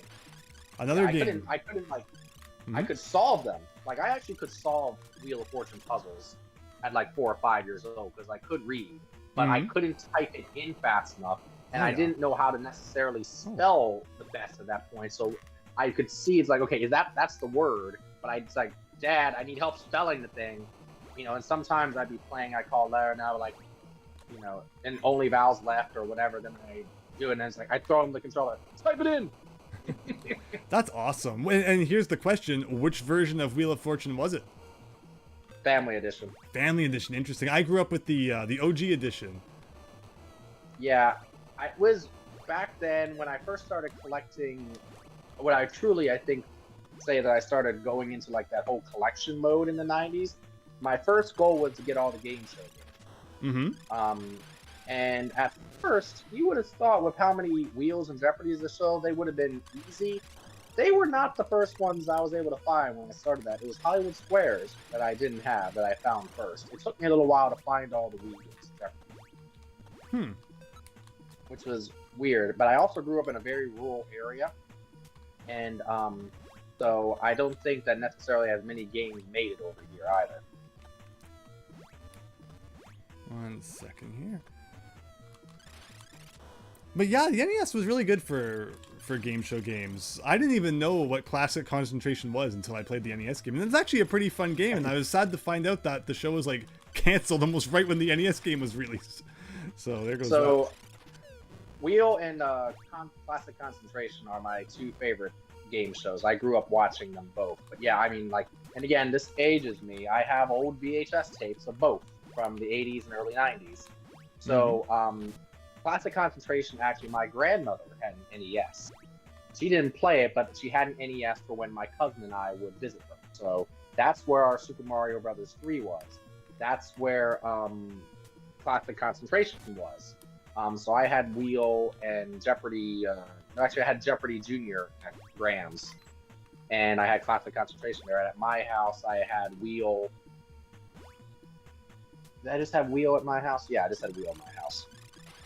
But yeah, whenever I'd visit Graham, I could play Concentration. Obviously, when she got older and all that, That's how I have two NESs, because I have my original, and then I have the one that was like Grand's and all those games. That's awesome. That's My grandmother had an NES too, and she also had StarTropics, and she had like Mario 3 and Tetris and all that. So that's funny that we're similar in that way too. The grandparents also. That's a funny coincidence. I tell people how, you know, the NES was a lot like the Wii. How even people who like didn't necessarily, you know, weren't massive gamers. It's like every single person owned an NES back in the day. And you know, even when I was growing up, even though it was a little bit later on, you know, in the 90s, you would go over to so many people's houses and you'd either still have an NES hooked up, or you would like see it underneath their TV, you know, just kind of sitting there because it was hooked up at one point. Like everyone had an NES back in the day. It was awesome. So Super Tom, yeah, Remote Control was one of the few games on the NES where I didn't actually remember the show itself, because we didn't have cable back then. We didn't have cable in my house until I was like 6 or 7 years old. You know, so we had, you know, basically your networks. And when we first got cable, MTV was not one of the channels we got. We had like Nickelodeon and like TNN, TNT, you know, but we didn't have MTV. That was not in that package that we could get, because it wasn't Comcast. It was some other cable carrier at that point. So I never got to watch Remote Control, but I did have Nickelodeon, so I knew Double Dare, of course, and I knew all the other game shows. But you know, what about Funhouse? Yeah, so what's your thought on Funhouse? And have you played the NES game? And also, sorry, I hate to interrupt our conversation about this, but I probably should talk about the level for a second. We're inside a pyramid, everybody, and we unlocked a psychic ability here. So that was what we needed to unlock that kind of energy field that was at the door. We didn't mention the psychic shockwave, did we? No, we've just been having so much fun talking about game shows, which I do want to get back to, because it's again a really fascinating topic, and there's just so many game show games on the NES that it's definitely relevant. But yeah, the Psychic Shockwave is a second weapon that you get in this game. So you get it in every level, in addition to, you know, your main kind of more physical weapon. And you'll see what kind of differentiates it later on, but for the time being, you know, that's what that does. And yeah, overall the pyramid level really interesting. And we've seen some arrow platforms now that kind of move us along. Those weren't in the original game. A lot of spikes in StarTropics 2. So it's not just water and sometimes lava that's, you know, causing Mike to fall to his doom. Lots of spike pits, which are instant death in this game. Fire traps. So yeah, we're definitely starting to see some of the, you know, the more unique elements that StarTropics 2 has over StarTropics 1. The weapon system in this game, I do think, may be slightly superior to StarTropics 1, just because you have, you know, I'm not going to try to spoil it, you have your shockwave system, and then you have your sword. Right. Kind of thing. So, but yeah, that might be one particular thing that this one has. So, you know, and as you alluded to, what you can use these weapons for and how they function in later levels. Very right. So here we get a flute. I like how you get 6 of them. So essentially you can use 1 per room. Because as you can see, we've now looped all the way around back to where we began. So what you've got to do with the flute is there was a room somewhere that had a snake on the floor. And I guess I thought it was the top upper right, but no, it's the upper left room, I think. So playing the flute in here reveals some enemies that if we defeat will allow us to proceed on with the level. So yeah, that's kind of a cool little thing. Almost like the Rod of Sight, but a little bit different. You take a different route. You go up and around. I go down and around to get back here. Yeah, I forgot which room it was, but yeah, down and around makes more sense. For sure. Anything in here? Nope. And I believe these snakes can only get hit with the shockwave, right? If you try hitting with the sword. Yeah, that's it. Some enemies will have requirements where like you must hit them with a certain weapon. Also, these platforms, I think you can walk off the edge of these platforms by accident if you're not careful, so those are nasty. Otherwise, usually, it won't just let you walk to your death. But like arrow platforms and these spawning platforms are very dangerous in that regard. And of course, we had to learn that the hard way. Of course, yeah. The first time you play, you're not going to know. There we ago. But I was asking you about Funhouse. I'm curious your thoughts on that. So I remember watching Funhouse a little bit on TV. Double Dare was obviously the superior version of that kind of kids game show. Funhouse was relatively successful. Do you know who made Funhouse though, Andrew? The game? Let me try that again. The video game. Yeah, the video game is High Tech. Yeah. Who also did such fun games as like Hunt for Red October and Muppets. Yeah, Hunt for Red October is one I had as a kid too. Uh-oh. High Tech, and that was another one of my original games, The Muppets Adventure at the Carnival. High Tech has a very dubious record. No, unfortunately, By the way, not very good. Yeah, there was the boss. Yeah. Yeah, the boss here with the arrows, that was definitely an annoying thing as a kid, first time playing through, trying to jump forward and resist that. Mm-hmm. Yeah, once you realize that the arrows you can kind of jump on. There's worse arrows later on that like you can't fight back against as easily, but the basic ones aren't too bad. Your favorite version of Monopoly is the NES one, says Super Tom Brother. Yeah, we played that on stream too. You love the theme song and the animation of cash. Yeah, I mean, it's actually a really good version of Monopoly. And I had the Monopoly.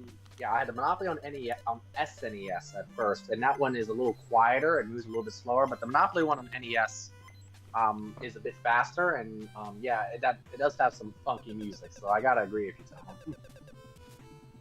And your favorite NES game show is Double Dare.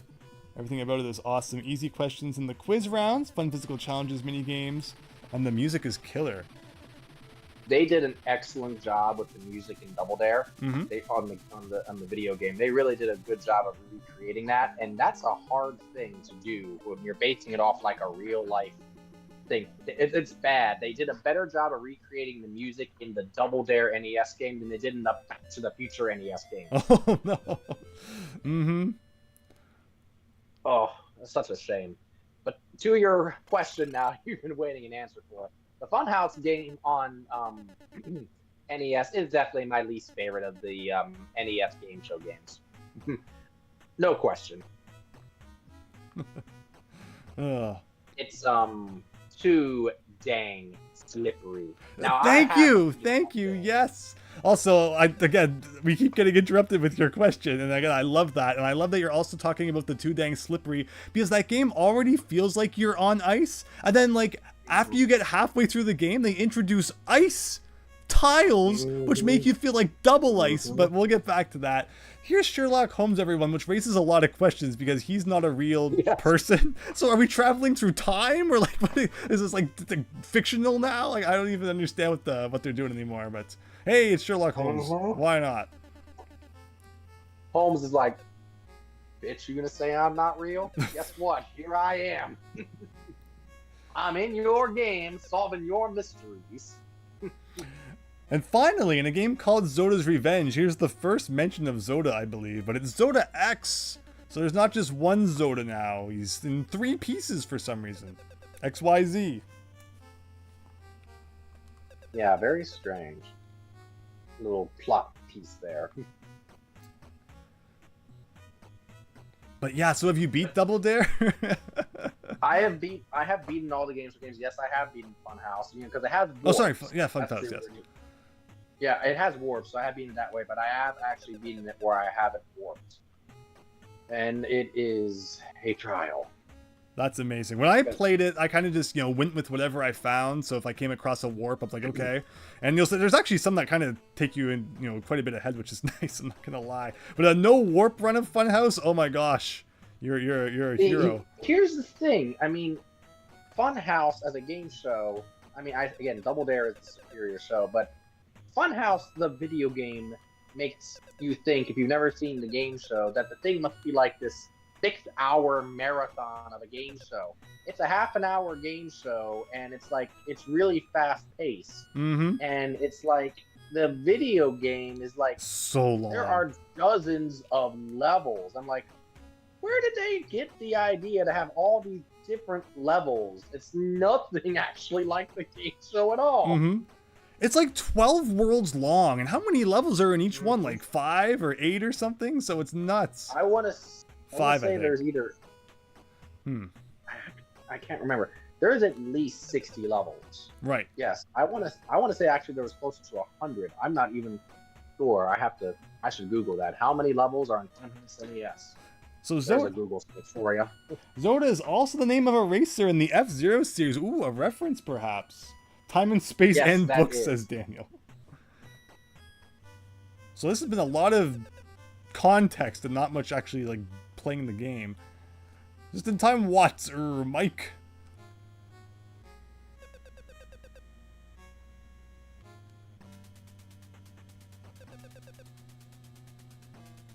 I'm actually looking up Funhouse on NES, and it even says that some elements of the game were actually taken from pole position. What? Really? Now that's news. I've not heard of that. Like pole position. There's no pole position NES game. 72 levels.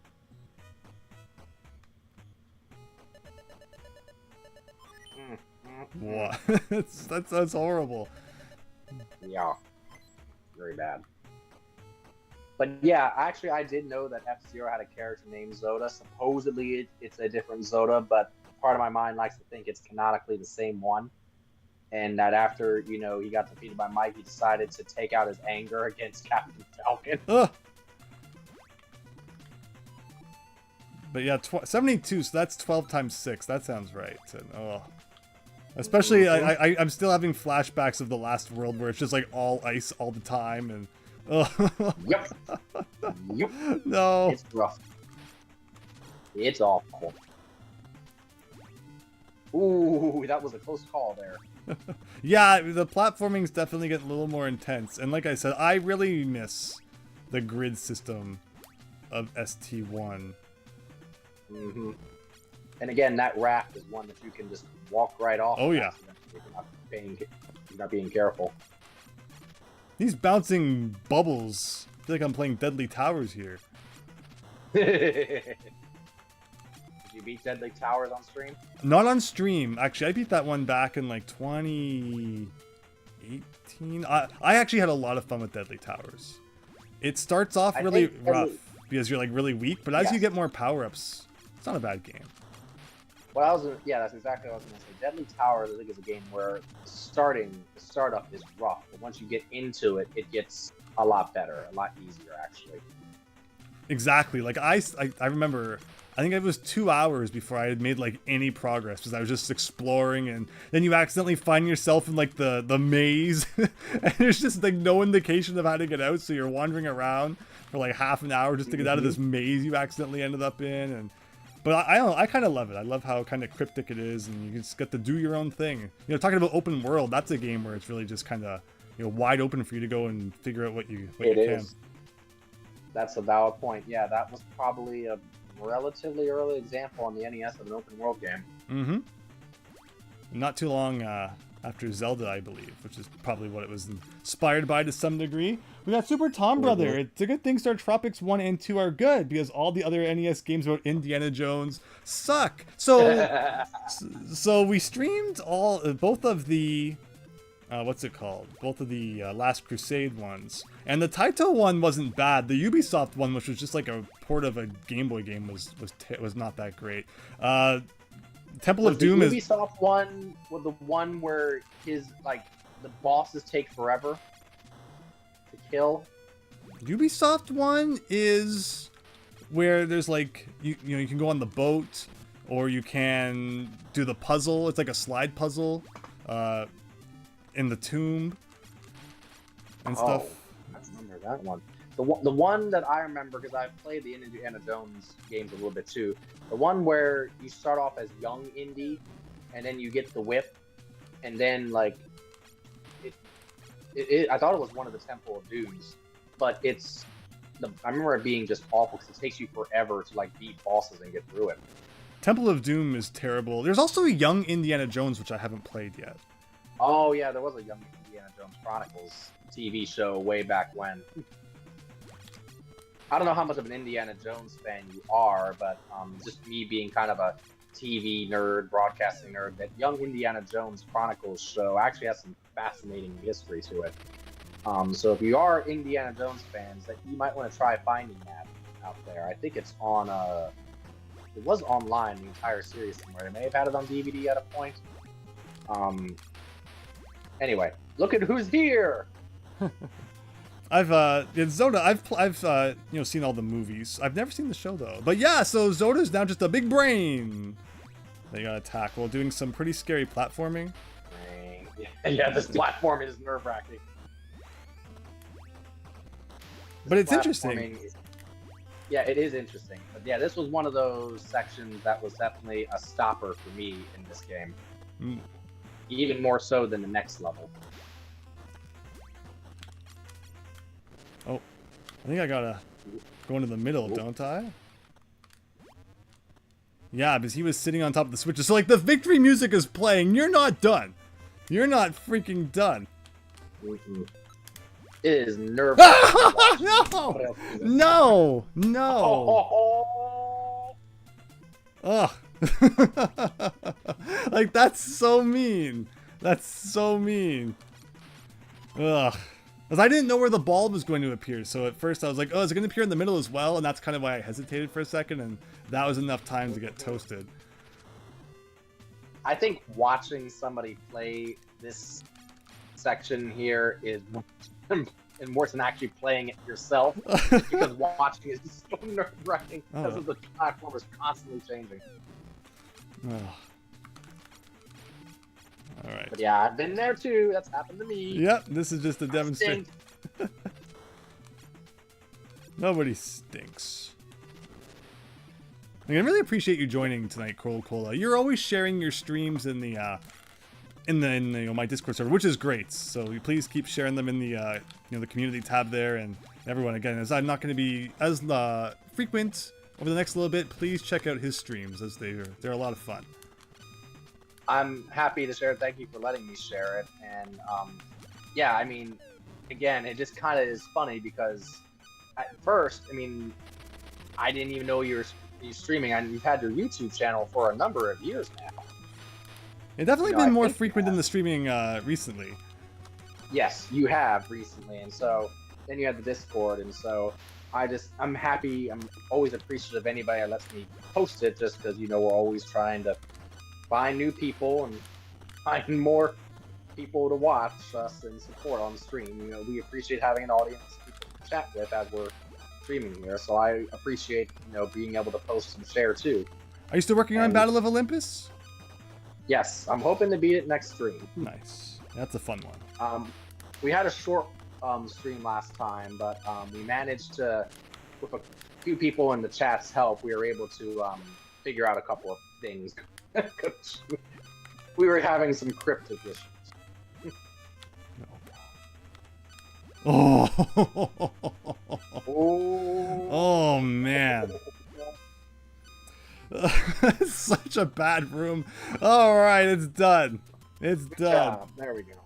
Zoda is here for no reason. I love the Futurama reference with the brains. Womp womp.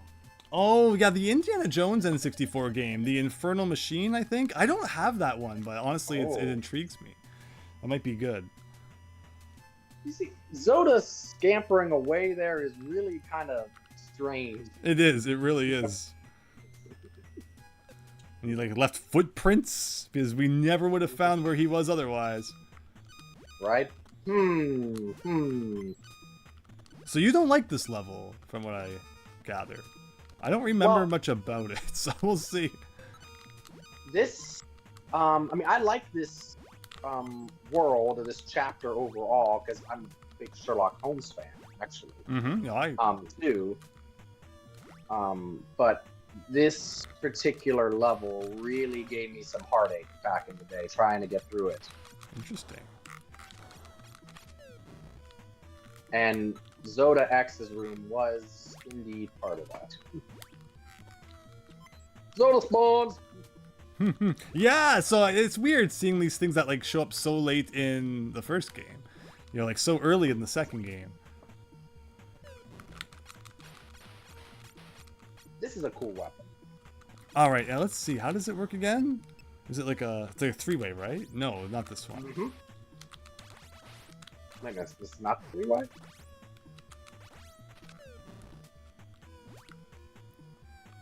Yeah, not as many weapons in StarTropics II. Oh no, you're right. This is the three-way. My bad.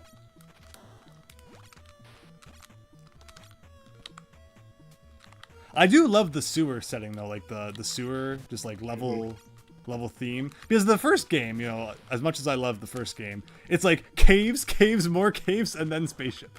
I mean, I really like the ruins of Chapter 6. But you know, some different level themes is really nice to see in StarTropics 2. Yeah, you bring up a good point there. I do like that variety too. Another thing that gave me difficulty in this level were those dang owls. Oh yeah.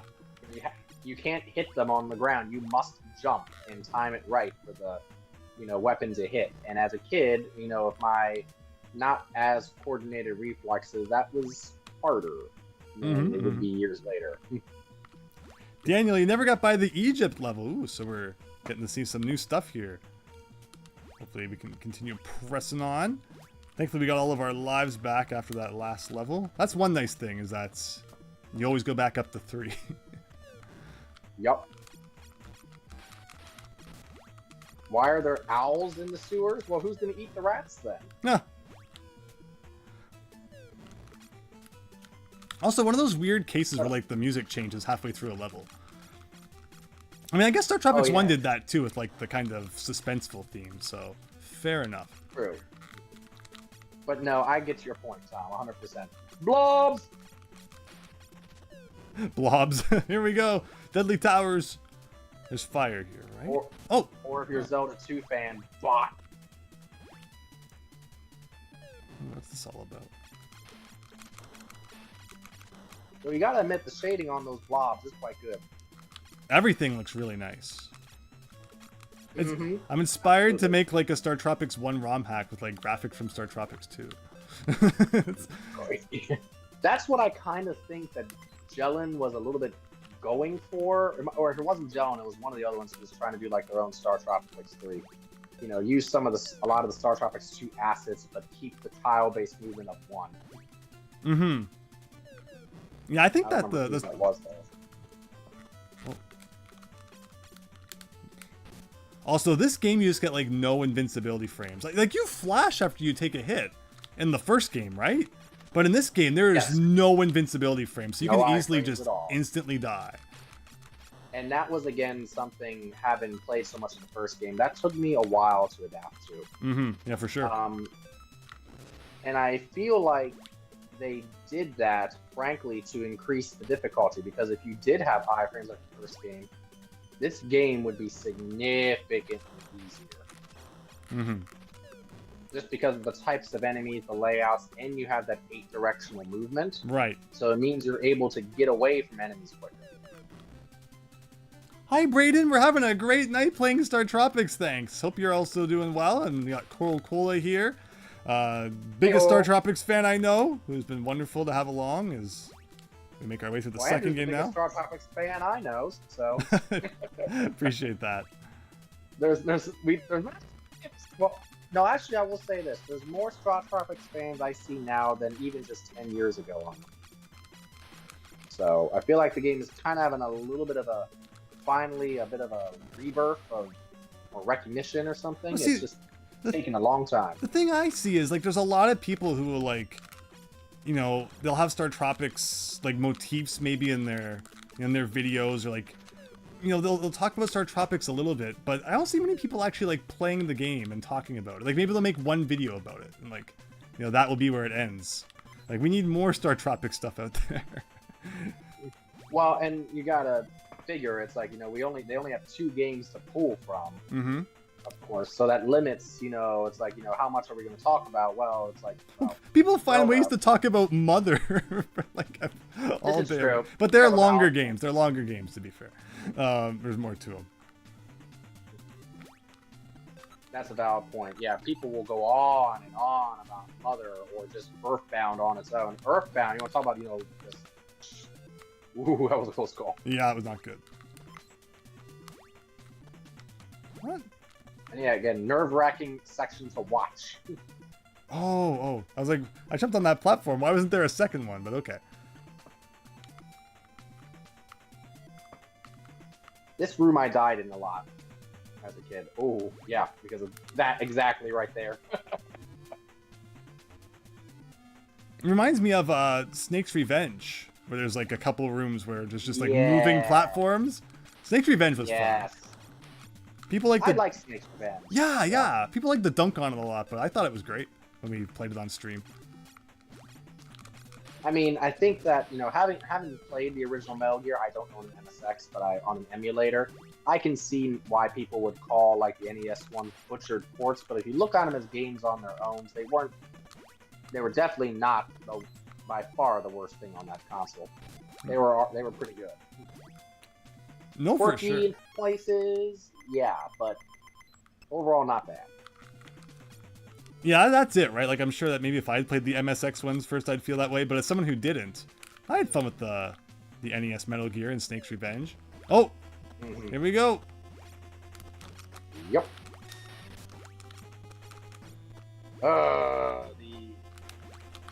So this is where this probably comes in, right?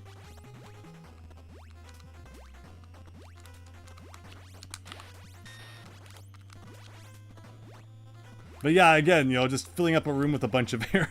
It's like, oh, okay, now that's not what we like to see. There is a section of this room I usually purposely position myself in. The corners are usually pretty good, I think. Is that what you're gonna say, or? The bottom left corner, yeah. You get into an area where you basically, you go in a circle around 4 arrows, basically. And that's usually where I place myself, and I aim my shots accordingly. And then, but of course, if Zoda looks like he's going to spawn there, I try to jump out of the way quickly. Yeah, where is he? Okay, there. But yeah, I died a lot to Zoda X. You know, Chapter 4, and between Chapter 4 and Chapter 8, whichever one I died to the most. In my first playthroughs in this game. Chapter 8 may slowly take the cake because of that dang dragon and how long 8-2 is. 8-2 is long, yes. Alright, we're working on it. Yeah, I think you're pretty close at this point. Yeah, I'm kind of curious why that hasn't happened yet either, Diego.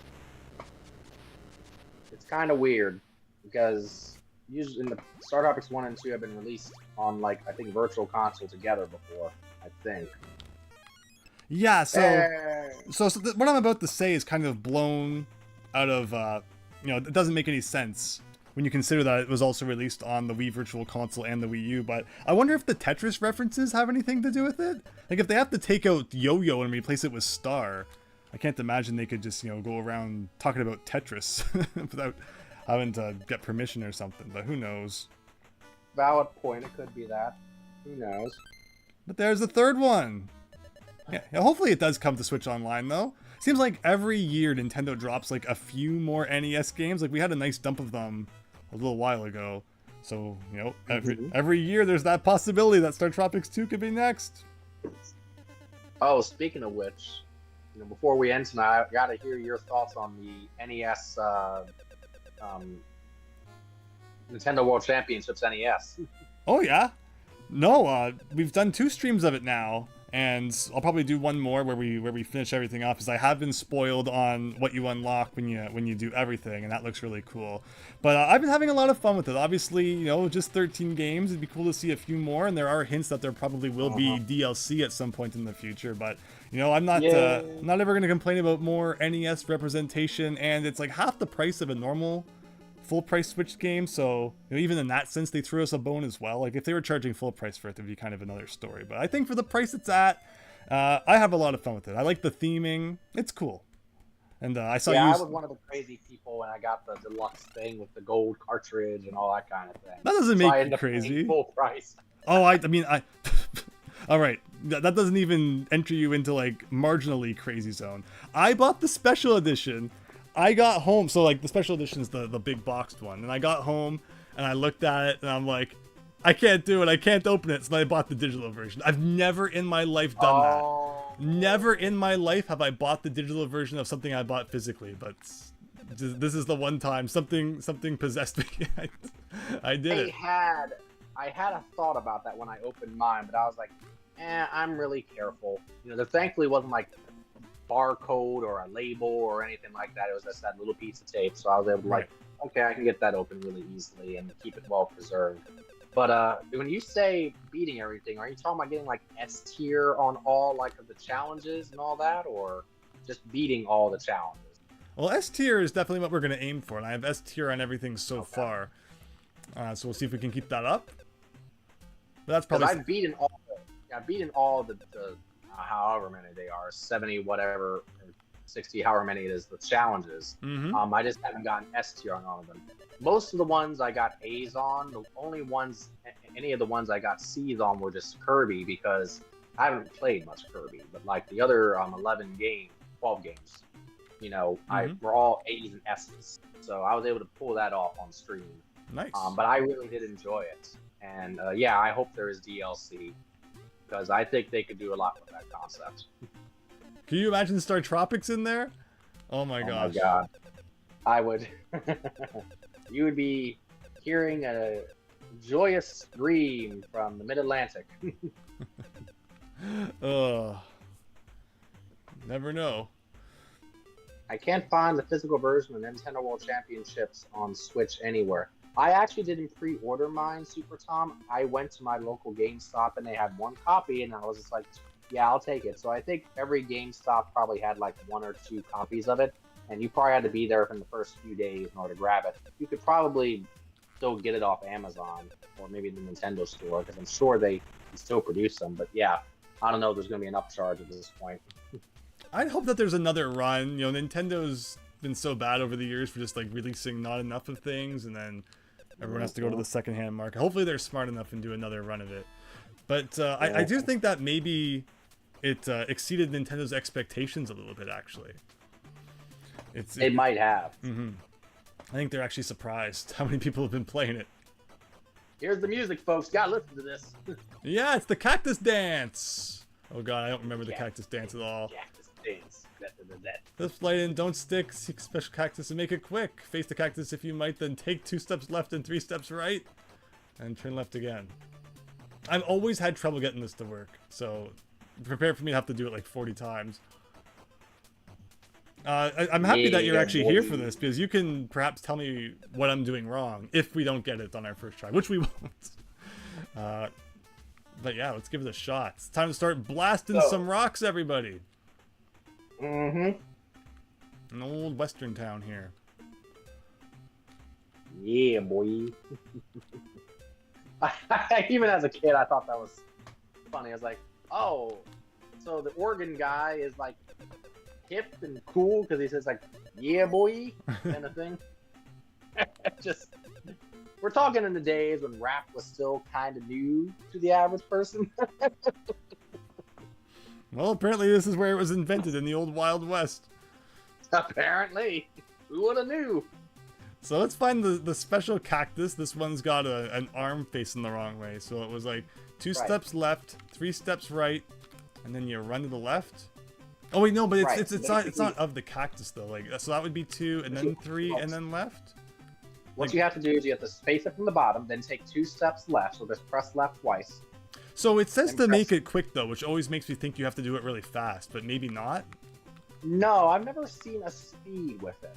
You know, that you have to do it in certain quickness. Maybe that's my problem then. But then that leads you to here. That's not right. So no, take 2 steps.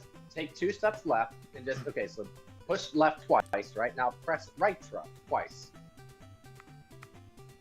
Wow, here's now. Hold on. Back up. Back up. You have to think about it like from the perspective of Mike. This is the thing. So when Mike faces the cactus, so we face the cactus. Like that. The left Mike is yes. Now so you press left twice. Right. Right. So do that and leave Mike there. Yeah. And then right is to Mike's perspective is actually up on the map. Oh my gosh, no, really? Oh. Yes. So go back and do that again. Start facing the cactus at the bottom. Oh, okay. And you'll Yeah, because but you get what I'm saying. It's the perspective of Mike. That makes You know? so much sense. That makes Mike's so perspective- much more sense. Now you go left. That's it. Okay, we got it. We got it. Thank you. So that's the correct cave for the level. Wow.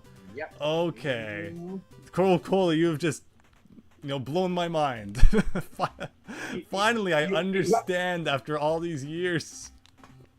You know what's funny about it is that so I work in education. I think you've done that before, and I teach a lot of STEM stuff. So I'm teaching the kids like how to fly drones and use 3D printers and Nice. program robots and all that kind of thing. So one of the things I've always had to tell them is, you have to think like the robot. So the robot's on the other side of the room, and it's not facing the same way as you, and you like press a button. It's not going to press the button from the way you're facing and move that way. It's going to move the way the robot's facing. So, the robot's perspective, turning right is not the same as if I'm turning right. And that's something that's very hard for kids to oftentimes, conceptualize. They're thinking about it from their perspective versus the device perspective. So you kind of got to teach that to them and get them to see it. And oftentimes, oh, that didn't work right. Well, and then they're like, oh, and then it causes them to think about it. But it's the same exact thing here. You have to think about it from Mike's angle, not you as the player. It's so easy to get mixed up though, because you're always in games, characters will talk about left and right, and that just means on the D-pad. But that's so smart, and thank you for finally pointing that out. So here we found the gold nugget, everyone. We struck it rich. We're rich. Screw Zoda. We're not gonna deal with that. We rich. Nah, never mind. It was just a chicken nugget. He ate the 500-year-old chicken nugget, and he didn't die. There you Again, go. Mike is still eating better in this game than he has in the previous game. The 500-year-old chicken nugget. Oh. And nothing still happens. Nothing still happens. The chicken nugget is this game's apple. Chicken nugget and apple, same nutrition in the StarTropics universe.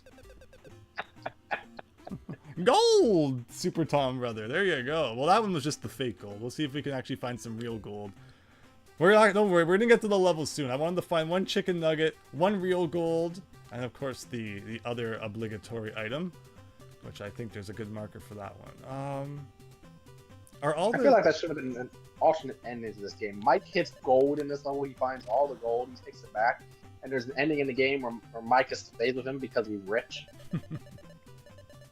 Yeah, that one's a real one, because it gets added to your inventory down there. And yeah, that gets converted into points, which is interesting. But that messes up what I was talking about previously, where it seems like StarTropics is almost set up in a golf kind of way, where if you want to, like, if you defeat all the enemies, you actually end up with a lower score, where a higher score, you're more of a, doing more of a pacifist run.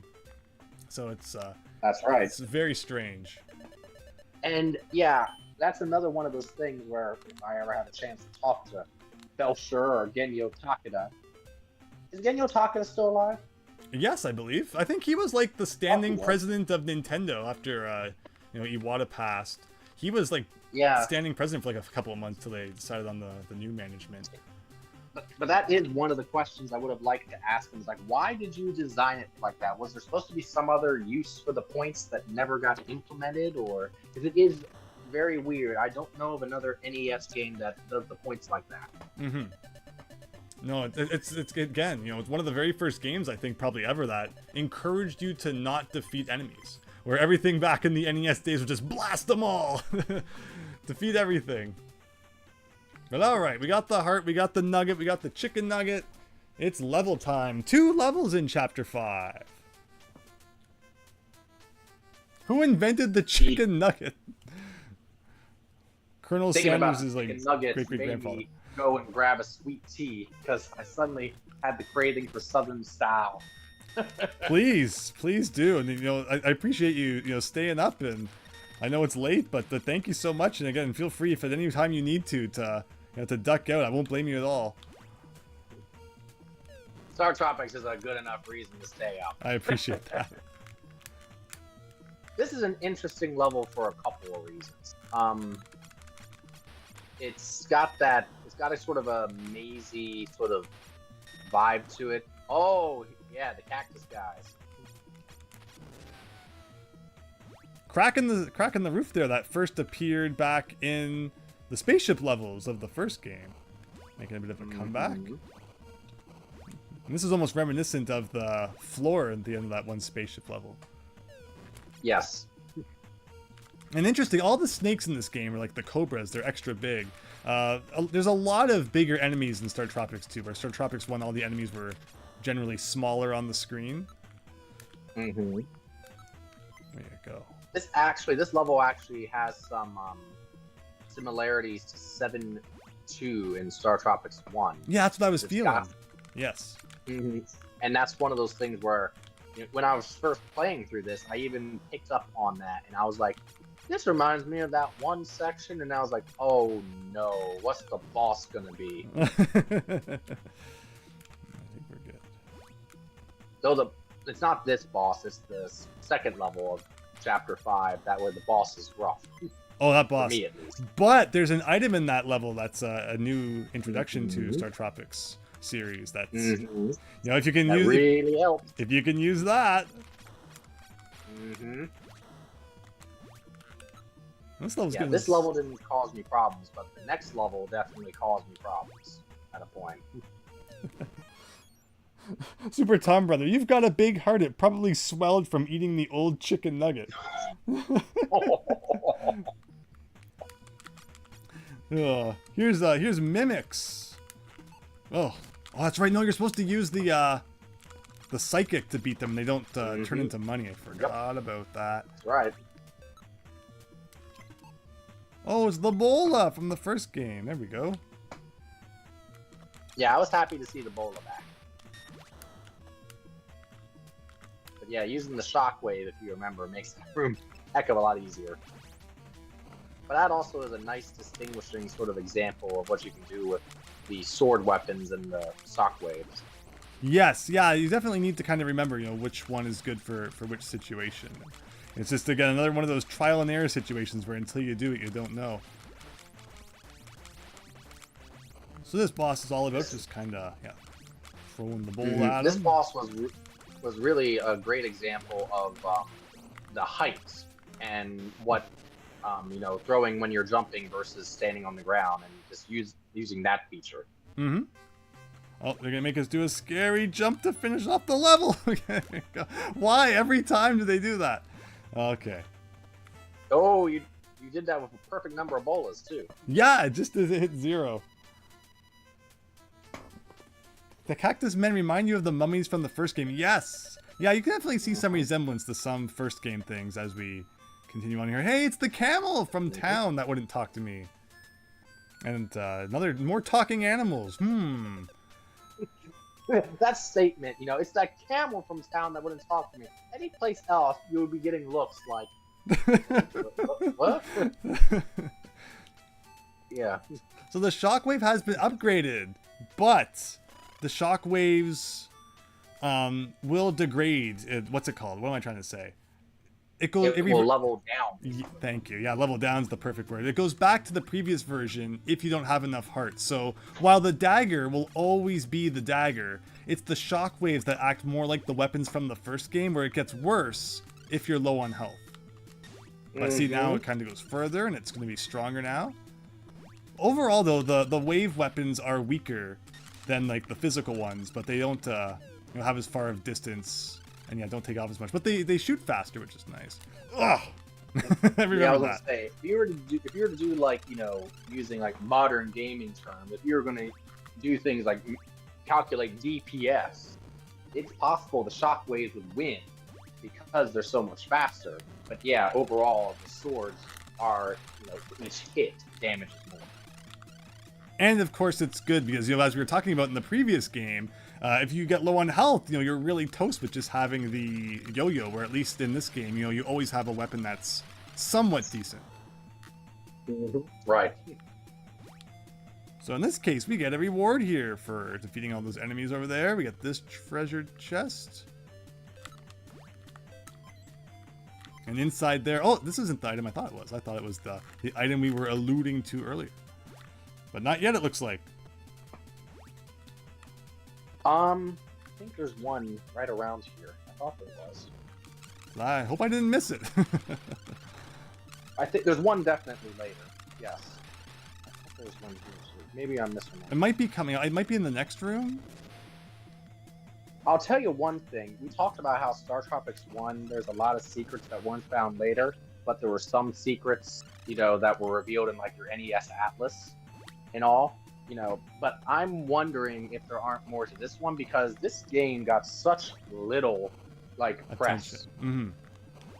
It got so little in terms of like, oh, here's a map of the thing in Nintendo Power or anywhere. So there still might be secrets about this thing out there we don't know about yet. Yeah, that's a great point. I'd love to see, you know, the StarTropics games get a little more of a deep dive. Yeah, you're so right. So it's like you never know what content might have been left behind with this one too. Right there, we just picked. Oh, sorry. Yeah, go ahead. I was gonna say right up there we picked up the star, and that is an awesome weapon. Is it allows you to use invincibility at any time, temporary invincibility, Mario style, and yeah, you can activate it whenever you like. So, great thing to have in your inventory. To be frank, the star is how most people, you know, beat this level. But yeah, we were talking about secrets, and like to the point I was talking about earlier about that secret I found as a kid in that cave, in Quatazzo's cave. You know, there might be multiple ways to activate that thing. Who knows? Mm-hmm. But yeah, like you said, I wish somebody had to, you know, were to make deeper dives and do all that kind of thing. Now, hopefully someday someone kind of gets their hands on it. And see, that's what I kind of alluded to back when, you know, I was talking about, you know, there's more people who kind of talk about StarTropics a little bit and, you know, show that they like it. But there's still not really, you know, that much content out there that there could be, like, you know, diving into it and just different things. Like, you know, someone with a really big following might be able to get, you know, more attention going and get Nintendo on a sequel or something. Right. You remember when we were at the Sea Island Forum back in the day, and and AVGN was still not brand new, but we were talking about, I was like, wouldn't it have been nice if AVGN reviewed StarTropics? At least it would give us some press. Well, I remember we were all psyched when the Happy Video Game Nerd did it. Yeah, that's right. I forgot the Happy Video Game Nerd was a thing. Goes by a different name these days, I think. Yeah, we were just so starved for anything. It's like, what? Somebody on the internet actually acknowledged this thing?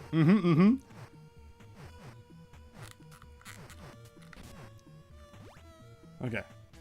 Alright, it's boss time. And sort of, I guess I missed a star somewhere? Whoops. Yeah, there are definitely 2 stars. Yeah, there are. Well, I screwed up somewhere. It might have been around when I was saying, like, oh, I think there's one somewhere around here. Like a room somewhere. Oh god. Okay. If I don't use invincibility, I'm probably dead. Are bosses in this game still insta-death? They might not be if they touch you. Let's say this one is.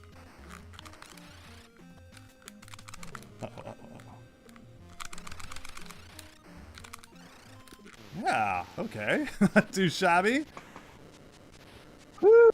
Thank you so much, David Ray, for sticking around tonight. Hope you've enjoyed StarTropics, and have a good one. So Brayden, so this is StarTropics 2. If you had been here during the StarTropics 1 parts, oh my gosh, every 30 seconds was just me pointing out another reason why I love it. StarTropics 2 still fantastic. But it definitely takes you know, some of the unique elements I really loved about the first game out. But it's still a really fun game for sure. And it has Tetris. Who doesn't love Tetris? I mean, after all, my middle name is Tetris.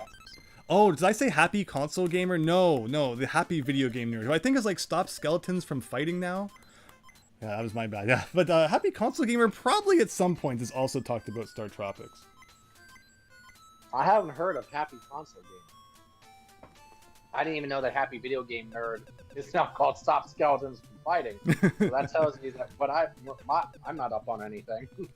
No. But AVGN released a new video earlier this week, so you know, I'm, you know, by that regard, you know, I guess, you know, if it's, you know, still going. No, it's such a big world out there now. There's so much content creation. It's hard to keep track of everything. But to everyone who's checking out the stream tonight, I really appreciate it. definitely check out Coral Cola's stuff as well. Always appreciated. Thank you all. No. The ogre kicked rocks at you like soccer. Yeah, that is effectively what he was doing. Yep. Look at This this. is a fun chapter. It is, and look at Mike like just walking around a city. It looks so wrong. It's like Final Fantasy or something. This definitely does have a Final Fantasy kind of vibe. Back then, I didn't play Final Fantasy anything at all, but now that I have, it's like, yes, it definitely has that kind of vibe. Yeah, I love it.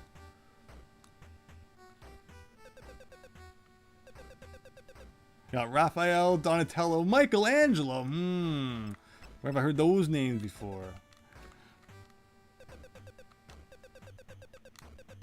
Leonardo, sorry, I'm out of sold out the last one to some big weird guy. There we go. Guys remind me of like... You look familiar. Did you ever eat at Caesar's Head Pizza? I'm the pizza man. Like, is that supposed to imply that it's like the same guy? Like, are we in the same time period now as the Egypt chapter? Caesar's Hut's been around for 1,000 years or so, you know. Tis Europe. I totally forgot about Nitro Rad, Tom, brother. But yeah, he uses StarTropics in his logo. You're right. Oh, and of course she says who uses Mike. Yes, that's true too. Right. Mike's got glasses and yeah, theirs. I think he actually released like a plush toy of like Mike with the glasses and the hat on. So there's technically. Ooh, I didn't know that. Yeah, so like technically there's like a Mike Jones plush out there, but it's not actually For like StarTropics merch. Yeah. Sword of Vermilion. What system is that on, Braden? That sounds really familiar. Genesis, I believe. Okay. All right, everyone. So here we go into Leonardo da Vinci's basement. I really like this level. It's a cool level. Yeah, this is the most unique level of this game, I think. So I've always read about a glitch in the next room. I'm curious if it's going to work. Do you know of this one? I think I do. So if we throw the dagger now, apparently it will show up as the katana. Yes. Mm-hmm. Wow, look at that! Because there's never normally any reason to attack in this room, so you wouldn't normally do it, but wow, graphical mismatch. Mm-hmm. And it's interesting because it's like, why does it start there? Why is that not the case at the beginning of the dungeon? It just must be that the tile set used in that room, they accidentally had like the katana loaded for it. Yeah. Which maybe implies that those, you know, stomping balls are going to be used in a later level after you've unlocked the sword, but like, yeah, it's very interesting.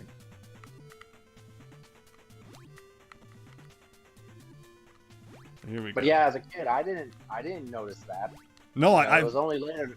I've never actually seen that like... myself, so I'm happy to finally try it. So why is Leonardo da Vinci's basement full of all this? Is there ever like a good reason for that? Great question. Besides just he was an inventor, and I like to think of that he had during his time he just made all this crap by accident. You know, inventors have to do, you know, make mistakes too. Ah, crap! I accidentally invented a moving platform with spike balls all over the place. Ay caramba! Oh! Jumped too early. Now Back to the drawing board. Yeah, well, it got me good, and that takes you all the way back to the beginning of the level too. Whoops! Da Vinci is like, I'll show you. Darn you, Da Vinci! Damn you! Okay, well, now we get to do the dagger thing again. Ooh, okay, well, it's not game over in Da Vinci's basement. That seems like a recipe for disaster. What part? What's the most difficult part in the video game for you? Oh, you know, the part where you're in Leonardo da Vinci's basement. Okay. I don't even think this level... Yes, yeah. I would get some people scratching their heads. There's a lot of things you can talk about StarTropics II, and people be like, what? Like, you know, you mentioned like the talking camel earlier. It's just like... Mm-hmm. Okay. Do this again. There's not even a boss in this level, so like, do you really need the potion? If the black balls. hit you Yeah. on them, you know, they do. We'll press our luck. That would have been really cool, Super Tom, if there was a level that was kind of in this vein, that but like with Tesla and had like instead of these kinds of puzzles, electrical type puzzles. Oh, that would be To cool. complete circuits or do kind of things like that.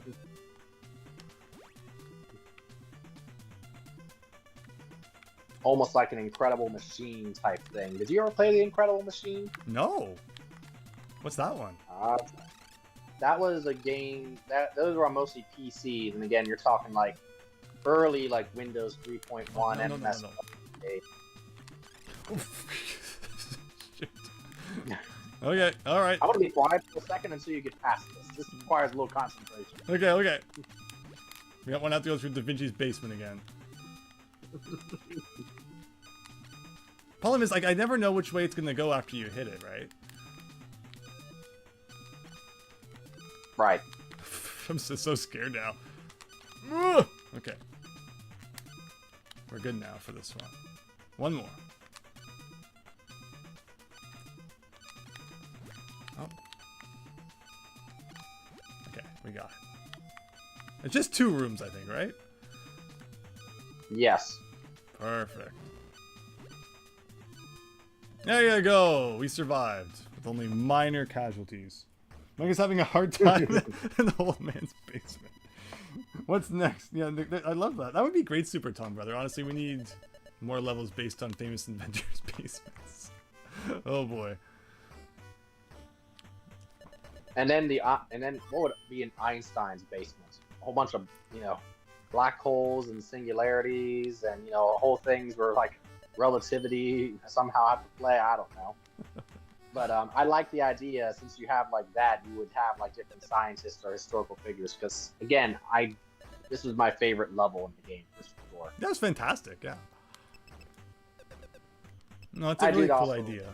And like I said, I really like that this game, goes beyond just like the caves and stuff of the first one. So I give that game, this game, credit for having a whole bunch of really neat level themes that the original one didn't. But hey, it's Da Vinci, everybody! Grazie. Thank you for releasing me, my friend. Just gonna put the finishes touchings on my new masterpiece. Soda. There's a cola reference. Yeah, it's true. Yeah, not as many of those in this game. No art critic, but the hairstyle is a little old. Radical. Perfect. Radical. I mean, that is how it looks in real life in the Louvre, isn't it? I think so. The Mona Lisa is actually like super small, isn't it? It is. It's not nearly as big. I have been to the Louvre before a few times. And the thing about it is that, yeah, it's not as big as you think, but it's in a room all by itself just because, it's what everybody goes there to see. And you very, very rarely get, like, right up to the barrier to it because it's just so crowded. So, yeah, it looks very small even from distance, too. Oh, God, yes, he is, Super Tom. Mr. Wilson is freakish in that game. I've seen that. Well, we haven't had a telepathy moment in a while. There's so many moments in this game where it's like blah blah blah. Mm-hmm. And then A little touch of Mike's hair blowing, though. I like those little touches. No, that is a great touch. You're right. So this next part of the chapter is interesting. Definitely kind of feels like Inside the Whale. We're gonna have to explore a bit of a maze on foot.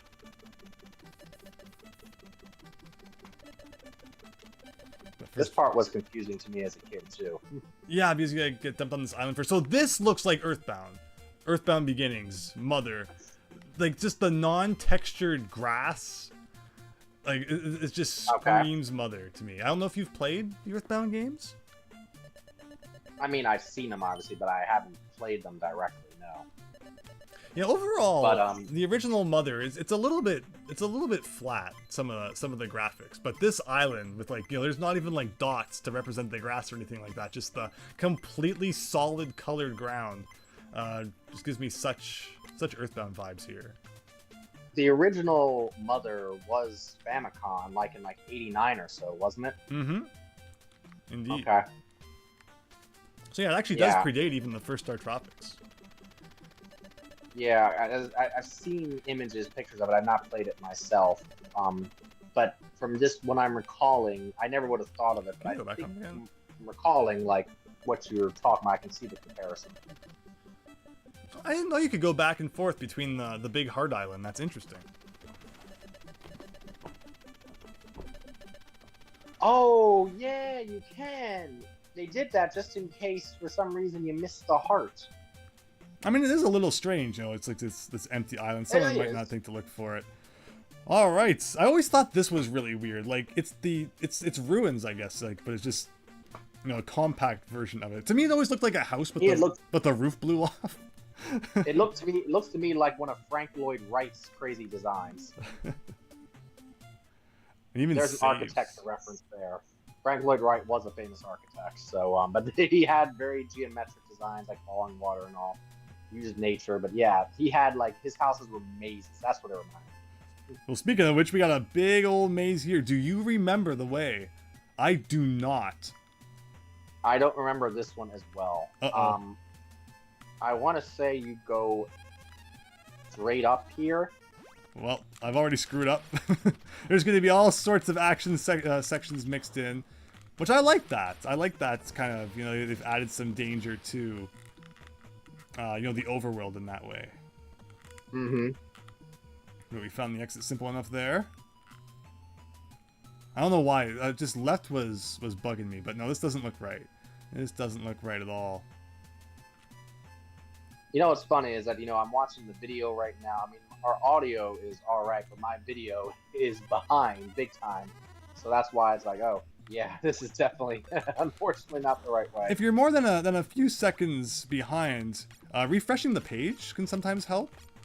Yeah, unfortunately, I didn't get you like a live feed set up. But appreciate you've been doing really well considering. It's a little bit behind, but yeah, okay, it definitely wasn't left. It's been a little while since I did, so. Right now, I'm seeing you in the room with the Zoda spawns. Yep, let me just escape that here. Yeah, that was the wrong way. So you think straight up. I'll give that a shot. Can I tell you how to get the Sesame Street? Hey, we streamed in one night all 4 NES Sesame Street games. So which one was your favorite then? Well, the Big Bird one was a little actually kind of impressive because it was like full voice. Yep, the hide and speak one. That's the one I had as a kid. But overall, the Count one was probably best. This was actually kind of a platformer. Even though the one where you can jump and find 8. So this might not actually be the up you were thinking. You might have been thinking the other up. Dig up, stupid. But yeah, so maybe that was. Oh yeah, because there's 2 ups. Yeah, I was thinking the not the up and left, the up and central. I should have said. Where does this even lead? Yeah, this is. You're just grinding for your health back. That's all. I don't trust any of this. But I do like they did do a good job of making a nice maze here. Unfortunately, the parts that you fall into are all kind of the same, so it's not like you're getting much original content on that front. Yeah, you're progressing when you get different levels you fall into here. That's correct. So that's why we should go back. But still, it's fun looking around at all the different locations and such. But yes. You're being a completionist. I don't know how much just going to like every random corner of the map counts towards that, but I'll take it. Oh. And there's that good display of no invincibility frames in this game right there. Taking like 3 hits in 1 second. Yep. Come on up here. Come on. So, do you remember, if you die in these subsections, do you still stay at like whatever lives you dropped down to? Because of course the thing with StarTropics is like, in between levels, you always get your lives back. Oh shoot, I pressed up by accident. Hope you like that room again. Oh, well, it's a different room, but yeah, see how it can be kind of random? This one looks like a pain in the butt. So I'm not sure if I totally understand your question. So if you die while you're in one of these rooms, you would go down to 2 lives. But then if I beat the room, will I stay at 2? Or will I go back to 3 the next time I fall into a room?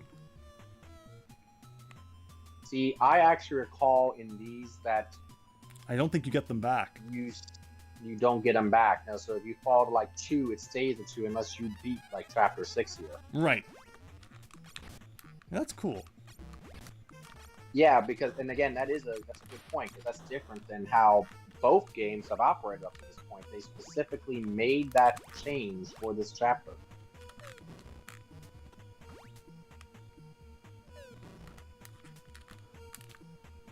SNES, was there an SNES Sesame Street game? You were there, you noticed you didn't get to see every character that can dance at the Carnival Super Time. Oh, really? We gotta go back and play more Sesame Street. Alright, which way now? Up or left? Boy. Oh, we've... Give me a second to catch up so I can recall. No problem, we've fallen into a hole anyway.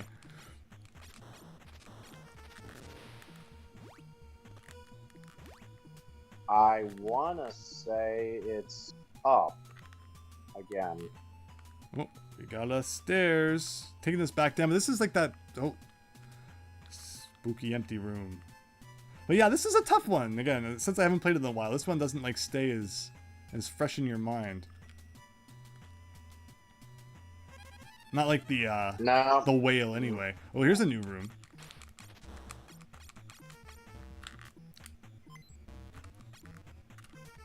There is a point where you have to go left again at a 3-way.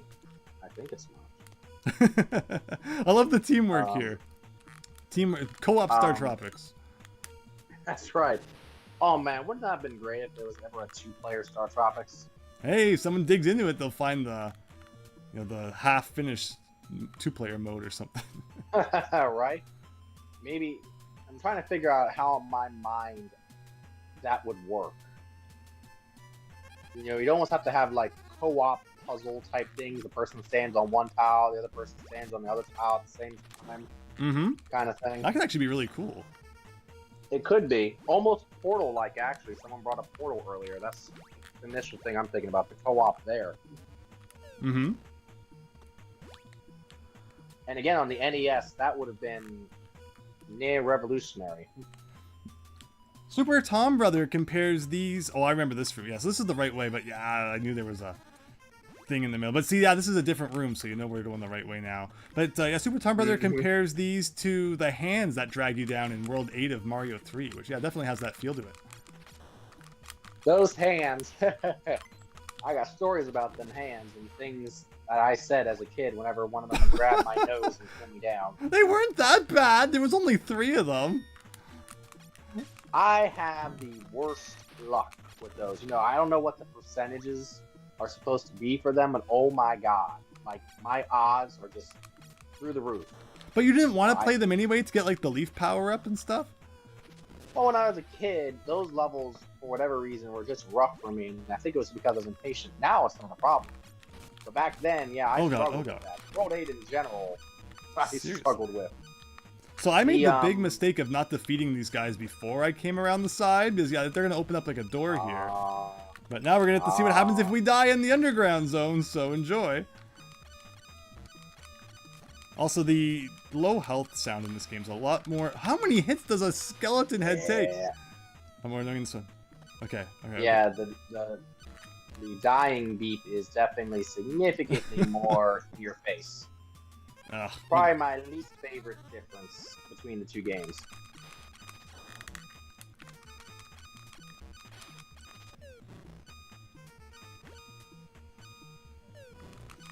More of these dudes. I was just expecting like a fire pillar or something to rise while I was getting that.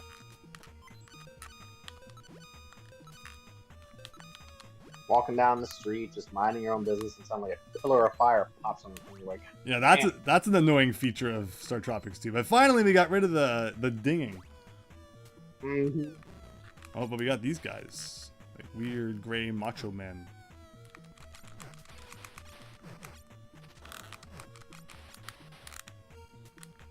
It's a Genesis game that's nothing but hallways like this.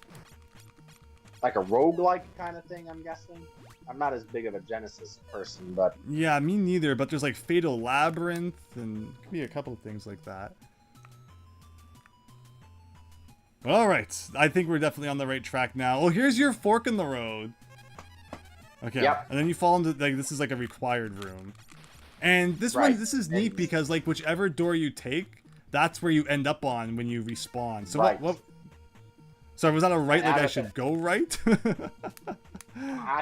I'm incorrect by that. I thought you were supposed to go left. Okay, well, we're trying left. I don't think this is... Oh, this is an interesting room. Yeah, I'm even doubt myself now. Maybe it was straight. It's like an interesting treasure room, though. I'm a little bit curious about.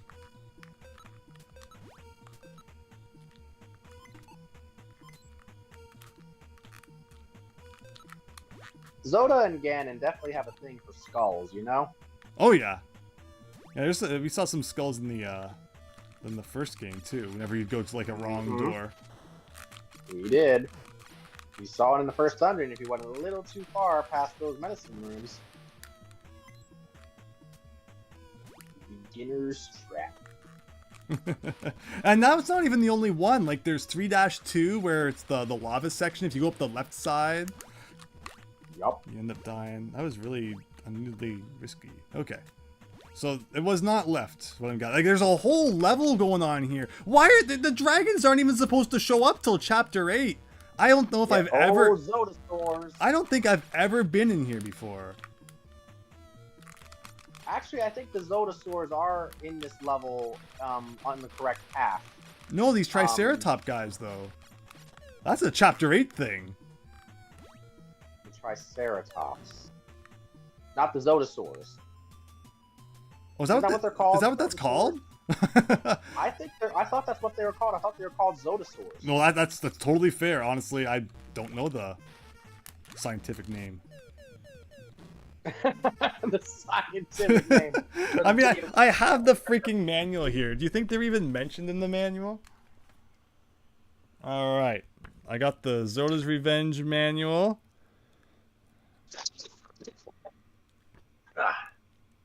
Sorry about that. My headphone popped out. No. I think you have to... Zodasaur. You are Yeah. absolutely correct. You've my read the 38 Zoda's Revenge still works manual. somewhat. You've read the Zoda's Revenge manual more than I have, clearly. So since it's not left, it must be in my mind straight then.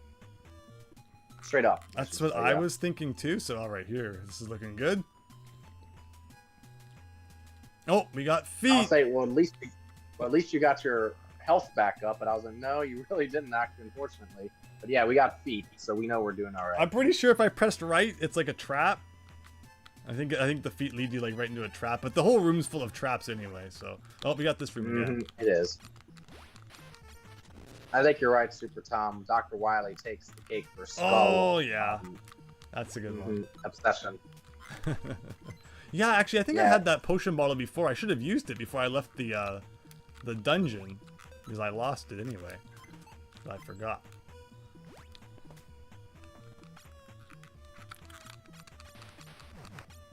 At least we have the katana now, so we take off a little more health.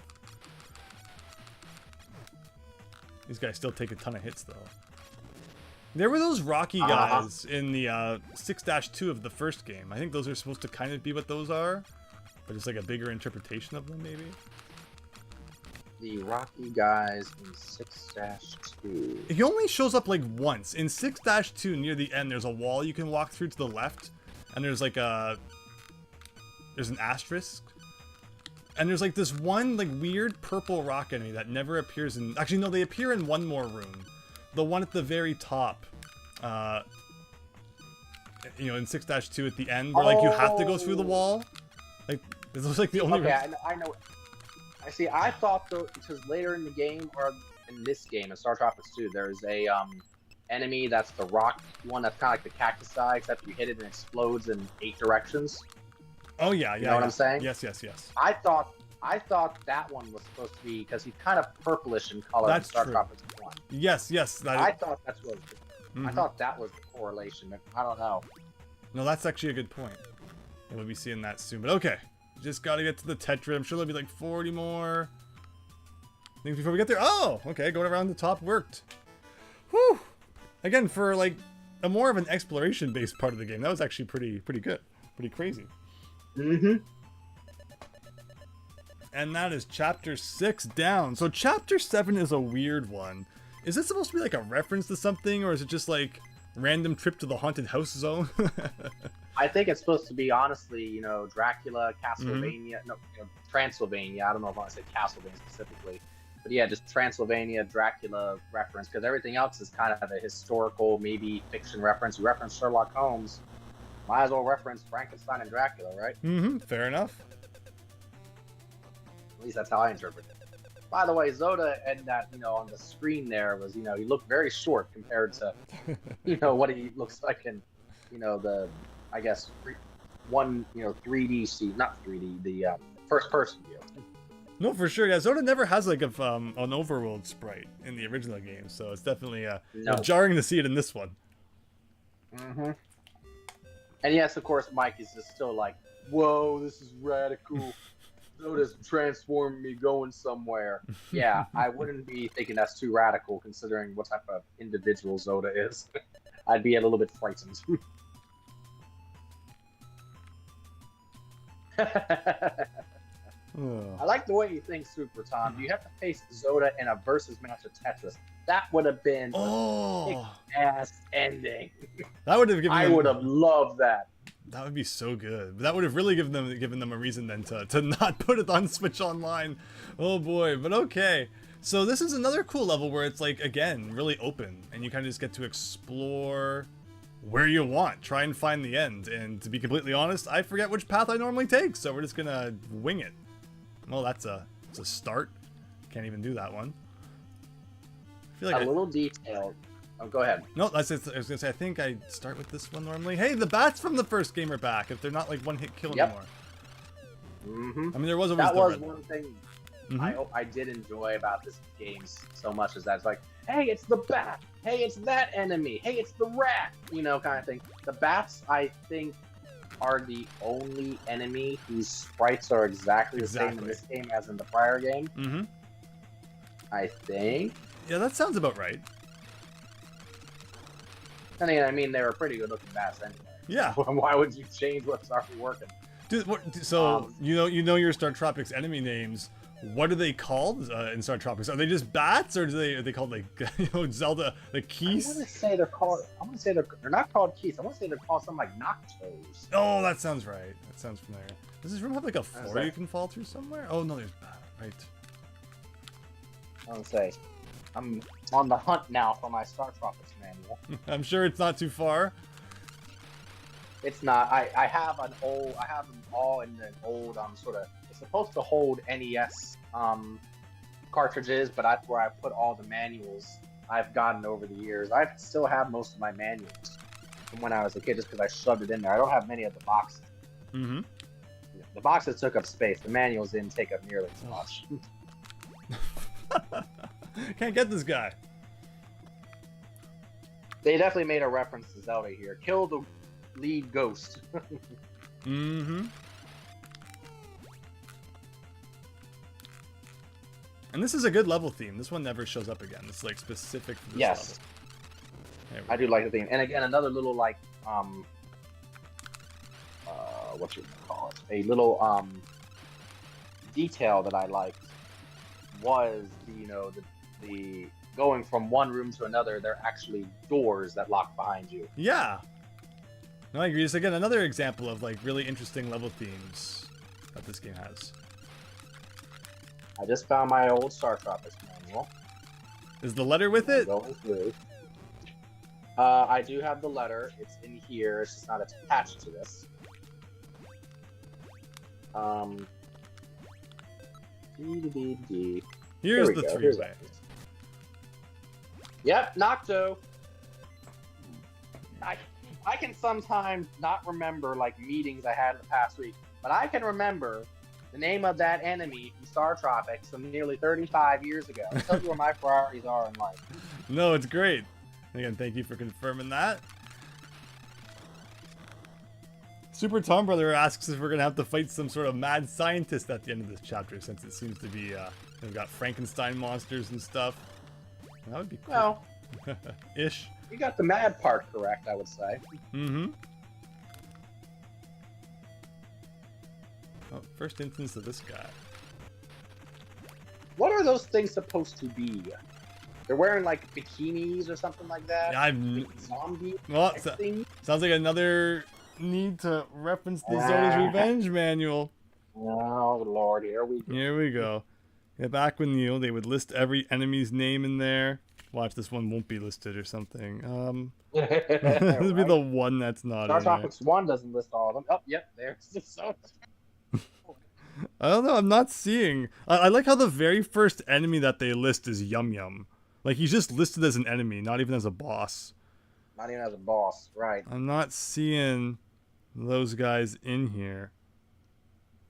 Like, it's weird. They list a lot of... So, they list a lot from Chapter 1, Yeah. 3... Sorry, from 2, 3, 5... And then, like, 8. Like, the enemies that they list are very sporadic.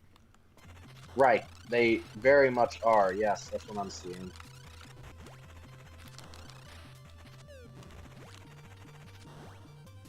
Yeah, no. Weird.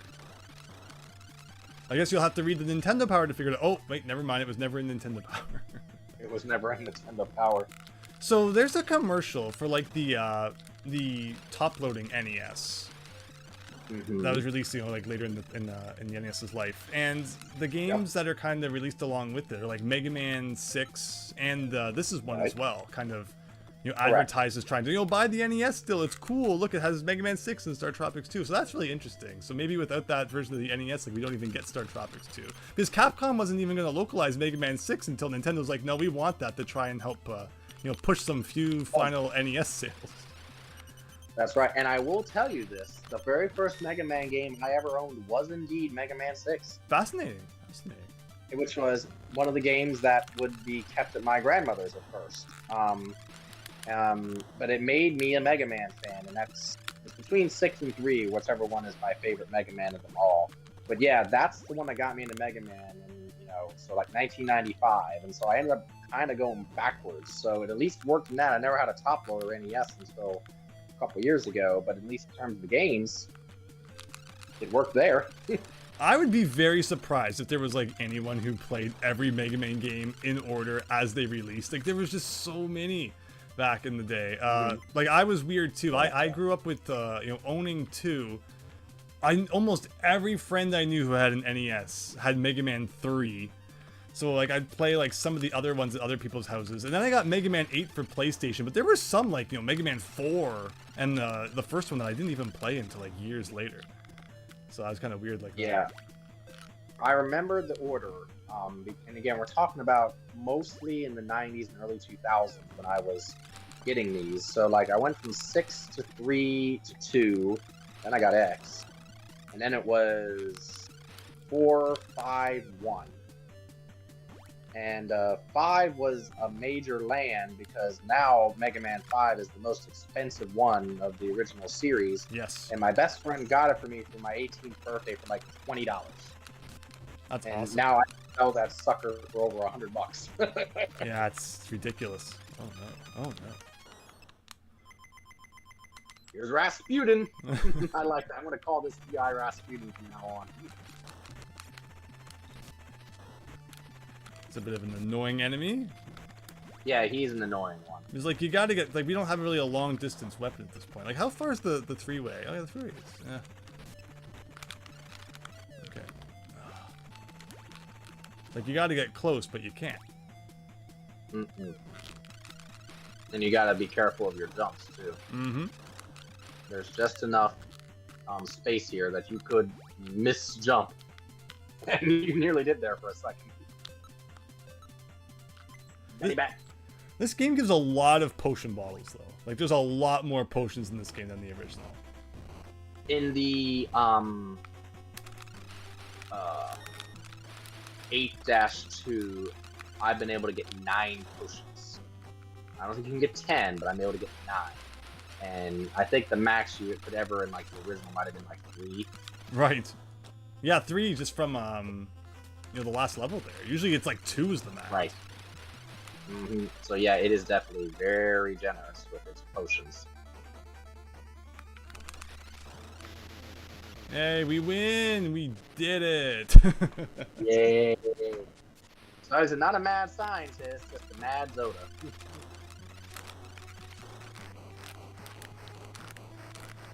So I don't think the spikes are insta-death, or maybe they are if you get blown back into them. Let's not find out. Boy, I'm trying to remember. I want to say the spikes actually are instant death. Uh-oh. Mega Man style.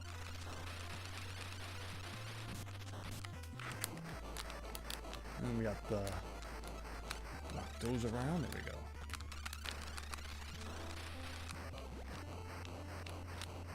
But yeah, you're basically using the strategy here that I employed. Yeah. Kind of shoot him at an angle, and you try to get the bats in your sight line as you're aiming for him too. The diagonals in this game are so useful. Like, you'll do everything at an angle in StarTropics 2. And they always put that dang falling platform that gives you so much anxiety. Right at the end. Don't screw it up. There you go. Ugh. It's not just Zoda Super Time. This was Zoda Y. It was Zoda X last time. This is Zoda Y. Oh man, it's Zoda Entirely again. different, man. I mean, I'm not even gonna lie, Super Tom brother. Like, I definitely share the sentiment. It's just like, oh, more Zoda. Because like, you look at the first game, it's like he's not even introduced until the last chapter, and then this game, it's like every other chapter you're fighting Zoda.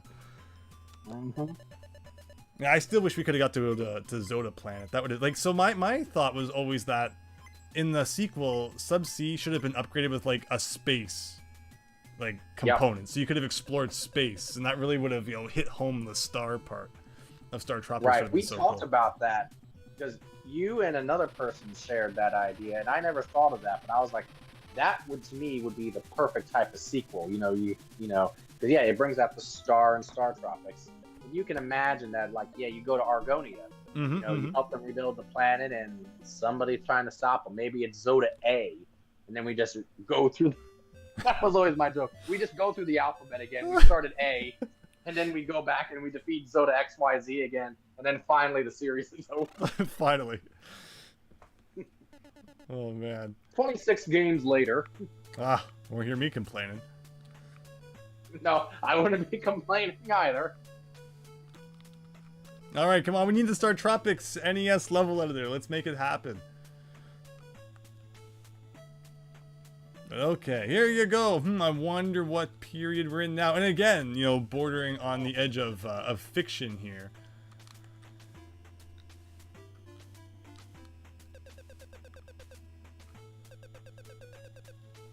My schedule is quite full. So many quests, so little time. I hear ya. Yeah. I can understand being that level of busy. And it makes me think to myself, it's like, well, you know, honestly, I probably wouldn't want to fight a dragon compared to what I have to do. But there are some days recently where I've been like, actually, you know what? Bring on the damn dragon. Hey, it's a round table. Oh my.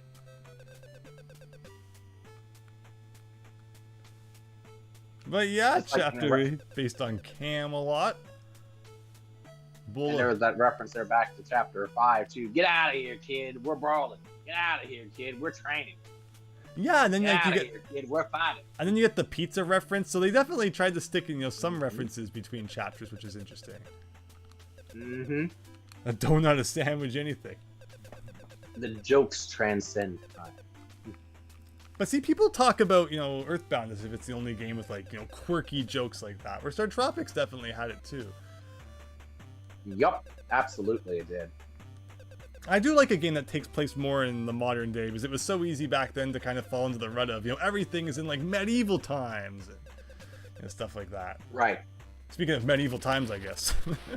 But you know what I mean. I think that something that might have helped this game a little bit is that instead of doing so many of the different time periods, maybe they cut the number, or like eras, they cut that number in half. So maybe like if they got rid of like caveman, which was kind of fun, but like the Egypt was a good area. They could have done things with that. They, I think London, they maxed that out. But like I feel like the whole Italy and then all that, they could have done more there. And I feel like they could have done a lot more of that. So maybe if they had 2 chapters per area and they expounded it out, it would have felt a little more cohesive, maybe. Yeah, chapter 6 is definitely a weird one. But yeah, I think there's definitely things they could have changed here or there to make the experience a little more cohesive. Oh, I forgot about that up there. And I like Super Tom Brother. Wow, King Arthur, another fictional character in a time travel game. It's so true. But I guess that's just, StarTropics, whatever universe this game takes place in. I guess maybe King Arthur was real. We just don't know. Yeah, I forgot all about the gimmick here. You gotta be standing at the top so that you fall where the switch is. So, as you've been going through the NES games, you've played Bill and Ted's Excellent Video Game Adventure. I forget how difficult this level gets. Do I go through all of that again for a potion bottle? Ah, screw it. Oh, I have Coral Cola, and never again, please. Yeah, that game's rough. Man, I can't wait to just. I can't wait just to, jump on top of a bunch of random rocks and bushes and trees and hoping I find items. Oh God. Yeah. Oh God. Back in the day, of early. I guess it wasn't too early. When Screw Attack used to do like Terrible Thursday. Mm-hmm. Do you remember that at all? I remember a lot of series that they did. Terrible Thursday is one's that's slipping my mind a little bit. And also, just to quickly answer your question, Super Tom Brother, there's 9 chapters, including this one. There are 3 levels remaining. So that's about how much game we have left. We're on the final stretch. But yes, please continue. Oh, I was just saying that was the first time that I had actually seen the 2 probably most famous games they played were Predator and Beetlejuice. Which I have now gone through and I've beaten.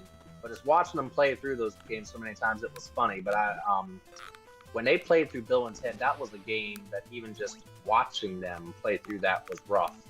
Because yeah, you were seeing them just randomly jumping places is this it? Is this it? And then just constantly getting thrown in jail. Yeah, the jail, right? It was rough. It's a very rough game. Thankfully, it has passwords, so you don't gotta play it all in one go. But yeah, still doesn't help. Right. It's a pretty good candidate for being the worst LJN game. Yeah, LJN did some pretty crazy ones. Oh, I forgot all about that.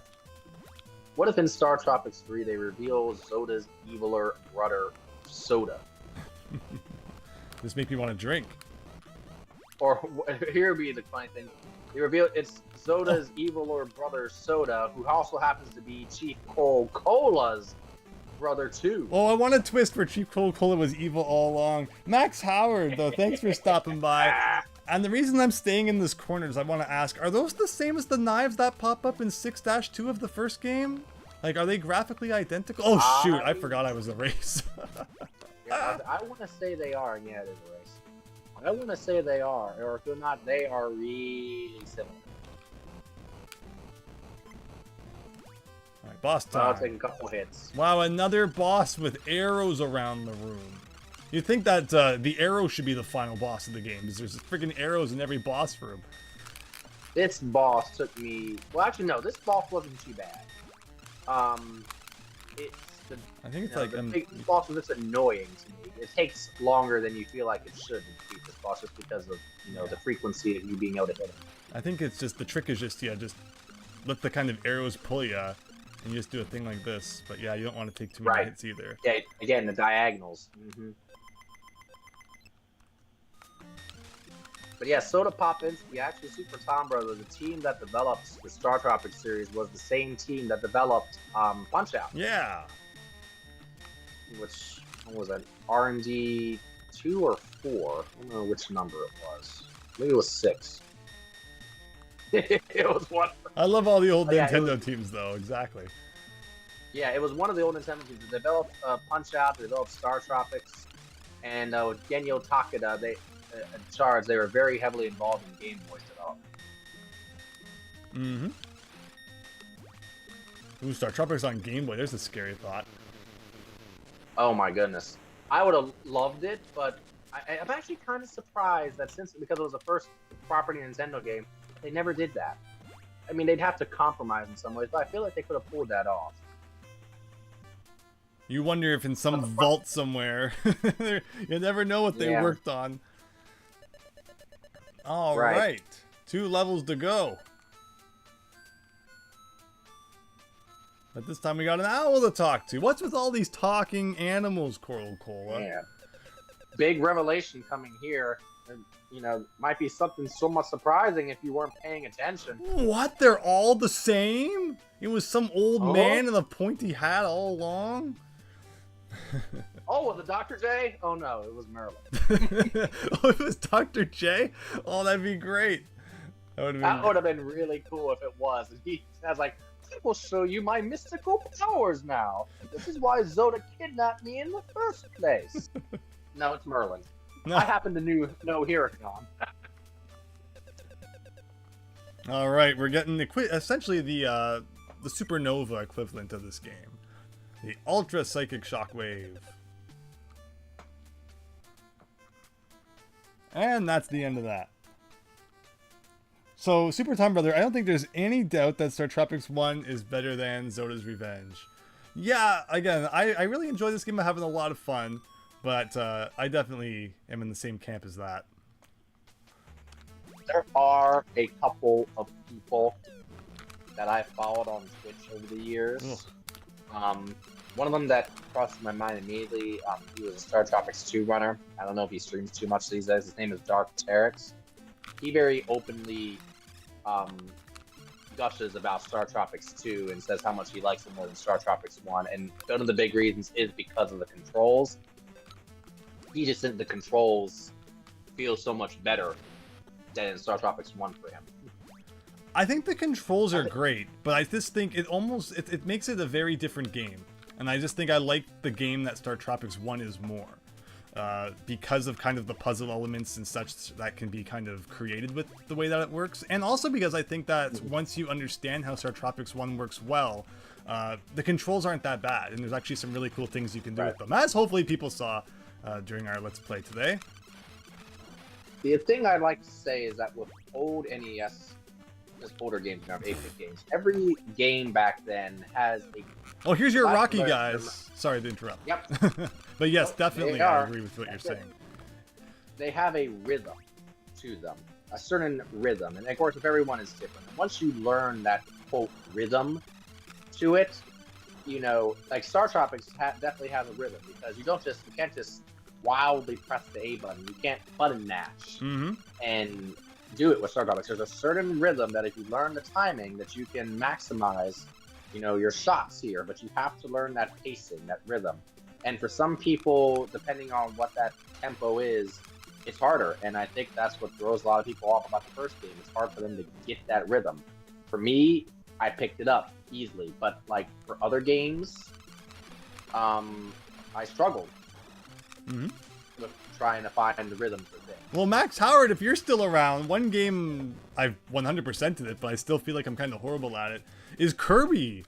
I can't for the life of me figure out how to control Kirby in a way that doesn't make him feel like a tank. But then, you know, people will just swear by Kirby and love that game. So, so you know, everyone's got their games. Yeah, I'm also one in which the original Kirby, you know, does not really feel good to me. But it might just be because, frankly, I haven't played enough of it. But yeah, that's why when I was doing it on the NES World Championships, that's why I struggled and it took the most amount of time. Right. The original Metroid also has a little bit of strangeness to me because it's slippery. Oh, that was one of my original games too. It was Kid Icarus. Yeah, I was wondering if you were gonna get to that one. Yes. Yeah, that one was one that I had as it was one of my original games that I did not beat until my 20s because of just the controls.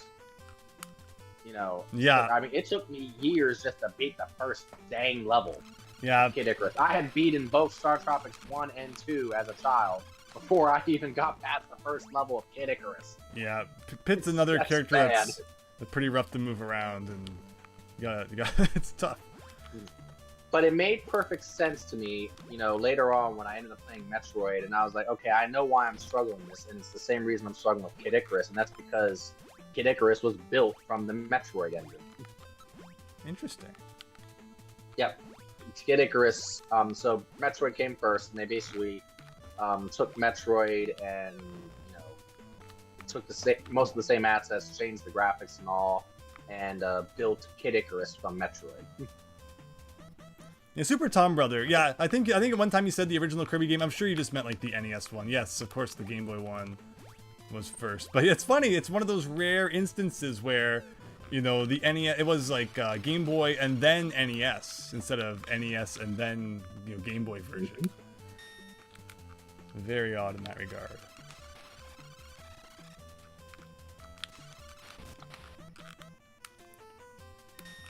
Here we go.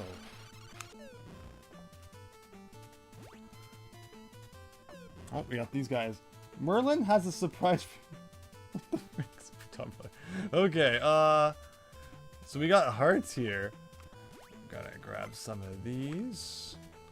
Surely you mean his magic wand, Super Tom, and nothing else, right? Oh boy, is that the time of night we're at here? I shouldn't look over at the chat too much because yeah, I was like, I'm gonna get stuck in like, you know, the crossfire or one of these.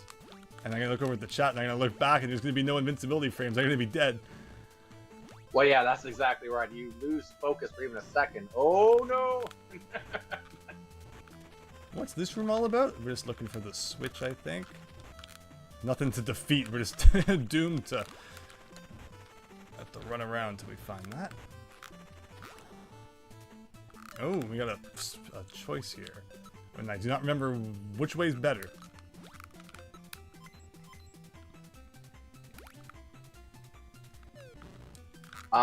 Left is power-ups and right is progress. There we go. Yeah, might as well grab I got another potion bottle, taking us up to 3.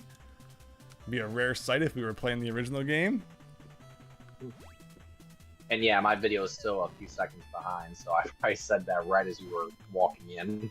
That's no problem. I actually really do like this song too. Yeah, all of the level themes are really good, and that's definitely a place where I give ST2 a lot of credit.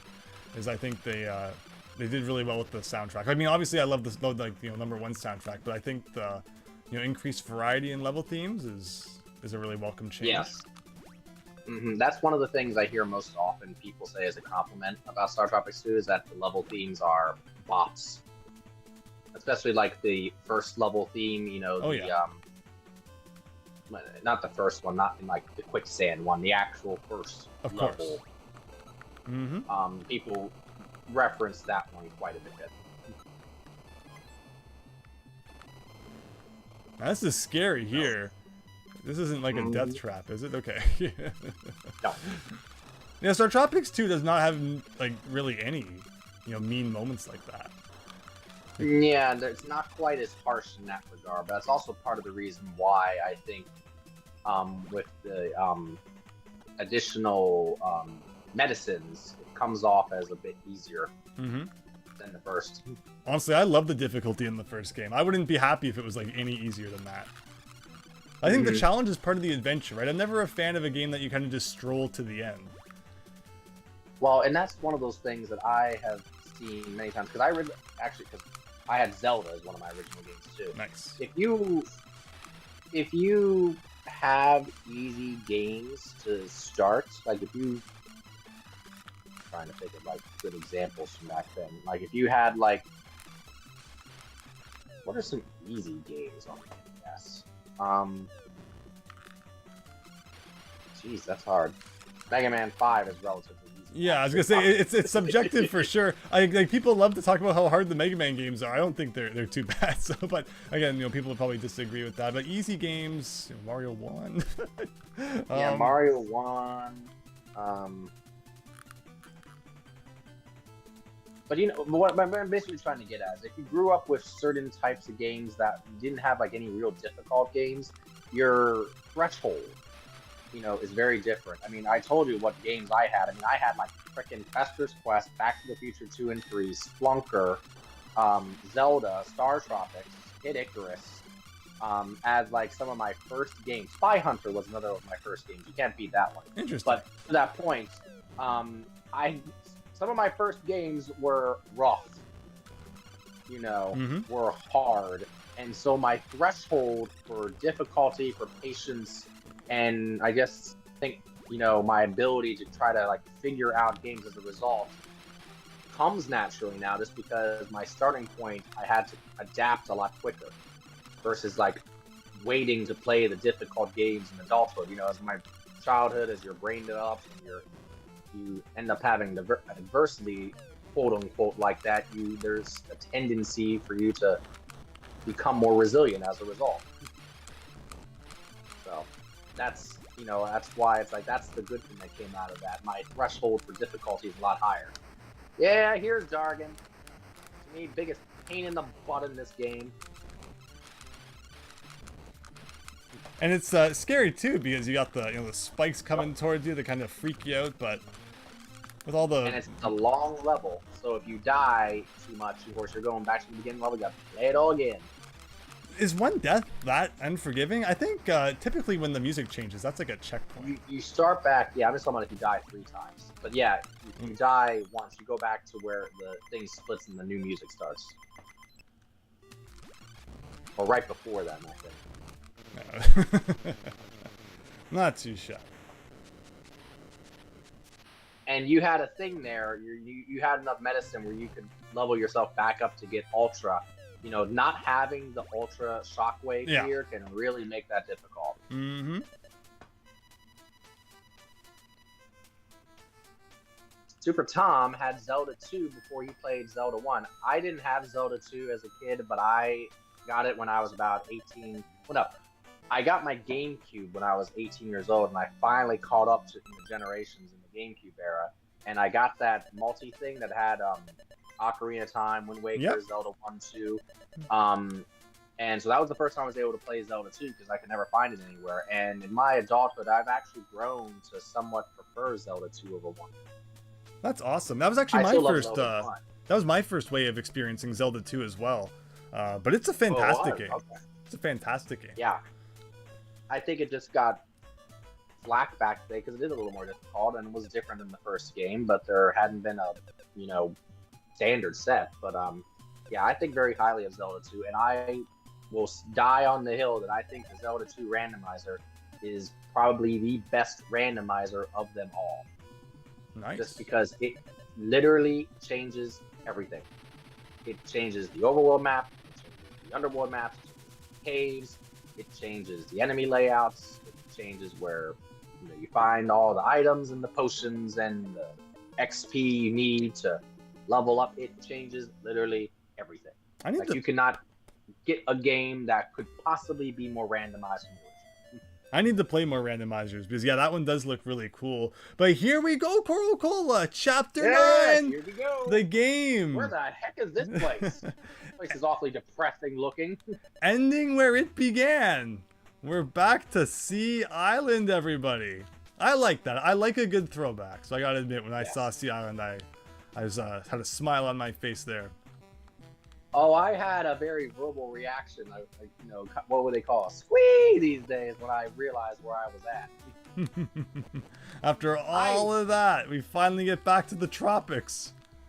We started beside the brick wall in Seattle, and now finally the name makes sense. Right?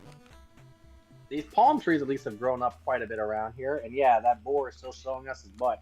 I don't know why I'm talking to all of them. Cola Island.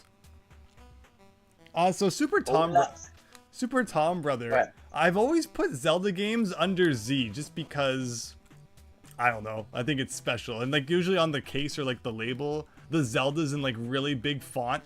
So I just always put it under Z. I never list anything by T, like the. But, you know, L makes sense too. Next time I rearrange my NES shelf, I might make some changes. Maybe they'll be moved to under the L. But sorry, you were saying?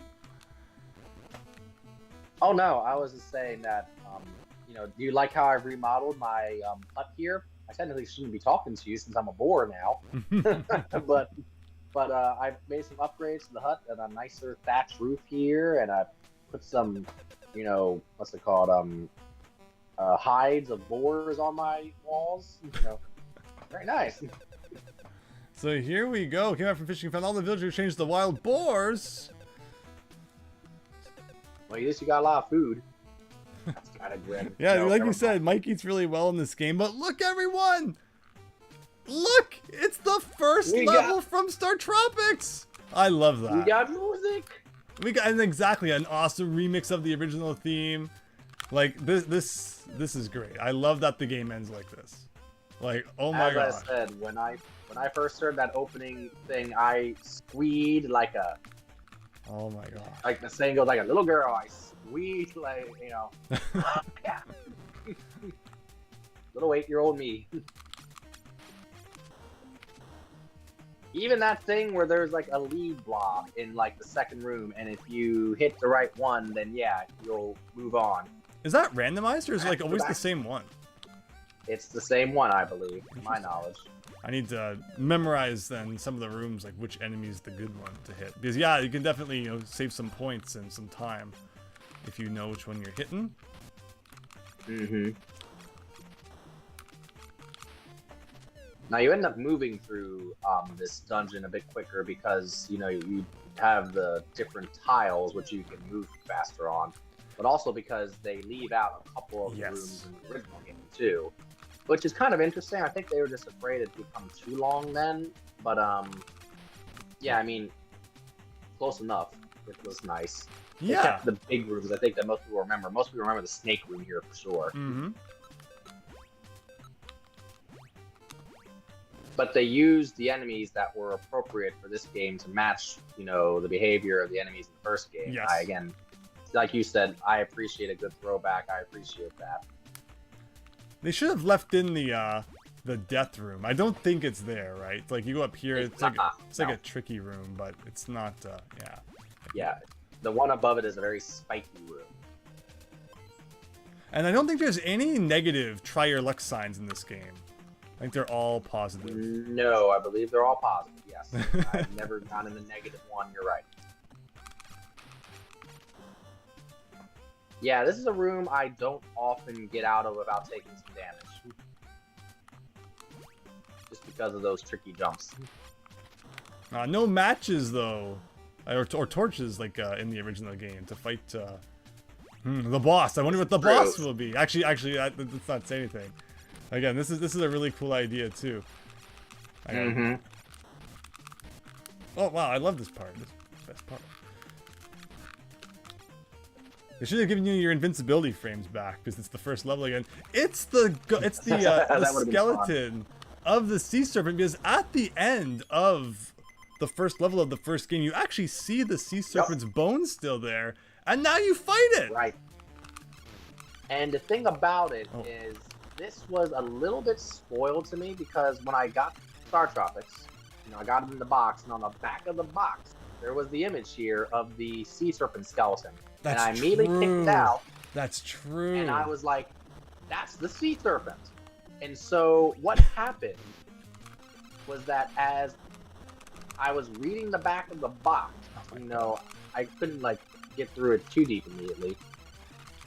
I was under the impression that they remade the old game because of that, and they added more levels. Oh. So I was imagining the game was something like 16, 17 levels instead of like 9. Well, Zoda's Revenge definitely gives a kind of, you know, remaster vibe, or like, you know, improved over like original version vibe. Interesting. But yeah, they had the image of this room in there, and I was like, oh, I get to fight all the old enemies again? Cool. And there's new stuff too? And then I was like, wait a minute. Is this like a long game? And I was like, oh no. So it was like, if it's too long, I'm never going to beat it. Oh. But yes, I guess that's Yeah. one thing that was good about me picking up the game secondhand later on, was I didn't really have because yeah, now that I have the box, and you're right, it does show that on the back, which is so silly. I like Super Time Brother Sea Serpent. I have a bone to pick with you, and that's it. We beat the game. The Sea Serpent was the final boss all along. Woo! Now we get to replay the rest of the original Star Tropics, right? Right? Oh man, that would be so good. That would be so good. All right, so I Coral would have Cola. freaked out. I would have yeah, this is different. I agree that there is one path you can take to get 9 potions. Do you remember which path it is? I feel like it's up. Up is giving me... I want to say it was the top one. Okay, Yes. okay. Here we go. So we get all our health back, hopefully. Now which way? I think you probably want to go like this. Okay, potion here, which is good.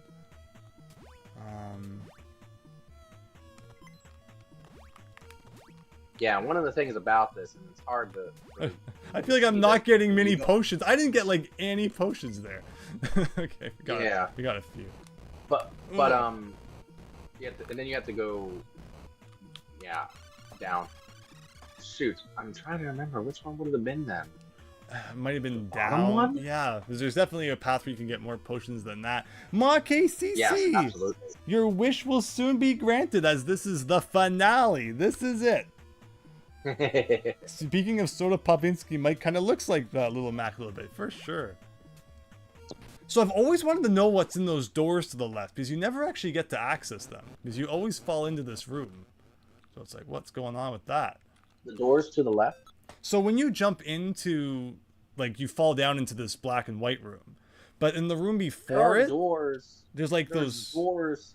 The arrows, some of the arrows can take you into Oh, that's true. That's true. Thank you for reminding me. Yes.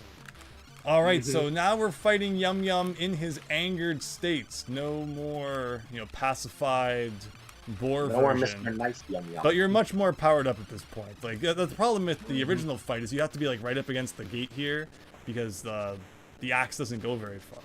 But with more weapons, no problem. But all right, as you can tell, it's a boss rush, something the original game did not have. Again, definitely an NES trope. Not sure why they felt the need to add them in the StarTropics. I don't mind it, but boss rushes, they are what they are. Like, we've seen these guys before.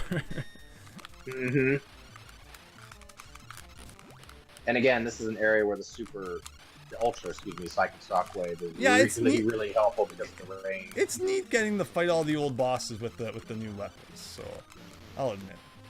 But this guy is taking a lot more hits than I thought he would take. Yeah, fine. Boss rush, Super Time Brother, yes. All right, 3 hits so far. Again, this is a section where I had it down to kind of muscle memory. Oh You know, move here with the Scorpion, move here with Yum Yum, move here with Sphinx Head. Sphinx Head? Pharaoh Head, I guess. I don't know what it's called. But yeah, like you said, it's like it's not something I necessarily would have expected. It was a trope. It was alright. Mm-hmm. Oh no, I don't want to fight this one again. Mm-hmm. Yup. Oof, oof. I only got those 4 potions. I would have liked a few more, just in case. Mm-hmm. Of course, dying would mean you have to do everything all over again, so look forward to that. Hopefully not, but you know.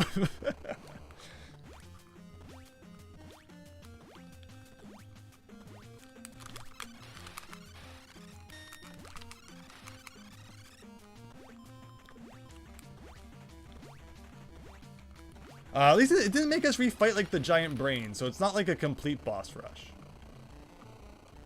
Right, and it didn't make us fight the soccer rock kicking guy in chapter 5 either. Well, it seems to be like 1 per chapter, right? I think the soccer rock kicking. Oh no, Yes. yeah. So the skull guy's He coming was up chapter next. 5 too, right? So you got the skull guy instead. Which I'm not. Chapter 6 there wasn't a boss in, so yeah.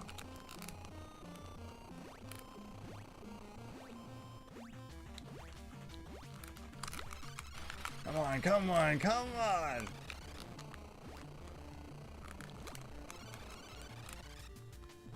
And again, like, maybe if I was using the katana, it'd be a little faster. But the shockwaves aren't that strong, unfortunately. There you go. The Ultra Shockwave, I do want to say, is more powerful than Tink's Axe. It might be as equally as powerful as Dagger, or might be slightly more powerful than that. I don't remember. I saw a breakdown of those points, but it might have been on Jellen's or Mitch's site way back when. Yeah, Mitch's site was great. That was like, yeah, back when everyone used to have their own websites and stuff. Oh, good times. Yeah, and I think a lot of it, Mitch just kind of figured out on his own, or he didn't have like a reference or anything. He just had to figure some of it out on his own. No, really. I mean, gotta do what you gotta do back then. So, take it. You know what? Look at it and figure it out. But it looked great too. Oh, it did. It especially did. for like earlier website days. What am I doing here? There we go. But yeah, like I said, you know, that was, you know, I discovered that website, and then from there I discovered the forums and stuff, and that was how I found out about Zoda's Revenge. So yeah, that website certainly, you know, has a special place in my heart for that reason. Oh, good old days. They were. You were, yeah, we were there because remember the forum changed locations at a point. So you know, there was the old forum, and there was the new forum. I think it was like in. So we were. 05, 06 that we changed over, something like that. Yes. So it was like an easy board first, and then it changed into like a pro board. And I don't think I posted much on the easy board. I think I might have had an account there, but if I did, it was mostly lurking. But yeah, the Sea Island forum I was much more active on, or like the pro board I was much more active on for sure. Yeah, and the pro board, the easy board, was limited in like what it could do. Oh my gosh, yeah, not much the pro board. Yeah, so we were able to do a lot more, and oh my gosh, no. Yeah, so that pro boards I do miss getting on there, but yeah, it did eventually. I think we all became adults, and we couldn't post on there like we used to, and I think we had just talked about like literally everything that there was to talk about StarTropics. It was the problem. There was that too, and so it became somebody had a question, and then one of us would answer it, and then because they were just new to the game, and then it was like, all right. What's the code for chapter 4? 747. How do I use the magic bottle? Press start and down. Just that same question over and over. Point that somebody created, Jellin or Mitch or one of us, they created a fax. Here are frequently asked questions. Check this. Because we're just getting the same things all the time. Which was great in a way, but then another way, it actually prevented new topics from being formed, even if there was like 8 topics. What's the code? Right. I mean, people still asked anyway sometimes. So yeah, the splitter does work, but it's just kind of a slow weapon. We might end up using it if I drop below health here, because I have no potions, but the Vitamin X returns. Yep, the only appearance of Vitamin X in StarTropics II. Isn't it? It is, yes. Sorry, I'm just trying to do this here. But yeah, so it's the only one. Here we go. Yeah, I really don't want to have to do the thing again, so I'm going to put my all into this. As you can see, there's one that's like a little bit of a different color. So we have to get rid of that one. I don't remember anything about this boss, actually, so... Oh, you don't? Oh. No, there was some minor, I don't want to say trauma, but I definitely had some, you know, things. I'll explain in a second.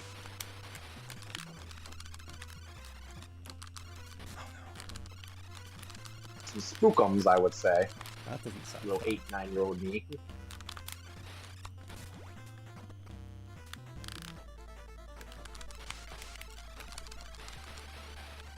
Okay, well, obviously that's not the end.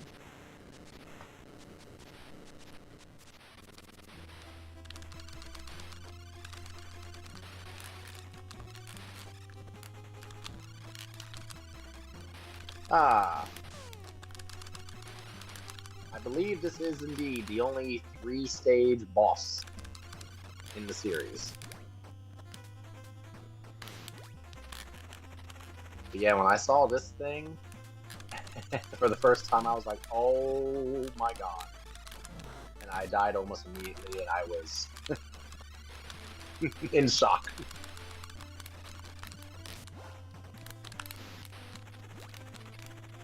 Because he has some additional moves that he didn't have in his second phase.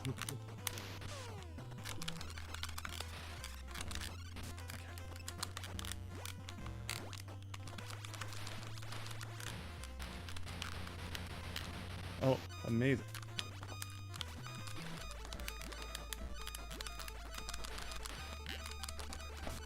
Yes! Yes! I think... See, who needs a medicine? And you get to hear the final victory music with the kind of toned out sound because of the beeping. Yes! The beep beep. Yes! Okay. Who needs 9 medicines? You have it. StarTropics II, everybody! We started the stream with 3 hearts and we ended it with 3 hearts. There you go. I was just doing that for consistency. There you go. Very good. Multiform Zoda reminds me of Frieza in Dragon Ball Z. Thank you, Christian. Hey, it's Micah. Wow. I can't believe this was a 6-hour stream. It's funny, I overestimated the Mario 1, 2, 3 stream. It only ended up being like 5 hours when I thought it was going to be 6 to 8. And I underestimated this one at like 4 hours when it ended up being 6. Yeah, because you don't usually stream 6 hours, do you? Well, not planned anyway. Sometimes things get out of hand, like we had with Banjo-Kazooie the other night. But oh, this was so much fun. I've always wanted to do a StarTropics 1, 2, 3. 1, 2, 3. I would love that. I wanted to do StarTropics 1, 2, 3 too, Andrew. Oh, hopefully someday. If there's ever a third one, I'll do it again. Someday, right. But most importantly, the pig's back. The pig's back and all the villagers back to normal. So these look like the same sprites as from the first game, so they're another thing just copy and pasted from ST1. Here you I still like that old lady. She addresses them as like, you know, boy, where are you from? Ugh. It's the same pig too. Like they could have just kept it as the boar, but they even put the pig back. Mm-hmm. And guess what he still does? Some things never change. You can even still go back out here. I don't think like anything shows up outside the town to go interact with. Now here's an in-depth question. Was Mike the first video game character to be mooned in the game? Fascinating question. I mean, I just thought of it, literally. I've never thought about that before. I mean, we're not going to be counting like the rated X games on Atari. No. So we're not doing that, but yeah, it is. As an adult looking at it, it's like, what was their fascination with butts, or at least pig butts? It's way too much for it to be a coincidence. Here oh yes, oh indeed. We did it. That was close. Hey. Who do we talk to first? So I think, Micah we should talk to, and then look who it is sitting in the chair up there. Oh no, we never. Me.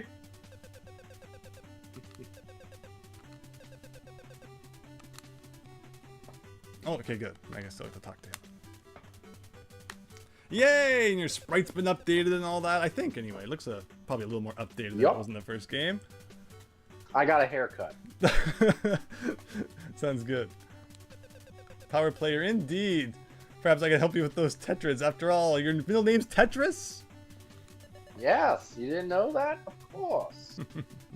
So I will admit that there's been many lawsuits over the years, but so far I'm still able to maintain hold on this island. I'm just thankful for that and all the villagers.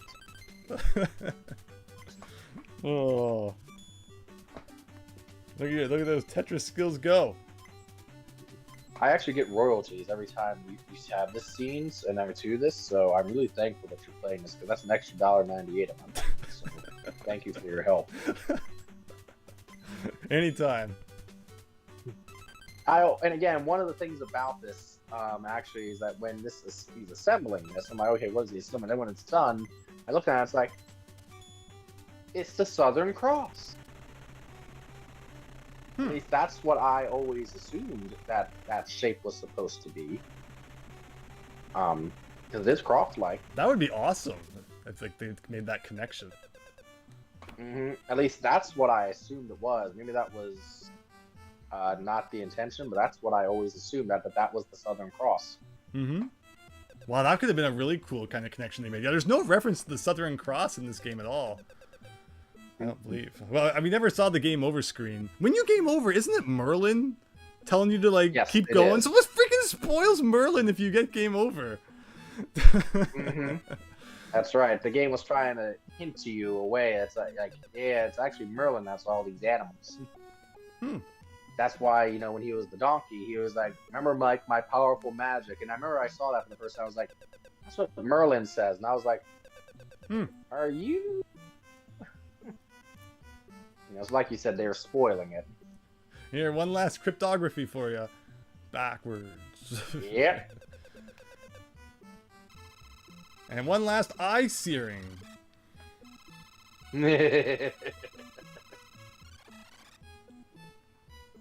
Yes, Mike, go chase after them. Two of these dungeons were just the basements of Leonardo da Vinci and Merlin, says Super Tom Brother. Yeah! And that's how the series ends. That's StarTropics II, everyone! You got to see both of them in one bite-sized stream. That's actually not so bite-sized. No, remember that guy? He was a lot in the first game, didn't even matter in the second one, and now we kind of get, you know, the sketches on the left. Kind of like the images from the first game, except those ones were like full color and really nice. This is cool too. But thank you, Coral Cola. Oh my gosh. Sure. You saved me. You saved me through the stream. Oh my, I don't know if I could have. I don't know if I would have saved you, but it was fun talking about it, and we were able to. Once we got the lag situation figured out, we were able to bounce a lot better. Yeah, I really appreciate you know, working that out, and no, it was just a pleasure being able to chat with you. I don't know, because I was yapping so quick at the beginning of the stream. If I had kept that pace the whole time, I'd probably be on the floor right now. So you to be here to bounce thoughts off of, and again, you know, no, I don't know anyone who, you know, loves the StarTropics as much as you. So to get to hear your thoughts and theories and just experience it together was really, really, really fun. And I'm so happy we could do this. Yes, thank you. Was. Thank you very much again for inviting me, and thank you all again for watching and for supporting the streams and all. And you know, as Andrew's alluded to, you're always welcome onto my stuff. I don't probably play StarTropics as much as I probably should for someone who's named after it, but you know, and I don't stream as much as I'd like. You know, Andrew streams a lot more often than I do, so that's one of those things trying to change. But yeah, always happy to be here and always happy to see you guys, so I appreciate that. But this was fun. Always happy to chat about something. Always happy to watch it play. It never gets old. That's the marking of a good game to me. Exactly, right? Thank you. Yeah, that's exactly it. You know, you say you haven't played in a while, but you can never play too much StarTropics. So, yeah, hopefully it's been a while since I've played them too. Hopefully we'll play them again soon. And yeah, I just could never play it enough. So, Coral Cola, you share your streams in my Discord server when you go live, so everyone definitely be checking out for him there. Of course, I'll just also just go over to his Twitch channel and give him a follow so you're notified when he goes live too. Plays lots of great NES games, and I'm not going to be as active recently, so perfect chance to go check him out. And again, he's playing Battle of Olympus right now, and again, so many other awesome things. So cool. Yeah, and good luck with that move, because I was there a few years ago. It's not fun, you know, but you'll be very happy when it's all done. I have no doubt. It's gonna be a real adventure for sure. But thank you, I really appreciate that support. Christian Classic Are Andrew. you moving all your NES games, by the way? Oh my gosh, it's all has to move. I'm not leaving them behind. Oh God. It's gonna be fun. I'll probably be posting updates on the Discord server as well. So definitely check that out. Oh, Coral Cola, good. You got your link in the Twitch chat. Is that on the YouTube side? That would be destroyed. But there's this link. Please go give Coral Cola a follow. The story ends and Thank like you never all got Super Tom Brother. Maybe in the third one. They're going back to rebuild their planet. There better be one where, you know, again, it still has the perfect setup for Mike going to, you know, Argonia and still having to go to Zoda's planet at some point. But we'll leave that for another day. Mm-hmm. I agree. So, but yeah, good luck on the move too, because thank you. Yeah, you got a lot ahead of you. Thank you, Coral Cola. Thank you, chat. One thing I definitely gotta do here is I gotta put up the StarTropics ending splash screen. Have a good one and take care, everyone. See you later. Thank you all, and good night.